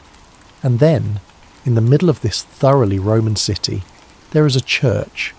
It starts small. It always does. Paul arrives in Philippi around the year 50 on his second missionary journey. He comes with Silas, Timothy and Luke. They do not arrive with fanfare. They do not have the backing of any major institution. They do not have wealthy patrons or letters of introduction from powerful people. They have a message and they have faith that God will open doors. The first door opens by a river. There is no synagogue in Philippi, at least none that Paul can find. This is unusual. In most cities Paul visits, he starts by preaching in the synagogue, where there is already a community that knows the scriptures, that understands the concept of Messiah, that has a framework for understanding who Jesus is. But Philippi has no synagogue. According to Jewish law, you need at least 10 Jewish men to form a synagogue, and apparently Philippi does not have even that many. So on the Sabbath, Paul goes to the place where Jews typically gather when there is no synagogue, by the water outside the city gates, where ritual purification can take place. He finds a group of women praying. One of them is named Lydia. She's a dealer in purple cloth, a businesswoman, someone with resources and connections. Purple dye is expensive. It is extracted from sea snails, and it takes thousands of snails to produce even a small amount of dye. Only the wealthy can afford purple cloth, which means Lydia's customers are the elite of Roman society. She's not Jewish by birth, but she's described as a worshipper of God, which means she has been attending Jewish gatherings, learning the scriptures, seeking the God of Israel, even though she was not born into the covenant community. Paul speaks to the women by the river. He tells them about Jesus. He tells them about the Messiah who was crucified and raised from the dead. He tells them about the forgiveness of sins, about new life, about a kingdom that is not of this world. And Lydia listens. The text says that the Lord opened her heart to respond to Paul's message. This is significant language. It is not that Paul's argument was so compelling that she could not resist. It is not that his rhetoric was so powerful that she was convinced against her will. It is that God opened her heart. Faith in the biblical understanding is not something you work up on your own. It is not something you achieve through intellectual rigor or emotional manipulation. It is a gift. It is God opening your heart so that you can receive the truth that has always been there. Lydia believes. She is baptized. Her household is baptized. And she invites Paul and his companions to stay in her home. This is how the church in Philippi begins. Not with a dramatic public sermon, not with signs and wonders in the marketplace, but with a conversation by a river and a woman's decision to believe. The church grows slowly. More people hear the message. More people believe. They meet in Lydia's home, and perhaps in other homes as well. They pray together. They share meals. They break bread in remembrance of Jesus. They read letters from Paul when he is away. They try to figure out what it means to follow Jesus in a city that worships Caesar. It is not easy. The pressure on the church is not always violent, but it is always present. In a Roman colony, civic participation is expected. The festivals, the sacrifices, the public rituals, these are not optional. They are how a person proves their loyalty to Rome. To refuse participation is to mark yourself as suspect, as different, as potentially dangerous. Christians refuse. They cannot burn incense to the emperor. They cannot call him Lord. They cannot participate in the sacrifices to the Roman gods. They cannot attend the festivals that honour Jupiter or Mars or Venus. This makes them strange. It makes them outsiders. It makes them a problem. For some members of the church, this means social ostracism. Neighbours stop speaking to them. Business relationships dissolve. Families disown them. Merchants refuse to sell to them. Employers refuse to hire them. For others, the pressure is more severe. Slaves who become Christians may face punishment from masters who view their new faith as insubordination, as a threat to the social order. A slave who believes he is equal before God, who believes he has dignity and worth, is a slave who might not be as easily controlled. Women who become Christians may face pressure from husbands who do not share their faith. Children may face pressure from parents. The family is the basic unit of Roman society, and when Christianity divides families, it threatens the stability of the entire social structure. The church in Philippi is tolerated, but barely. They are not dragged into the streets and executed, not yet anyway, but they live with the knowledge that their faith comes at a cost. They live with the knowledge that at any moment the tolerance could end. At any moment, the authorities could decide that this strange new sect is too dangerous to ignore. At any moment they could be called to account for their refusal to participate in the civic religion. And then word arrives that changes everything. Paul is in prison. The news travels slowly past from church to church, city to city, carried by travellers and merchants and messengers who move along the roads of the empire. Paul, the man who founded their community, the man who preached the gospel to them when no one else would, the man who baptized them and taught them and loved them, he's locked in chains. The details are unclear. Some say he's in Rome, awaiting trial before Caesar. Some say he is in Caesarea, held by the Roman governor Felix, who is waiting to see which way the political winds will blow before deciding Paul's fate. The distance is immense either way, and the implications are terrifying. If Paul is in prison, it means the authorities are paying attention. It means the faith that once seemed like a marginal curiosity, a strange Jewish sect that the empire could safely ignore, is now being taken seriously enough to warrant arrest. It means they could be next. But the church in Philippi does not respond with fear. They respond with love. They want to help Paul. They want to send him money, supplies, encouragement. They want him to know that he is not forgotten, that they are praying for him, that they stand with him even from hundreds of miles away. In the ancient world, prisoners are not provided for by the state. There are no prison cafeterias, no taxpayer-funded meals. If you're in prison and you do not have friends or family to bring you food, you starve. If you do not have money to bribe the guards, you suffer in the worst conditions imaginable. Paul needs help, and the church in Philippi wants to provide it. But someone has to carry it. The journey is dangerous, the roads are long. Bandits operate in the mountains between Macedonia and wherever Paul is being held. Illness spreads in the crowded cities along the way. There is no guarantee that whoever goes will come back. The church discusses the matter. They pray. They calculate what they can afford to send. It is not much. They are not a wealthy congregation. Most of them are working-class people. Some are slaves. but it is something. It is what they have. They scrape together coins, they gather supplies, they write letters of encouragement, they prepare everything that Paul will need to survive in prison, to bribe the guards if necessary, to buy food, to pay for basic necessities. And then they face the question that has been hanging over the entire discussion. Who will go? The room is silent. Everyone knows what the journey entails. Everyone knows the risks. Everyone loves Paul. But love does not make the roads less dangerous or the illness less deadly. And then someone speaks. His name is Epaphroditus. And he says, I will go. Chapter 2. The volunteer. Epaphroditus is not the obvious choice. If the church in Philippi wanted to send someone impressive, someone with credentials, someone whose very presence would command respect, they had other options. They could have sent someone with connections, someone who had travelled before, someone who knew the roads and the cities and the languages. They could have sent someone who was trained in rhetoric, who could speak eloquently if questioned by authorities. They could have sent someone who was wealthy, who could afford better lodging, who could hire guards for protection. But they sent Epaphroditus. His name is Greek, which means he is likely a Gentile. He is not Jewish. He did not grow up with the scriptures.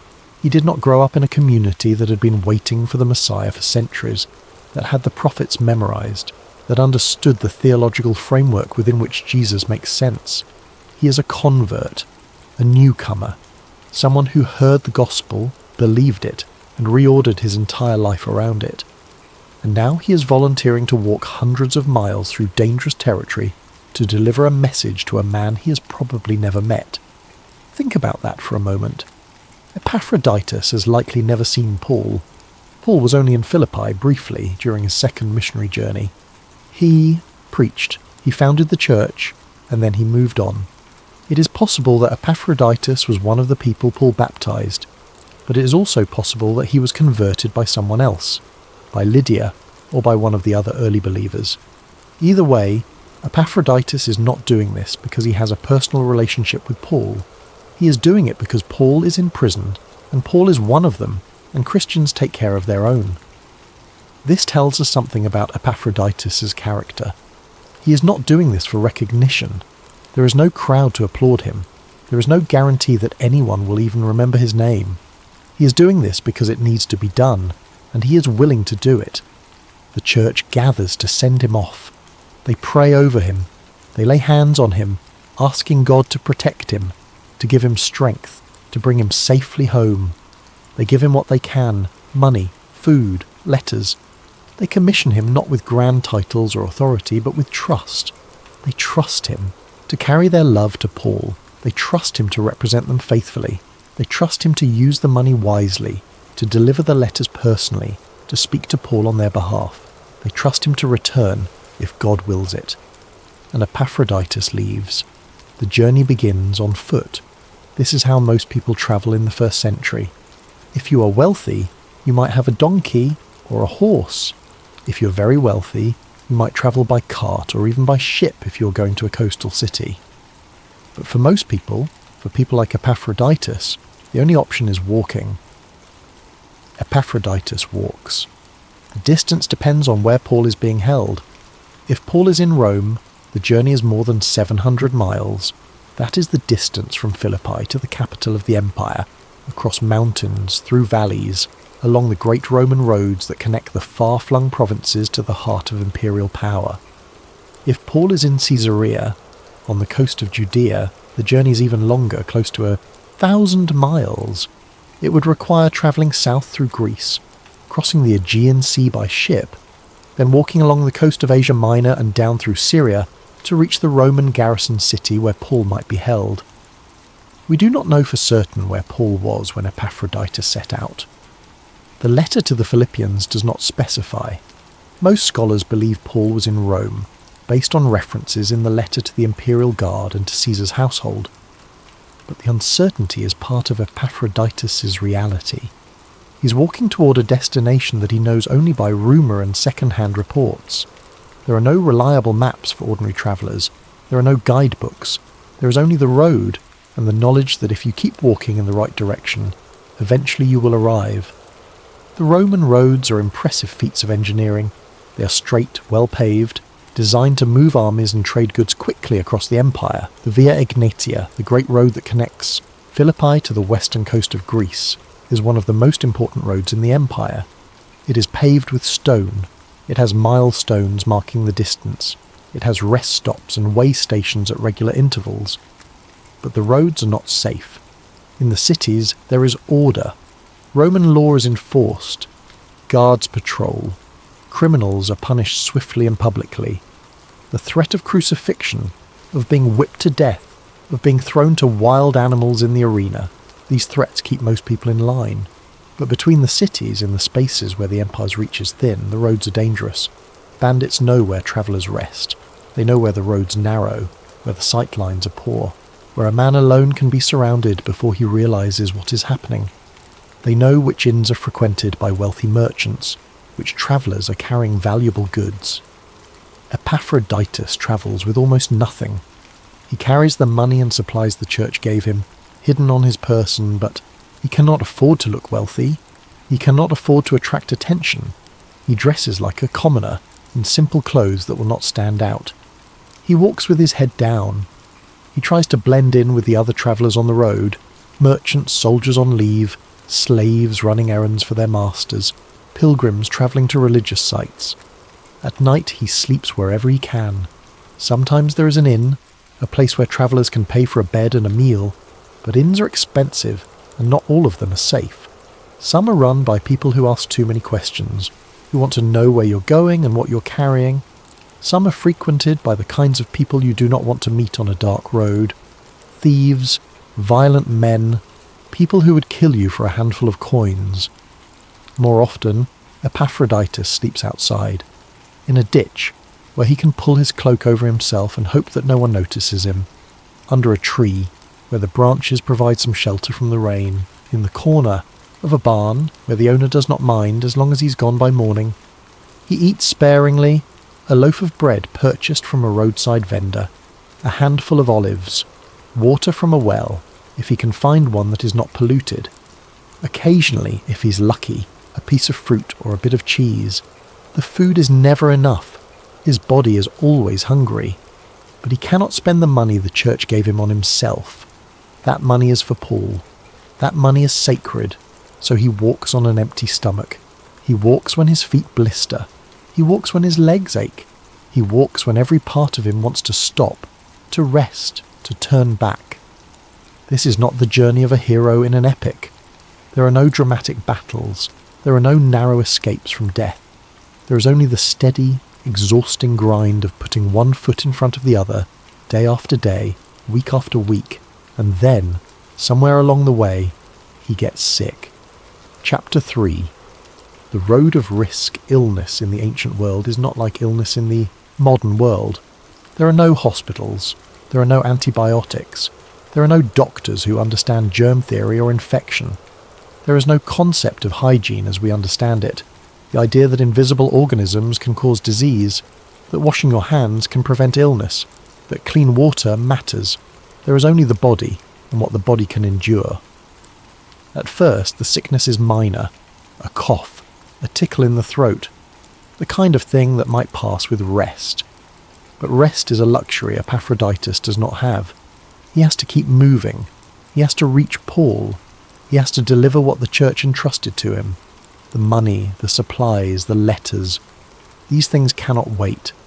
Paul is in prison, suffering, possibly facing execution. Every day that passes is a day that Paul might not have food, might not have clean water, might not have the basic necessities of life. So Epaphroditus walks. The cough worsens. His throat becomes raw. Swallowing is painful. His body aches in a way that has nothing to do with the miles he has walked. This is different. This is something inside him, something wrong. The fever starts small. A slight warmth, a flush to his skin. He ignores it. He has been walking in the sun for weeks now. Of course he feels warm. Of course his skin is hot. But the fever does not go away. It gets worse. At night he shivers under his cloak even though the air is warm. During the day, he feels like he is burning from the inside out. His vision blurs at the edges. His thoughts become sluggish, hard to grasp. Still, he keeps walking. He walks through cities where no one knows his name. He walks through villages where no one cares that he is sick. He walks through wilderness where no one will find him if he collapses. Food becomes impossible. His stomach rebels against everything he tries to eat. The bread tastes like ash. The water tastes wrong. He forces himself to swallow because he knows he needs strength, but his body rejects it. He loses weight. His clothes hang loose on his frame. His face becomes gaunt. His eyes sink into his skull. And still, he keeps walking. Because the mission matters more than his comfort. Because Paul is waiting. Because the church entrusted him with this task, and he will not fail them. This is not heroism in the way we usually think of it. There are no crowds cheering. There are no witnesses. There is only a man, alone on a road, willing his body to keep moving when everything inside him is screaming to stop. He walks through pain that most of us will never know. He walks through exhaustion that goes beyond physical tiredness, that becomes a spiritual weight, a darkness that presses down on him with every step.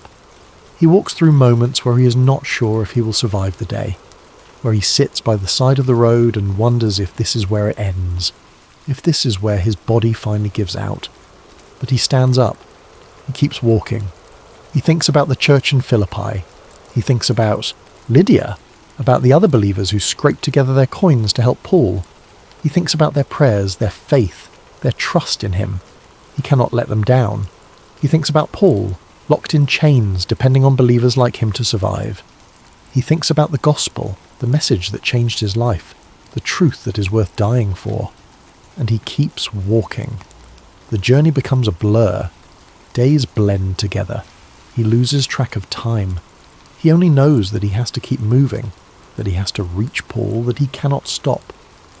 And eventually, after weeks of walking, after weeks of sickness, after weeks of pushing his body beyond what it was meant to endure, he sees the city in the distance, Rome, or Caesarea, whichever city holds Paul.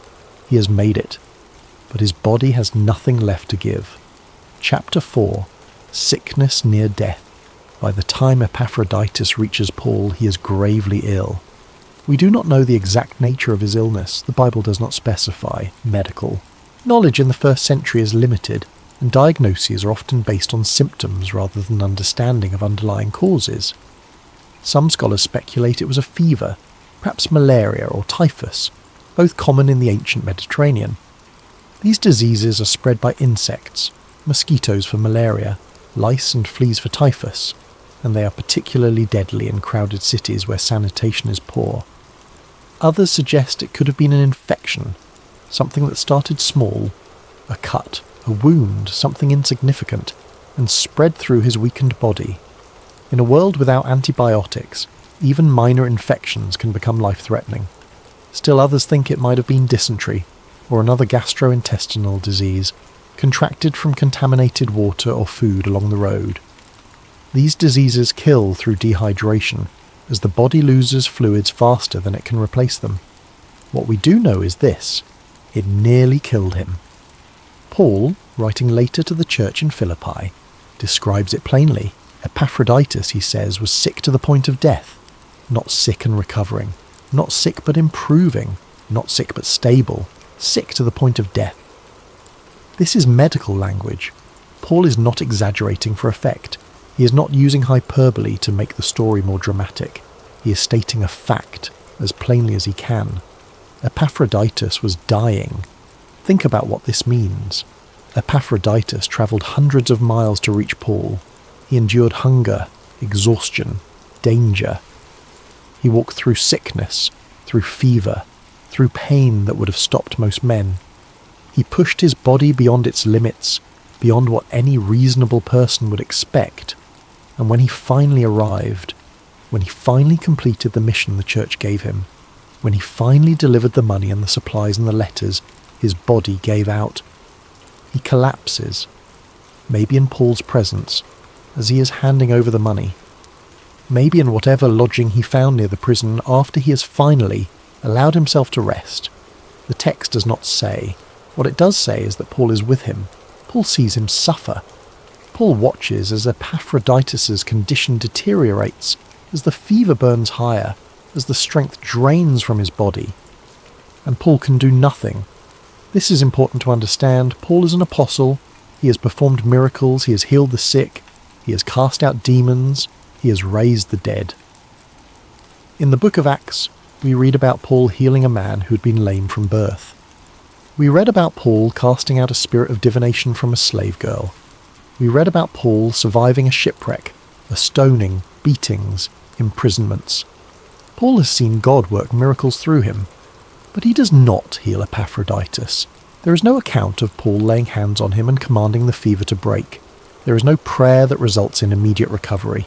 There is no angelic visitation, no divine intervention, no miraculous cure.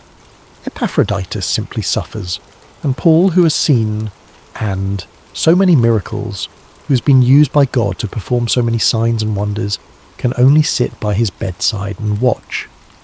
This is one of the most profound aspects of the story. It reminds us that miracles are not guaranteed, that God's power is real, but God's ways are not always dramatic, that sometimes faith means enduring rather than being rescued. Paul must have prayed. We know he prayed, because Paul prayed about everything. He prayed for the churches. He prayed for the believers. He prayed for his own thorn in the flesh, whatever that was, asking God 3 times to remove it. So surely he prayed for Epaphroditus. Surely he asked God to heal him, to restore him, to spare his life. But the healing does not come, at least not in the way anyone expects. And then word reaches Philippi. Communication in the ancient world is slow. A letter takes weeks, sometimes months, to travel from one city to another. It has to be carried by hand, by someone willing to make the journey, by someone travelling in the right direction. But somehow, news of Epaphroditus' illness makes it back to Philippi. Someone, perhaps another traveller, perhaps a merchant who knows the church, perhaps a Christian from another city who is passing through, carries the message. Epaphroditus is sick. Epaphroditus is dying. The church is devastated. They sent him. They prayed for him. They laid hands on him and commissioned him. They trusted God to protect him. They believed that his mission was important, that God would keep him safe, that he would return to them whole and healthy. And now he is dying far from home in a foreign city, surrounded by strangers. The guilt must be overwhelming. Did they do the right thing, sending him? Should they have sent someone else, someone stronger, someone less likely to get sick? Should they have waited, saved more money, sent 2 people instead of 1 so that no one would be alone? These are the questions that haunt them, that keep them up at night, that make them pray even more desperately for Epaphroditus' recovery. But here is where the story reveals something remarkable about Epaphroditus' character. When he learns that the church has heard about his condition, when he learns that they know he is dying, his primary concern is not for himself, it is for them. Paul writes that Epaphroditus was distressed because the church heard he was ill. Think about that for a moment. Read it again, slowly. Let it sink in. A man is dying. He is far from home. He is alone in a foreign city, or as alone as he can be while Paul is with him. His body is failing. He is in pain. He is weak. He can barely stand. He can barely think clearly through the fever. And his worry is not, will I survive? His worry is not, what will happen to me? His worry is, the church is going to be upset. The church is going to feel guilty. The church is going to blame themselves. The church is going to worry. He is distressed not because he is dying, but because they know he is dying. This is not the mindset of someone seeking glory. This is not the mindset of someone who expects to be remembered as a hero. This is not the mindset of someone who thinks his sacrifice makes him special.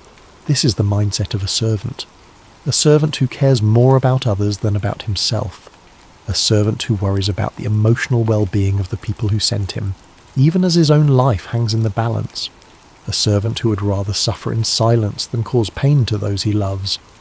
This is extraordinary. This is the kind of selflessness that the world does not understand. the kind of love that puts others before self, even, especially, at the point of death. And then, without explanation, without drama, without a single miraculous detail recorded, Epaphroditus survives. Chapter 5. Mercy without explanation.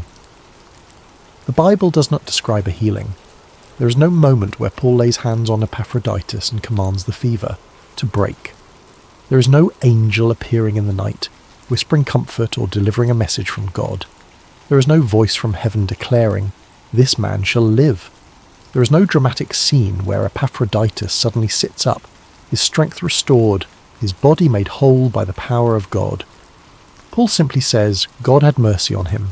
That is all, mercy, not a miracle, not a reward, not a sign of special favour, not a healing that proves God's power or validates Epaphroditus' faith. Mercy. The language is deliberate. Paul, who is a careful writer, who chooses his words with precision, does not say, God healed him because he was faithful. He does not say, God intervened because Epaphroditus deserved it. He does not say, God honoured his sacrifice with a dramatic rescue that everyone would talk about. He says God had mercy on him. Mercy is what you give when there is no obligation. Mercy is unearned. Mercy is grace extended to someone who has no claim on it. In the biblical framework, mercy is always a gift. It is never something you can demand. It is never something you can earn through good works or faithful service. Epaphroditus lived not because he earned survival, but because God chose to spare him. And Paul adds something else, something deeply human and deeply revealing. He says that God had mercy not only on Epaphroditus, but on himself as well, so that he would not have sorrow upon sorrow. This is a window into Paul's humanity. We often think of Paul as this towering figure, this theological giant, this man who wrote half the New Testament and planted churches across the Roman Empire. We think of him as almost superhuman, as someone whose faith was so strong that nothing could shake him. But here, Paul reveals his vulnerability. He is in chains. He is suffering. He is facing an uncertain future. He does not know if he will be released or executed. He does not know if he will ever see the churches he planted again. He does not know if his ministry is coming to an end. And in the middle of all this, Epaphroditus arrives. A brother, a friend, a messenger from a church Paul loves deeply, bringing money and supplies and encouragement, and then nearly dies. The thought of losing him, the thought of Epaphroditus dying after coming all this way, after sacrificing so much, after serving so faithfully, is almost too much for Paul to bear. He describes it as sorrow upon sorrow, as if he is already carrying so much grief, so much pain, so much uncertainty, that the death of Epaphroditus would be the weight that finally breaks him. So God spares him, not because Epaphroditus earned it, not because Paul prayed hard enough or had enough faith, but because God, in his mercy, chose to spare them both from that particular sorrow. This is a profound theological point. It reminds us that God's mercy is not a transaction. It is not something you can bargain for or earn through religious performance. It is a gift freely given for reasons we cannot always understand. Epaphroditus recovers slowly. The fever breaks. The strength begins to return to his body. He can sit up. He can eat. He can think clearly again. But it is not a dramatic recovery.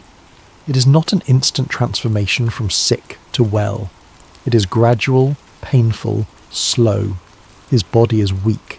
He has lost weight. His muscles have atrophied from weeks of lying sick. He cannot walk far without tiring. He cannot carry anything heavy. But he is alive, and eventually he is strong enough to travel. Paul makes a decision. Epaphroditus needs to go home. He needs to return to Philippi, to the church that sent him, to the people who have been praying for him, to the community that loves him. Paul writes a letter. It is addressed to the church in Philippi. It is full of encouragement, instruction, theology. It contains some of the most beautiful passages in all of Scripture. The hymn about Jesus emptying himself and taking on human form, the exhortation to Rejoice in the Lord always, the promise of peace that surpasses understanding. This letter will become part of the New Testament. It will be read in churches for 2,000 years. It will be translated into hundreds of languages. It will shape the theology and practice of billions of Christians. But Epaphroditus does not know that. To him, it is simply a message from a man in chains to a church that loves him. Paul gives him the letter. He sends him home. He tells him to carry this message, to deliver it to the believers, to tell them that Paul is okay, that he is still preaching the gospel even in chains, that he has hope. And Epaphroditus, still weak, still recovering, begins the long journey back to Philippi. Chapter 6. Returning without glory. The journey back to Philippi is not triumphant. There are no crowds waiting to celebrate Epaphroditus' return. There is no parade through the streets. There are no songs written about his heroism. He is simply a man walking home, after nearly dying far from the people he loves, and the walk is hard. Epaphroditus is not healed in the dramatic sense. He is not restored to full strength. His body is still recovering from the illness that nearly killed him. He is simply alive, which is more than anyone expected, but less than anyone hoped. He walks slowly, much more slowly than he did on the journey to Paul. His legs are weak. His breath comes short. He has to rest often, sitting by the side of the road, waiting for his strength to return. The miles that he covered on the way to Paul, pushing through pain and fever, now feel impossible. What once took him a day now takes 2 days, sometimes 3. But he keeps going. He carries Paul's letter carefully. It is precious. It is personal. It contains words that the church needs to hear, words that will encourage them, strengthen them, remind them of what they believe and why they believe it. The letter is not long, a few pages maybe, written on papyrus or parchment, but it is heavy with meaning. It represents Paul's love for the church, his concern for them, his desire to stay connected even though he is locked in chains hundreds of miles away. Epaphroditus guards it with his life. He sleeps with it hidden in his clothes. He checks it constantly to make sure it is still there, still intact, still readable. The walk back takes longer than the walk there, but eventually, after weeks on the road, after weeks of slow, painful progress, Epaphroditus sees the walls of Philippi in the distance. Home. The word has never meant more. He walks through the gates of the city. He makes his way through the familiar streets. He finds the house where the church meets. The church is waiting. They have been praying. They have been worried. They have been imagining the worst. They have been living with the guilt of sending him, the fear that he might not come back, the uncertainty of not knowing whether he is alive or dead. And then he appears. He's thin. He's pale. He walks slowly, carefully, like a man who is still learning to trust his body again. But he is alive. The church surrounds him. They embrace him. They weep. They thank God for bringing him home. And Epaphroditus gives them the letter. This is the moment Paul has been preparing them for. In the letter, he has written specific instructions about how the church should receive Epaphroditus, about how they should treat him, about what his service means. Receive him in the Lord with all joy, Paul writes, and honour such people because he nearly died for the work of Christ, risking his life to complete what was lacking in your service to me. This is not a command to throw a parade. This is not a call to build a monument or write songs about him. This is a simple, profound recognition. What Epaphroditus did was valuable, even though it was not spectacular. He did not preach to thousands. He did not write scripture. He did not perform miracles. He carried his message. He delivered aid. He nearly died doing it. And Paul says, honour him. Chapter 7. The lesson for the church. Paul's instructions to the Philippians are specific and deliberate. He tells them to receive Epaphroditus in the Lord with all joy, not with pity, not with guilt, not with awkwardness or uncertainty about how to respond to someone who suffered so much on their behalf. With joy, because he is alive, because he is home, because his mission was successful, because God was merciful. Paul tells them to honour such people.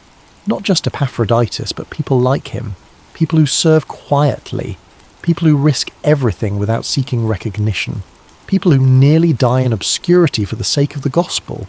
And he tells them why, because he nearly died for the work of Christ, risking his life to complete what was lacking in your service to me. This last phrase is interesting. What was lacking in your service to me? Paul is not criticising the church. He is not saying they failed or that their love was inadequate. He is simply acknowledging a practical reality. They wanted to serve Paul, to help him, to support him in prison, but they could not do it themselves. They were in Philippi. He was in Rome or Caesarea. The distance made it impossible, so Epaphroditus went on their behalf. He completed what they could not complete. He carried what they could not carry. He risked what they could not risk. And Paul says, honour him for it. There is a theology embedded in this command, and it is a theology that the church desperately needed to hear, not just in the first century, but in every century since. In the early church, there was a temptation, one that still exists today, to value only the visible, the dramatic, the miraculous, to think that the apostles mattered more than the believers who supported them, to think that the preachers were more important than the people who made sure they had food, to think that the missionaries were the real heroes, while the people who sent them were just background noise. Paul pushes back against this with everything he has. He insists that faithfulness, not success, is what God values. He insists that service does not require recognition to be meaningful. He insists that the church honour the people who do the unglamorous, costly work of keeping the body of Christ alive. Epaphroditus will not be remembered the way Paul is remembered. His name will appear only a handful of times in Scripture. Most Christians today could not tell you a single thing about him beyond the fact that he nearly died and recovered.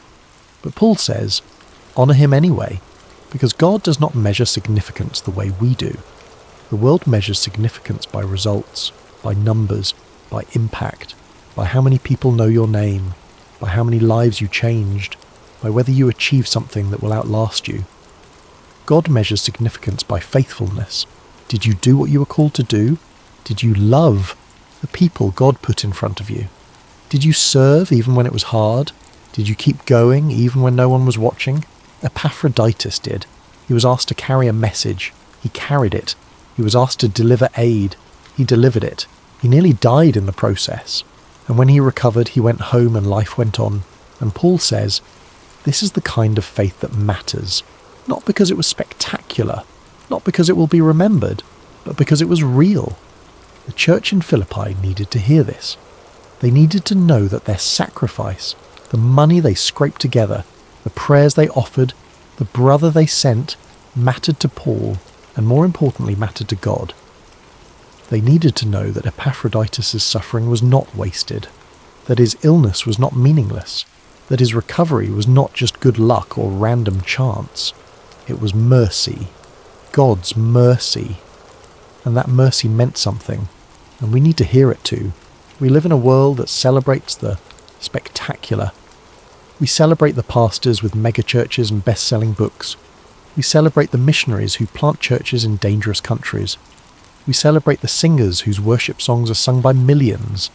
And there is nothing wrong with celebrating those things. God uses those people. God works through them. Their ministries matter. But we forget the people like Epaphroditus. We forget the people who show up every week to teach Sunday school to 5 kids in a church basement. We forget the people who clean the bathrooms and vacuum the floors and make sure the coffee is ready on Sunday morning. We forget the people who visit the sick in hospitals, who sit with the dying, who bring meals to families in crisis. We forget the people who pray when no one is watching. The people who give generously and never want their names on a plaque. The people who serve in ways that will never make the church newsletter or the annual report. These are the people who hold the church together. And Paul says, honour them. Because this is the kind of faith that lasts.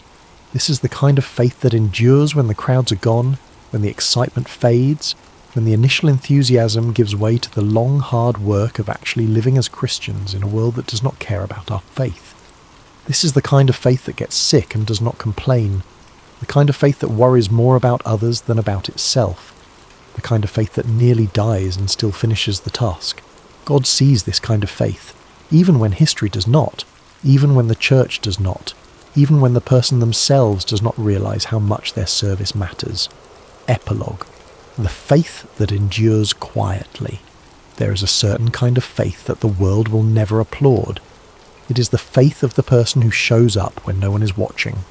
The faith of the person who serves without expecting recognition. The faith of the person who carries the burden because someone has to, and no one else is willing. Epaphroditus had that faith. He was not a hero in the way we usually define heroes. He did not slay giants. He did not lead armies into battle. He did not write books or deliver sermons that changed the course of history. He walked until his body gave out. He delivered a message. He survived by mercy, not by merit. And Paul said, "Honour him." Because this is the kind of faith that holds the church together. Not the faith that performs miracles in front of crowds, but the faith that quietly, stubbornly keeps going when no one is looking. This is the faith that gets sick and does not complain. The faith that worries more about others than about itself. The faith that nearly dies and still finishes the task. God sees this kind of faith, even when history does not, even when the church does not, even when the person themselves does not realize how much their service matters. Epaphroditus returned to Philippi. He recovered from his illness. He presumably went back to whatever life he had before, his work, his family, his daily routines. He faded from history. His name appears in Scripture only because Paul insisted that the church honour him. We do not know what happened to him after this. We do not know if he continued to serve the church in Philippi. We do not know if he ever took another dangerous journey. We do not know when he died or how he died. All we know is that for one brief moment, his faithfulness was recorded, his service was acknowledged, his sacrifice was honoured, and that is enough.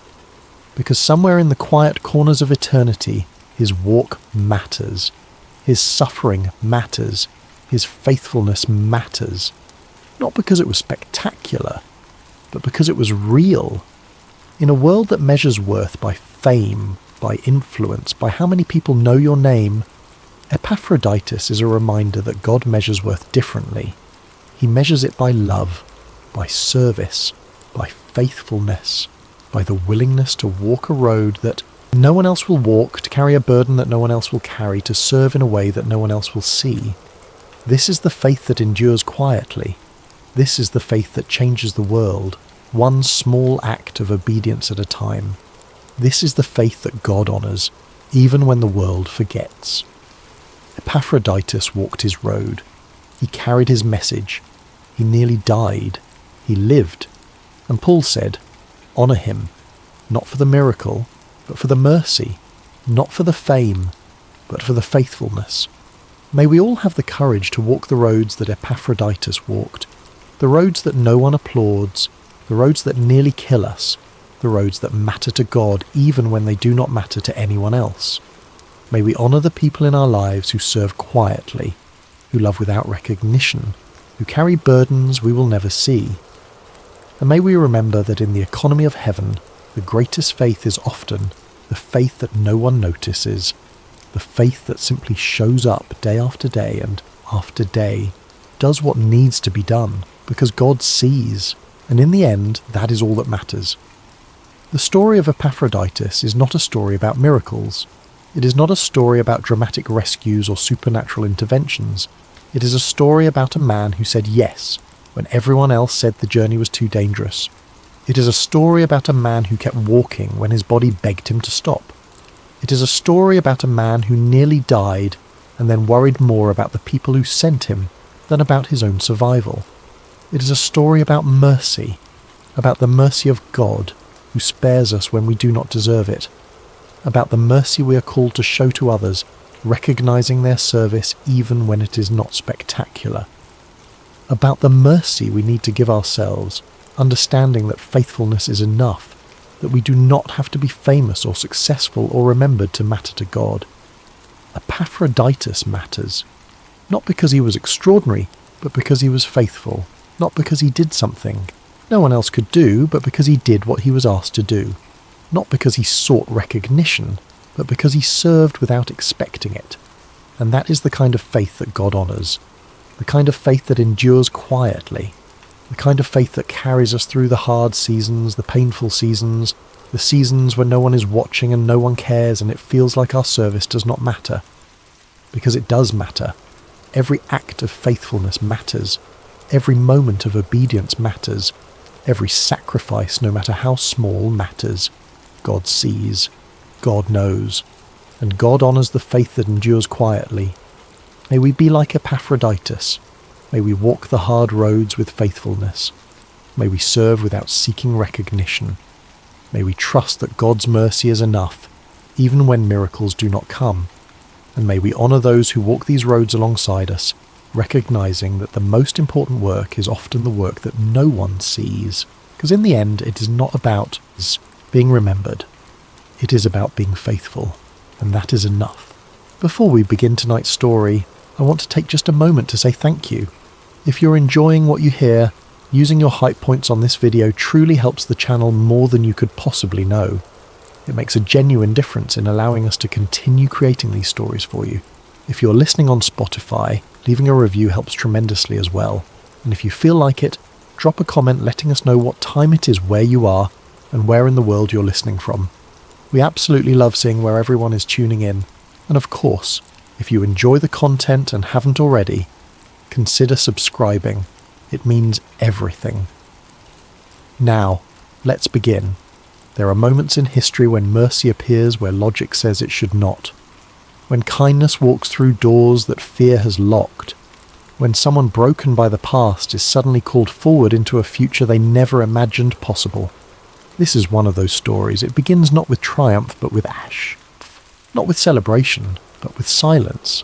Not with a throne, but with a crippled boy, a hidden life, and a king who refused to forget. Grace often arrives where shame has settled in, and in ancient Israel, during the blood-soaked years following civil war, grace arrived at a table set for the forgotten. Chapter 1. A house in ruins. The house of Saul had fallen, not slowly, not quietly. It collapsed like a tower struck at its foundation, and when the dust cleared there was almost nothing left. King Saul, the first anointed ruler of Israel, was dead. His sons were dead. His army was scattered.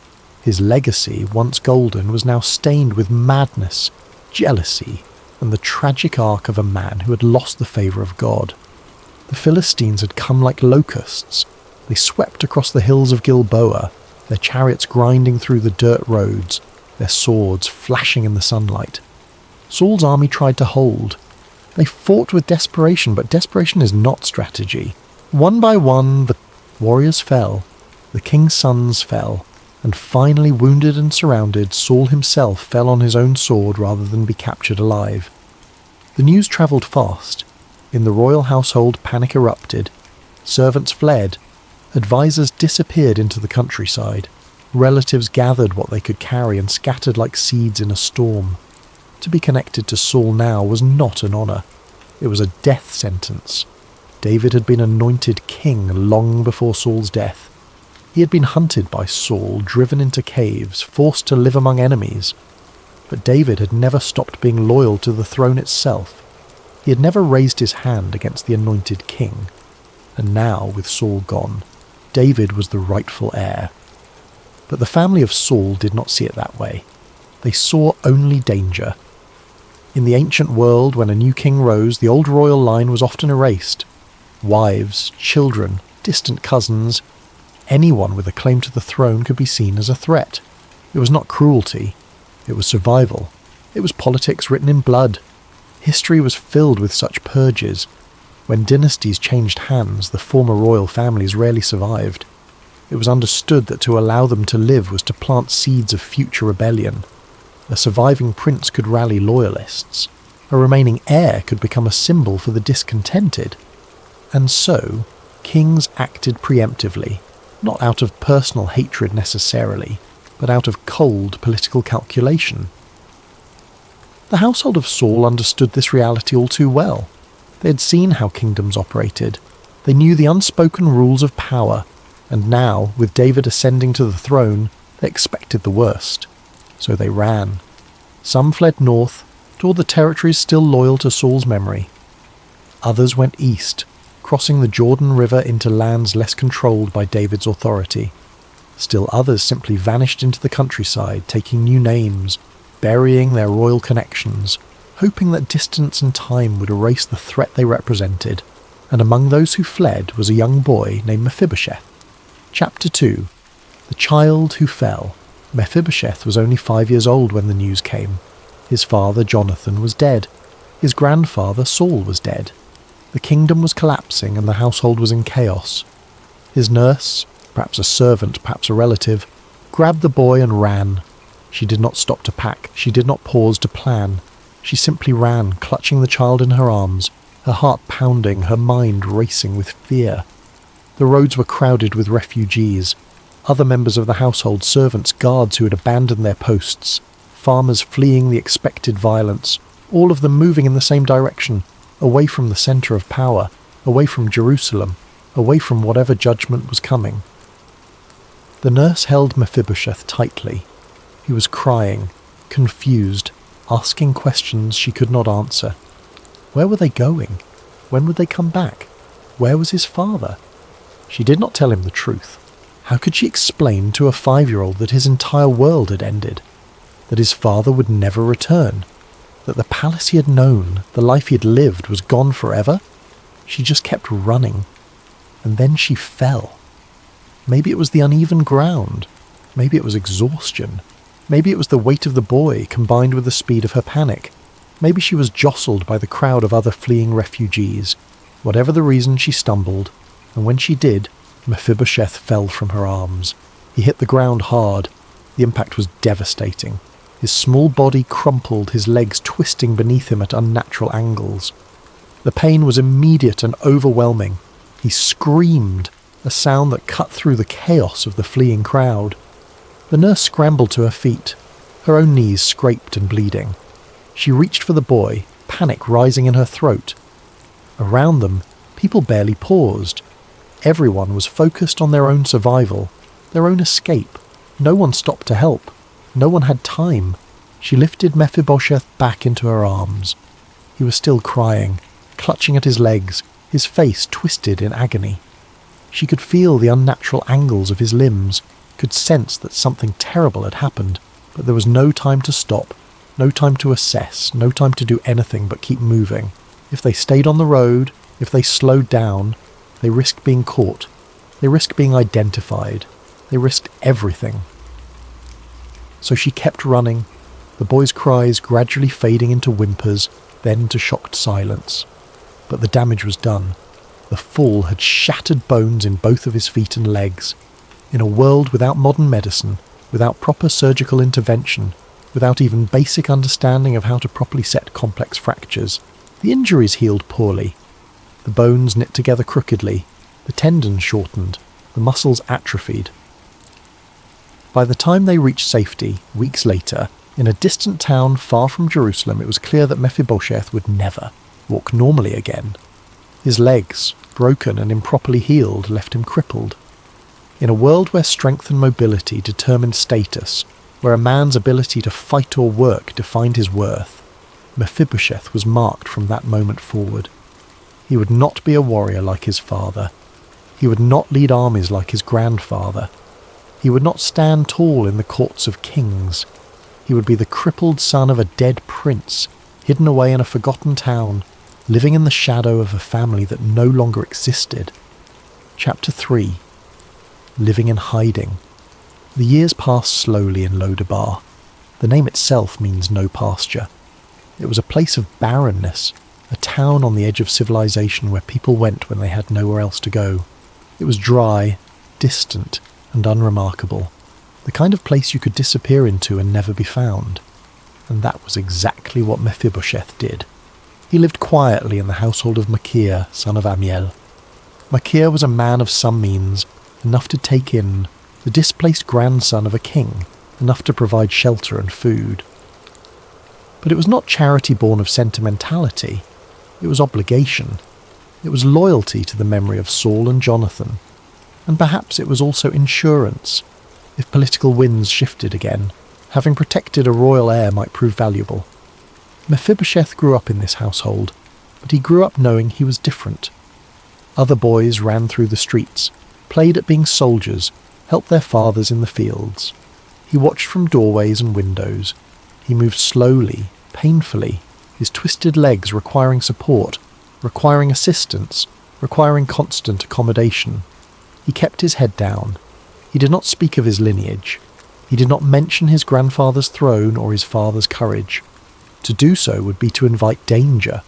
To do so would be to remind the world that he was a descendant of Saul, and therefore, in the eyes of many, a potential threat. Word had reached Lo-debar over the years about David's reign. The new king had united the tribes. He had defeated the Philistines decisively. He had captured Jerusalem and made it his capital. He had brought stability to a land that had known only chaos. By all accounts, David was a good king, a strong king, a king blessed by God. But to Mephibosheth, these reports only deepened his fear. A strong king was a secure king, and a secure king had no reason to tolerate potential rivals. Every year that passed without incident was, in Mephibosheth's mind, not a sign of safety, but merely a delay of the inevitable. So he lived as though he did not exist. His days were marked by routine. He woke, he ate, he moved slowly through the hours, relying on others for support. He helped where he could, mending things with his hands, offering advice, contributing what little he was able to contribute. But always, there was the underlying sense that he was a burden, that he was taking up space, that he was living on borrowed time in more ways than one. His disability was not just physical. It shaped how he saw himself. He believed he was less. He believed he was broken. He believed that the fall that had crippled his legs had also crippled his future. Shame became his constant companion, not because anyone told him he was worthless, but because the world around him seemed to confirm it every single day. He could not work like other men. He could not defend himself. He could not provide in the ways that mattered, and so he withdrew further into himself, into the quiet resignation that this was all his life would ever be. The people of Lo-debar were not unkind. They nodded to him in the streets. They made small talk when they encountered him, but there was always a distance. He was the crippled stranger living in Machir's house. He was the quiet one who never spoke of where he came from. He was, in every practical sense, a ghost. He did not expect rescue. He did not hope for restoration. He simply survived day by day in a town called No Pasture, waiting for nothing. The loneliness was perhaps the heaviest burden. He had no peers, no true friends. The young men of the town had their own circles, their own camaraderie built around shared labour and shared experiences. Mephibosheth could not participate. He could not join the harvest crews. He could not go on hunting parties. He could not even sit comfortably in the informal gatherings where men traded stories and jokes after the day's work was done. He was always apart, always separate, always other. At night, lying in his small room in Machir's house, he sometimes thought about his father. Jonathan had been a hero. Jonathan had been brave, skilled with a bow, beloved by the people. Jonathan had been the kind of man songs were written about, and Mephibosheth was his son. But what kind of legacy was that? What did it mean to be the son of a hero when you could not even walk properly? What did it mean to carry a famous name when you had to hide that name every single day? The weight of it pressed down on him, the sense that he had disappointed not just his father's memory, but some fundamental expectation of what a man should be. He knew it was not rational. He knew the fall had not been his fault. He had been a child. But shame is not rational. Shame does not care about circumstances. Shame simply settles in and makes itself at home. And so the years continued. 5 years became 10. 10 became 15. Mephibosheth moved from childhood to adolescence to adulthood, all within the confines of Lo-debar, all within the narrow boundaries of a life defined by limitation. He married. He had a son named Micah. These were small joys, small anchors of normalcy. But even these blessings were tinged with sadness. He watched his son grow, watched him learn to walk with ease, watched him run and jump and do all the things Mephibosheth could not do. And while he loved his son fiercely, there was also a quiet grief that he could not be the kind of father he wanted to be. He could not chase Micah through the streets. He could not lift him onto his shoulders. He could not teach him to fight or hunt or do any of the things fathers typically passed on to their sons. He provided what he could: love, presence, wisdom gained from years of quiet observation. But it never felt like enough. And always, beneath everything, was the fear. The fear that someday someone would remember. Someone would make the connection. Someone would whisper to King David that Saul's grandson was alive, living in Lodabar. And then the soldiers would come. He had nightmares about it sometimes. The sound of marching feet, the knock on the door, the rough hands dragging him before the king, the sword falling. He never told anyone about these dreams. What would be the point? Fear was his private burden, carried silently, accepted as the price of survival. Chapter 4. David remembers a promise. Meanwhile, in Jerusalem, King David sat on the throne of Israel. He had united the tribes. He had defeated the Philistines. He had brought the Ark of God back to the city. He had established his rule with wisdom, strength, and the favour of heaven. The people loved him. The kingdom was at peace. And yet, in the quiet moments, David's mind drifted backward. He thought of Jonathan. Jonathan, the son of Saul, had been David's closest friend. They had made a covenant together, a bond deeper than politics, stronger than blood. It was not a casual friendship. It was the kind of connection that shapes a life, that leaves a permanent mark on the soul. David remembered the first time they had truly seen each other. It was after David had killed Goliath, when the shepherd boy was brought before King Saul. Jonathan had been there, watching this young man who had done what trained warriors would not do. And something had happened in that moment. A recognition. A kinship. The text says Jonathan's soul was knit to David's soul. It was immediate, it was profound, and it changed both of their lives. Jonathan had protected David when Saul's jealousy turned to murderous rage. Jonathan had warned David when his father planned to kill him. Jonathan had risked his own safety, his own relationship with his father, his own claim to the throne, all to keep David alive. They had made a covenant. They had sworn before God that their loyalty to each other would extend to their descendants, that no matter what happened, no matter how politics shifted, they would protect each other's families. And then Jonathan had died. David had mourned deeply. He had written a lament, one of the most beautiful expressions of grief in all of Scripture. How the mighty have fallen, he had written. I am distressed for you, my brother Jonathan. Very pleasant have you been to me. Your love to me was extraordinary, surpassing the love of women. But mourning is not the same as remembering. Grief is not the same as action. And for years, David had been consumed with the demands of kingship, building a capital, establishing a government, fighting wars, consolidating power. There had been no time to dwell on the past, until now. One day, sitting in the palace, David turned to his servants and asked a question that no one expected. Is there anyone left from the house of Saul to whom I can show kindness for Jonathan's sake? The room grew quiet. The servants exchanged glances. Kindness to the house of Saul? Why would the king do such a thing? Saul had tried to kill him.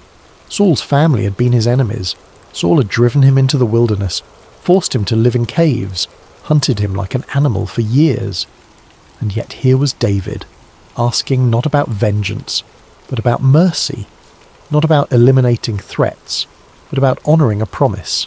It was unusual, it was unexpected, it was to the servant standing in that room almost incomprehensible. Kings did not usually ask such questions. Kings did not usually seek out the remnants of previous dynasties to bless them. The entire logic of royal succession argued against it. Safety demanded that old claims be extinguished, not nurtured. But David was not asking for political advice. He was asking about a covenant. He was asking about loyalty that transcended politics. He was asking about a promise he had made to his friend, and he intended to keep it. One of the servants spoke up. There was a man named Ziba, a former servant of Saul's household. He might know if anyone remained. David summoned him immediately. When Ziba arrived, he was nervous. Being summoned by the king was never a comfortable experience, especially for someone who had once served the previous dynasty. He entered the throne room cautiously, bowing low, keeping his eyes down. David did not waste time with pleasantries. "Are you Ziba?" "I am your servant," Ziba replied carefully. David leaned forward. "Is there anyone left from Saul's house? Anyone at all?" Ziba hesitated. This was dangerous territory to reveal information about. Surviving members of Saul's family could be seen as disloyalty to David. But to lie to the king was even more dangerous. He chose his words carefully. "There is still a son of Jonathan. He is crippled in both feet." The detail about the disability was deliberate. Ziba was making it clear that this was not a viable threat. A crippled man could not lead a rebellion. A crippled man could not rally an army. A crippled man posed no danger to the throne. But David's response was not what Ziba expected. David's face changed. For a moment the mask of kingship slipped, and there was just a man remembering his friend. Jonathan had a son. Jonathan's line continued. There was someone left to whom he could show the kindness he had promised. "Where is he?" David asked. Ziba swallowed. "In Lo-debar, at the house of Machir, son of Ammiel." Lo-debar, the middle of nowhere, the kind of place you went to hide, the kind of place you went when you were afraid. David stood. "Bring him to me." Chapter 5. The Summons. When the messengers arrived in Lo-debar, Mephibosheth's world tilted. It was an ordinary day. He was sitting in the courtyard of Machir's house, working on a small repair job, when he heard the commotion in the street. The sound of horses, the sound of voices, the sound of authority. His heart began to race even before he knew why. Machir came into the courtyard, his face pale. Behind him were men in the livery of the king, royal messengers, armed, official. They had come. After all these years, after all this time, they had finally come. "Mephibosheth, son of Jonathan," one of the messengers asked formally. He could not speak. He could barely breathe. He managed a nod. "You are summoned to Jerusalem, to appear before King David." The words hung in the air. Summoned. Jerusalem. King David. This was it. This was the moment he had feared his entire life. David had finally remembered. David had finally decided to finish what political necessity demanded. The last living son of Jonathan, the last thread connecting the house of Saul to the throne, was being called in to be removed. Machir tried to interject. "Perhaps there has been a mistake. Perhaps." "There is no mistake," the messenger said firmly. "The king has called for him. We leave tomorrow." That night Mephibosheth barely slept. He said goodbye to his wife, to his son. He tried to be brave, tried to hide his fear, but they could all see it. They all knew what this meant. His wife held him and wept. "Maybe it will be all right," she whispered. "Maybe the king means no harm." But they both knew she was trying to convince herself as much as him. In the morning the messengers were ready. They had brought a cart for him, understanding that he could not travel on horseback. Even this small accommodation felt ominous. They were making sure he arrived. They were making sure he could not escape. The journey to Jerusalem was long and humiliating. Mephibosheth sat in the back of the cart, his twisted legs stretched out before him, his body jolting with every bump in the road. The messengers rode alongside, silent and professional. They did not speak to him. They did not explain. They simply escorted him, like a prisoner being transported to judgment. He watched the landscape change as they travelled. The barren hills of Lo-debar gave way to more fertile land. They passed through villages and towns. They crossed rivers, and with each mile Jerusalem drew closer. He had never been to Jerusalem. He had been too young when his family fled. All he knew of it came from reports and stories. It was the city David had conquered, the city that had become the heart of the kingdom, the city where power resided, and now he was going there to die. At night when they camped, he lay awake staring at the stars. He thought about his father. He wondered if Jonathan would be ashamed of him. He wondered if his father had imagined in those final moments on the battlefield that his son would end up like this, crippled, afraid, summoned to an execution. He thought about his own son, Micah. What would become of the boy? Would the king's vengeance extend even to the next generation? Or would Micah be spared because he was too young, too insignificant to matter? These thoughts circled endlessly, offering no comfort, no resolution. As they approached Jerusalem, the roads became more crowded. Merchants travelling to the capital, pilgrims coming to worship, soldiers on patrol. The city itself rose before them, walls gleaming in the sunlight, gates standing open but guarded. They passed through without incident. The messengers clearly had authority. Guards nodded them through, and then they were inside, moving through streets Mephibosheth had only imagined, heading toward the palace. When he finally arrived at the palace, the weight of the moment crushed him. The building was enormous, grand, intimidating. Everything about it spoke of power and permanence. This was not just a house. This was the seat of a kingdom. This was where decisions of life and death were made. The guards led him into the throne room. The walls were high. The ceiling echoed with voices. Courtiers and officials moved about, conducting the business of the kingdom. And at the far end of the hall, seated on the throne, was King David. Mephibosheth had never seen David before. He had imagined him countless times, imagined him as a giant, as a warrior, as a figure of terror. But the man on the throne looked almost ordinary, older than Mephibosheth expected. Lines on his face, grey in his beard, but the eyes. The eyes were what caught Mephibosheth's attention. They were intelligent, piercing. The eyes of someone who saw everything, and right now they were looking directly at him. Mephibosheth fell to the ground. He did not kneel gracefully. He collapsed, face down, arms outstretched, trembling. His legs, useless as always, splayed awkwardly beneath him. He could not look up. He could not speak. He simply waited for the sword to fall. The throne room continued its business around him, but he heard none of it. His entire world had narrowed to this moment, this spot on the floor, this final breath before the end. Then he heard footsteps. Someone was approaching, coming down from the throne, walking toward him. Mephibosheth, a voice said gently. The sound of his own name startled him. It was not harsh. It was not angry. It was almost kind. He forced himself to speak, his voice barely audible. I am your servant. Chapter 6. Mercy at the Throne. David stood before the prostrate man and felt a wave of emotion he had not anticipated. This was Jonathan's son, the boy Jonathan had loved, the child Jonathan had held. And now, here he was, broken, terrified, expecting death.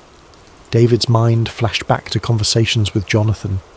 His friend had spoken of his son sometimes, in the brief moments of peace between battles.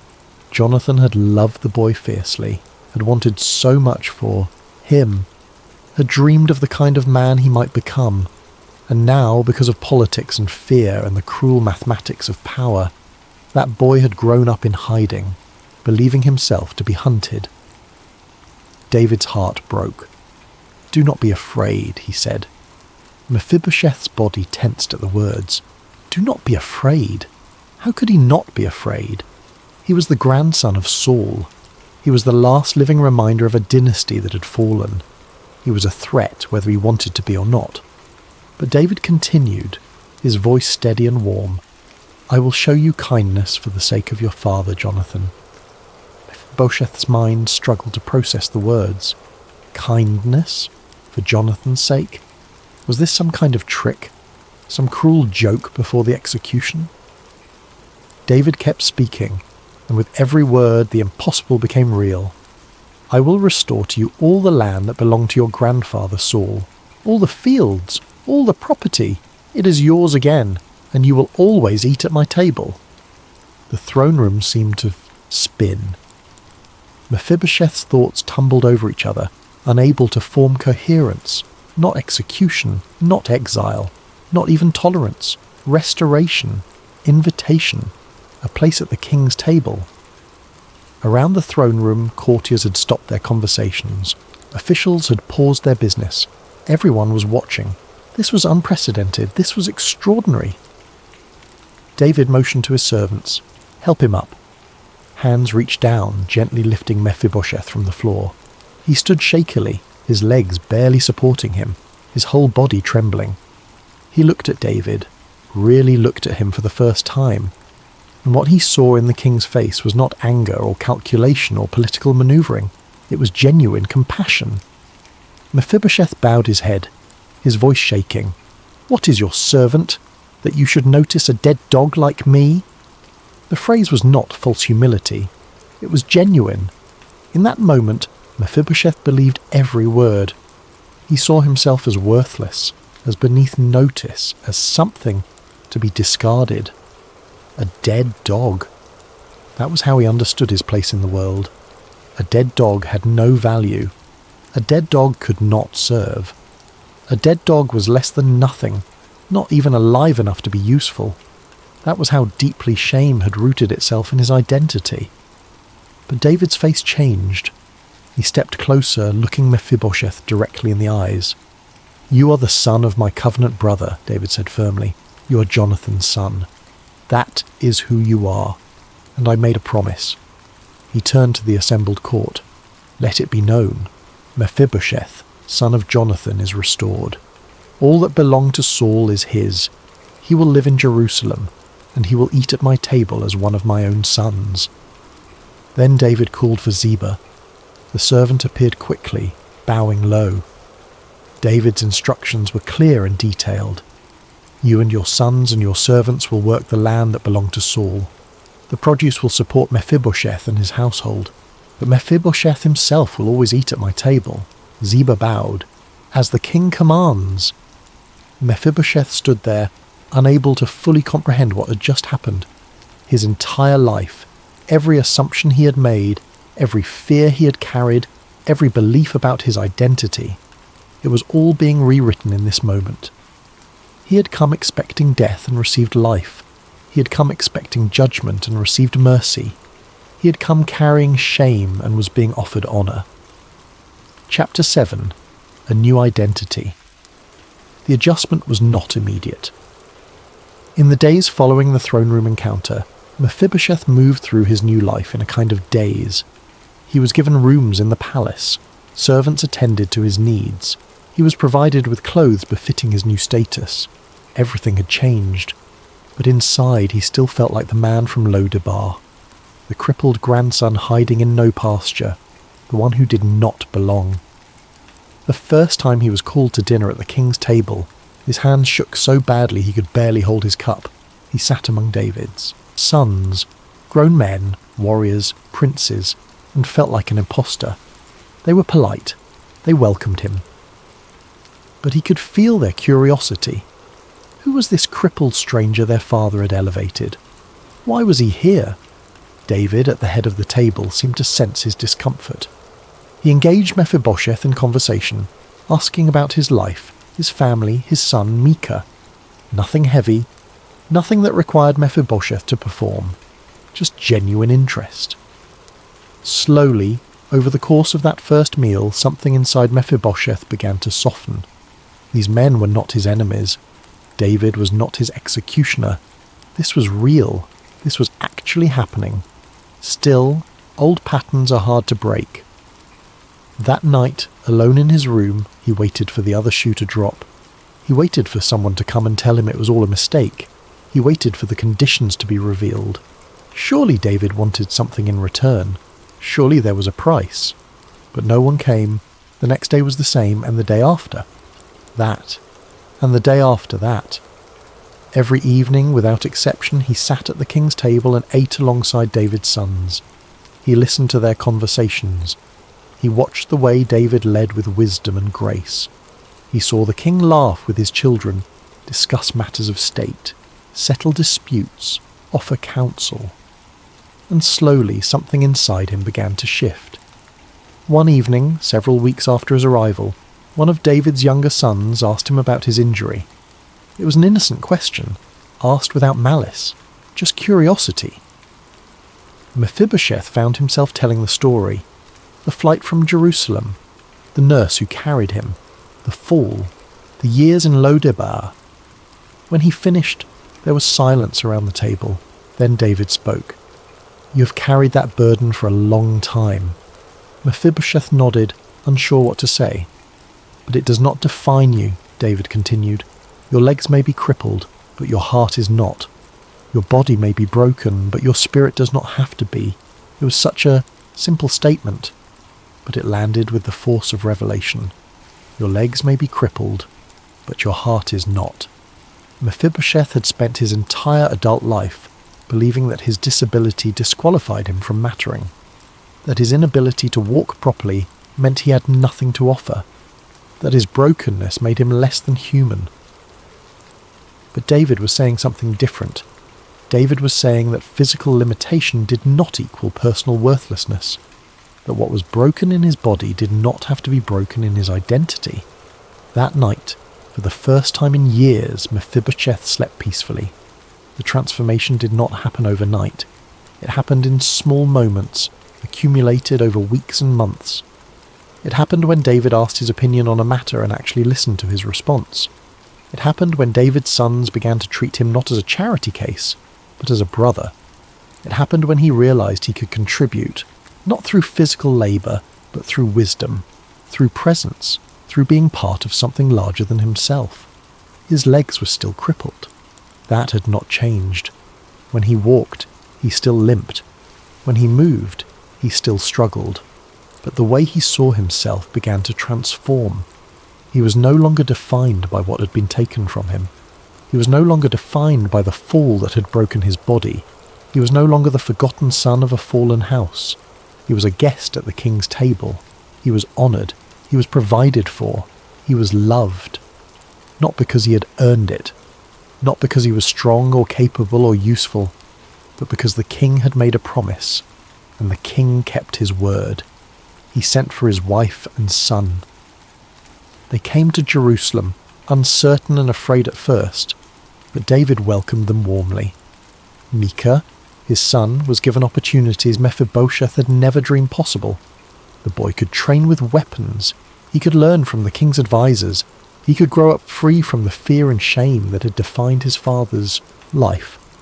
Watching his son flourish, Mephibosheth felt a gratitude so deep it was almost painful. This was what grace did. It did not just rescue the individual, it broke cycles, it opened futures, it gave back what had been stolen. Months became years. Mephibosheth's place at the table became permanent. It became normal. The courtier stopped whispering about it. The servants stopped treating him as unusual. He simply was part of the household. And in that normality, in that acceptance, Mephibosheth found something he had never known before. Peace. Chapter 8. Grace that endures. But peace is not the same as the absence of challenge, and the years that followed would test everything Mephibosheth had learned. The kingdom faced new challenges. David's reign, for all its success, was not without turmoil.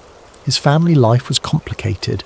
His sons competed for favour, and eventually, inevitably, rebellion came. Absalom, David's son, was ambitious and charismatic. He was also angry at his father, at the way justice had been handled in certain matters, at feeling overlooked. That anger grew into conspiracy. Conspiracy grew into open rebellion. Absalom gathered an army. He positioned himself as the rightful king, the one who would bring justice and order. And shockingly, he gained support. Many in Israel, for various reasons, chose to follow him.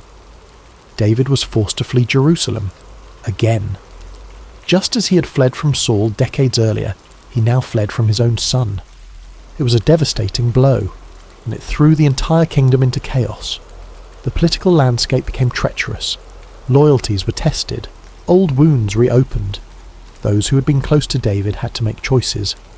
Would they stay with the king in his exile, or would they hedge their bets, stay in Jerusalem, see which way the wind blew? In the midst of this chaos, Mephibosheth faced his own crisis. He wanted desperately to go with David. David had saved his life, had given him everything, had shown him mercy. beyond measure. Loyalty demanded that he stand with the king, but his legs would not allow it. David and his loyalists were moving quickly, travelling light, prepared to fight if necessary. Mephibosheth could not keep pace. He could not travel on horseback. He could not march with an army. He was once again limited by his body. He made arrangements to follow as quickly as he could. He prepared provisions. He gathered what he needed. But it would take time. He would be behind. He would be slow. And in that window of time, Ziba made his move. Ziba, the servant who had been managing Saul's lands on Mephibosheth's behalf, saw an opportunity. He went to David during the king's flight, bringing donkeys loaded with supplies, bread, wine, fruit. David was grateful. Supplies were desperately needed. "Where is Mephibosheth?" David asked. Ziba's answer was carefully calculated. "He has stayed in Jerusalem. He believes that the house of Israel will restore his grandfather's kingdom to him in the chaos." It was a lie, a complete fabrication, but it was a believable lie. In times of rebellion, anyone with a royal claim might be tempted to seize power, and Mephibosheth, as Saul's grandson, technically had such a claim. David, exhausted and betrayed on every side, believed Ziba's words. In that moment, surrounded by treachery, it seemed plausible. It seemed like just one more betrayal in a long line of betrayals. He turned to Ziba. "Everything that belonged to Mephibosheth is now yours." Ziba bowed, hiding his satisfaction. He had gambled and won. Meanwhile, back in Jerusalem, Mephibosheth knew nothing of this conversation. He was still trying to leave, still trying to catch up to David's company, his progress agonizingly slow. When he finally realized he could not reach David in time, when he understood that the king had already left the area and he had no way of knowing where David had gone, Mephibosheth made a decision. He would wait, he would stay loyal, he would not groom himself, would not wash his clothes, would not present himself as though everything was normal. He would mourn David's absence, he would pray for the king's return, and he would trust that somehow, someday, the truth would be known. The weeks that followed were agony. Absalom controlled Jerusalem. His supporters filled the palace. The city that had become Mephibosheth's home was now occupied by those who opposed the man who had saved him. Every day was a test of faith. Every day required him to trust that David would survive, that David would return, that the grace he had been shown was real and permanent and not dependent on circumstance. Finally, news came. David's forces had won. Absalom was dead. The rebellion was crushed. The king was returning to Jerusalem. Mephibosheth wept with relief. He prepared to meet David, but he did not change his appearance. He had not groomed himself the entire time David was gone. His clothes were unwashed. His hair was unkempt. He looked like what he was, a man in mourning, a man who had refused to accept the new order, a man whose loyalty had never wavered. When David entered Jerusalem, Mephibosheth went out to meet him. He moved as quickly as his legs would allow, pushing through the crowds, desperate to see the king. David saw him coming, and the king's face hardened. "Mephibosheth," David said, his voice cold, "why did you not go with me?" The question hit like a physical blow. Mephibosheth's heart sank. What had happened? Why was David angry? "My lord the king," Mephibosheth said quickly, "my servant deceived me. I intended to come with you. I told him to prepare a donkey so I could ride with you, for your servant is lame, but he left without me, and then he slandered me to you." The pieces began to fall into place. Mephibosheth continued, his words tumbling out. "I know you are wise like an angel of God. I know you see truth. Whatever you decide, I will accept. You saved my life when I had no reason to expect anything but death. If you believe I betrayed you, then judge me. But know this, I have been loyal. I have mourned your absence. I have never stopped believing in you." David looked at him carefully. He saw the unwashed clothes. He saw the unkempt appearance. He saw the evidence of genuine mourning. Ziba had lied. Clearly. Completely. But the situation was complicated. David had already given Mephibosheth's property to Ziba as a reward. To reverse that completely would be to admit a serious error in judgment. It would be politically messy. It would open questions about David's discernment. David made a decision, perhaps not the perfect one, but a practical one. You and Ziba divide the land between you. It was not full justice, but it was something. It was a recognition that Mephibosheth had been wronged without completely humiliating Ziba or admitting the full extent of the mistake. Mephibosheth's response was immediate and telling. "Let him take it all," he said. "I am just glad. My lord the king has returned safely to his house." In that moment, David saw what Mephibosheth had become. This was not the terrified, shame-filled man who had been brought before the throne years earlier. This was not someone clinging desperately to property or status. This was a man who had been transformed by grace. A man who understood that his worth was not tied to what he owned or what he was owed. A man whose identity was secure enough that he could release his rights without losing himself. Let him take it all. I am just glad you're back. That was the heart of a man who had learned what mercy meant, who had internalized grace so deeply that he could extend it to others, even to someone who had wronged him. David nodded slowly, seeing and understanding. Mephibosheth remained at the king's table. The land was divided as David had decreed, but it barely mattered. What mattered was the relationship. What mattered was the covenant. What mattered was that grace, once given, had proven itself to be unshakable. Even in political turmoil, even in betrayal and accusation, even when tested by circumstance and misunderstanding, the grace remained. Because grace is not based on performance, it is based on promise. And David had made a promise to Jonathan that transcended everything else. Epilogue. The table. Still set years later, when Mephibosheth was an old man, he would sit at David's table and remember. He would remember the fear, the years in Lodabar, the shame that had defined him, the certainty that he would die for the crime of being born into the wrong family. And then he would remember the throne room, the moment when David spoke mercy instead of judgment, the moment when everything changed. His legs never healed. He never walked without difficulty. The scars of his fall remained with him for the rest of his life. When he rose from the table each evening, he still needed assistance. When he moved through the palace, he still limped. But those scars no longer defined him, because grace does not erase the past. It redeems it. Grace does not pretend the pain never happened. It declares that the pain is not the end of the story. Grace does not require perfection. It offers a seat at the table anyway. In the ancient Near East, to eat at a king's table was not a casual thing. It was not just about food. It was a declaration of status. It was a statement of belonging. It was a promise of protection. It meant you were under the king's roof, under his provision, under his care. For Mephibosheth, it meant he was no longer the crippled grandson of a failed king. He was a son of David's household, not by birth, not by right, but by grace. The story of Mephibosheth spread throughout Israel. People told it to their children. They remembered the king who kept his covenant. They remembered the man who had been lifted from hiding and given a place of honour. And in the retelling, the story became more than just history. It became a picture of something deeper, something universal, something that spoke to the human condition itself. Because Mephibosheth's story is not unique. In a spiritual sense, it is everyone's story. We are all crippled, not necessarily physically, but in the ways that matter. We are broken by circumstances beyond our control. We carry shame for things that were not our fault. We hide in barren places because we believe we have nothing to offer. We expect judgment because we cannot imagine mercy. And into that fear, into that shame, into that hiding, comes a summons. Come to the table, not because you've earned it, not because you're strong enough or good enough or capable enough, not because you can walk without limping or contribute without limitation. Just come. There is a place set for you.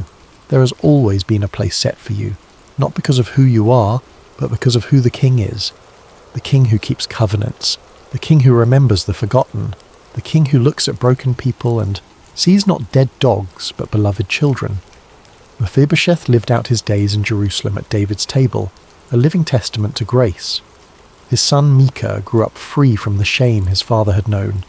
The cycle was broken, the curse was lifted, And at the end of his life, when Mephibosheth looked back over the strange and merciful arc of his story, he understood something profound.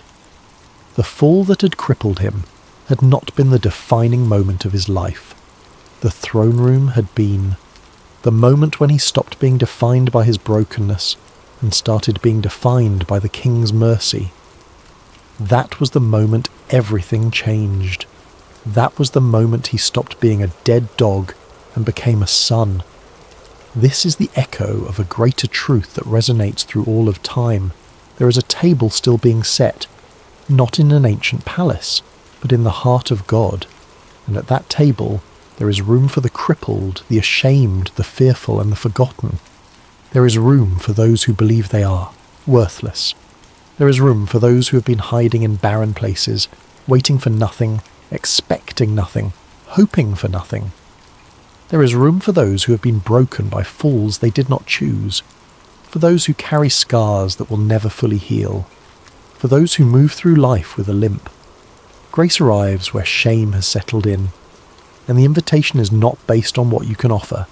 It is not based on your strength, or your capability, or your worthiness. It is based on a covenant made long before you were born, a promise kept by a king who does not forget. The table is set. The seat is yours, not because you earned it, but because he remembered.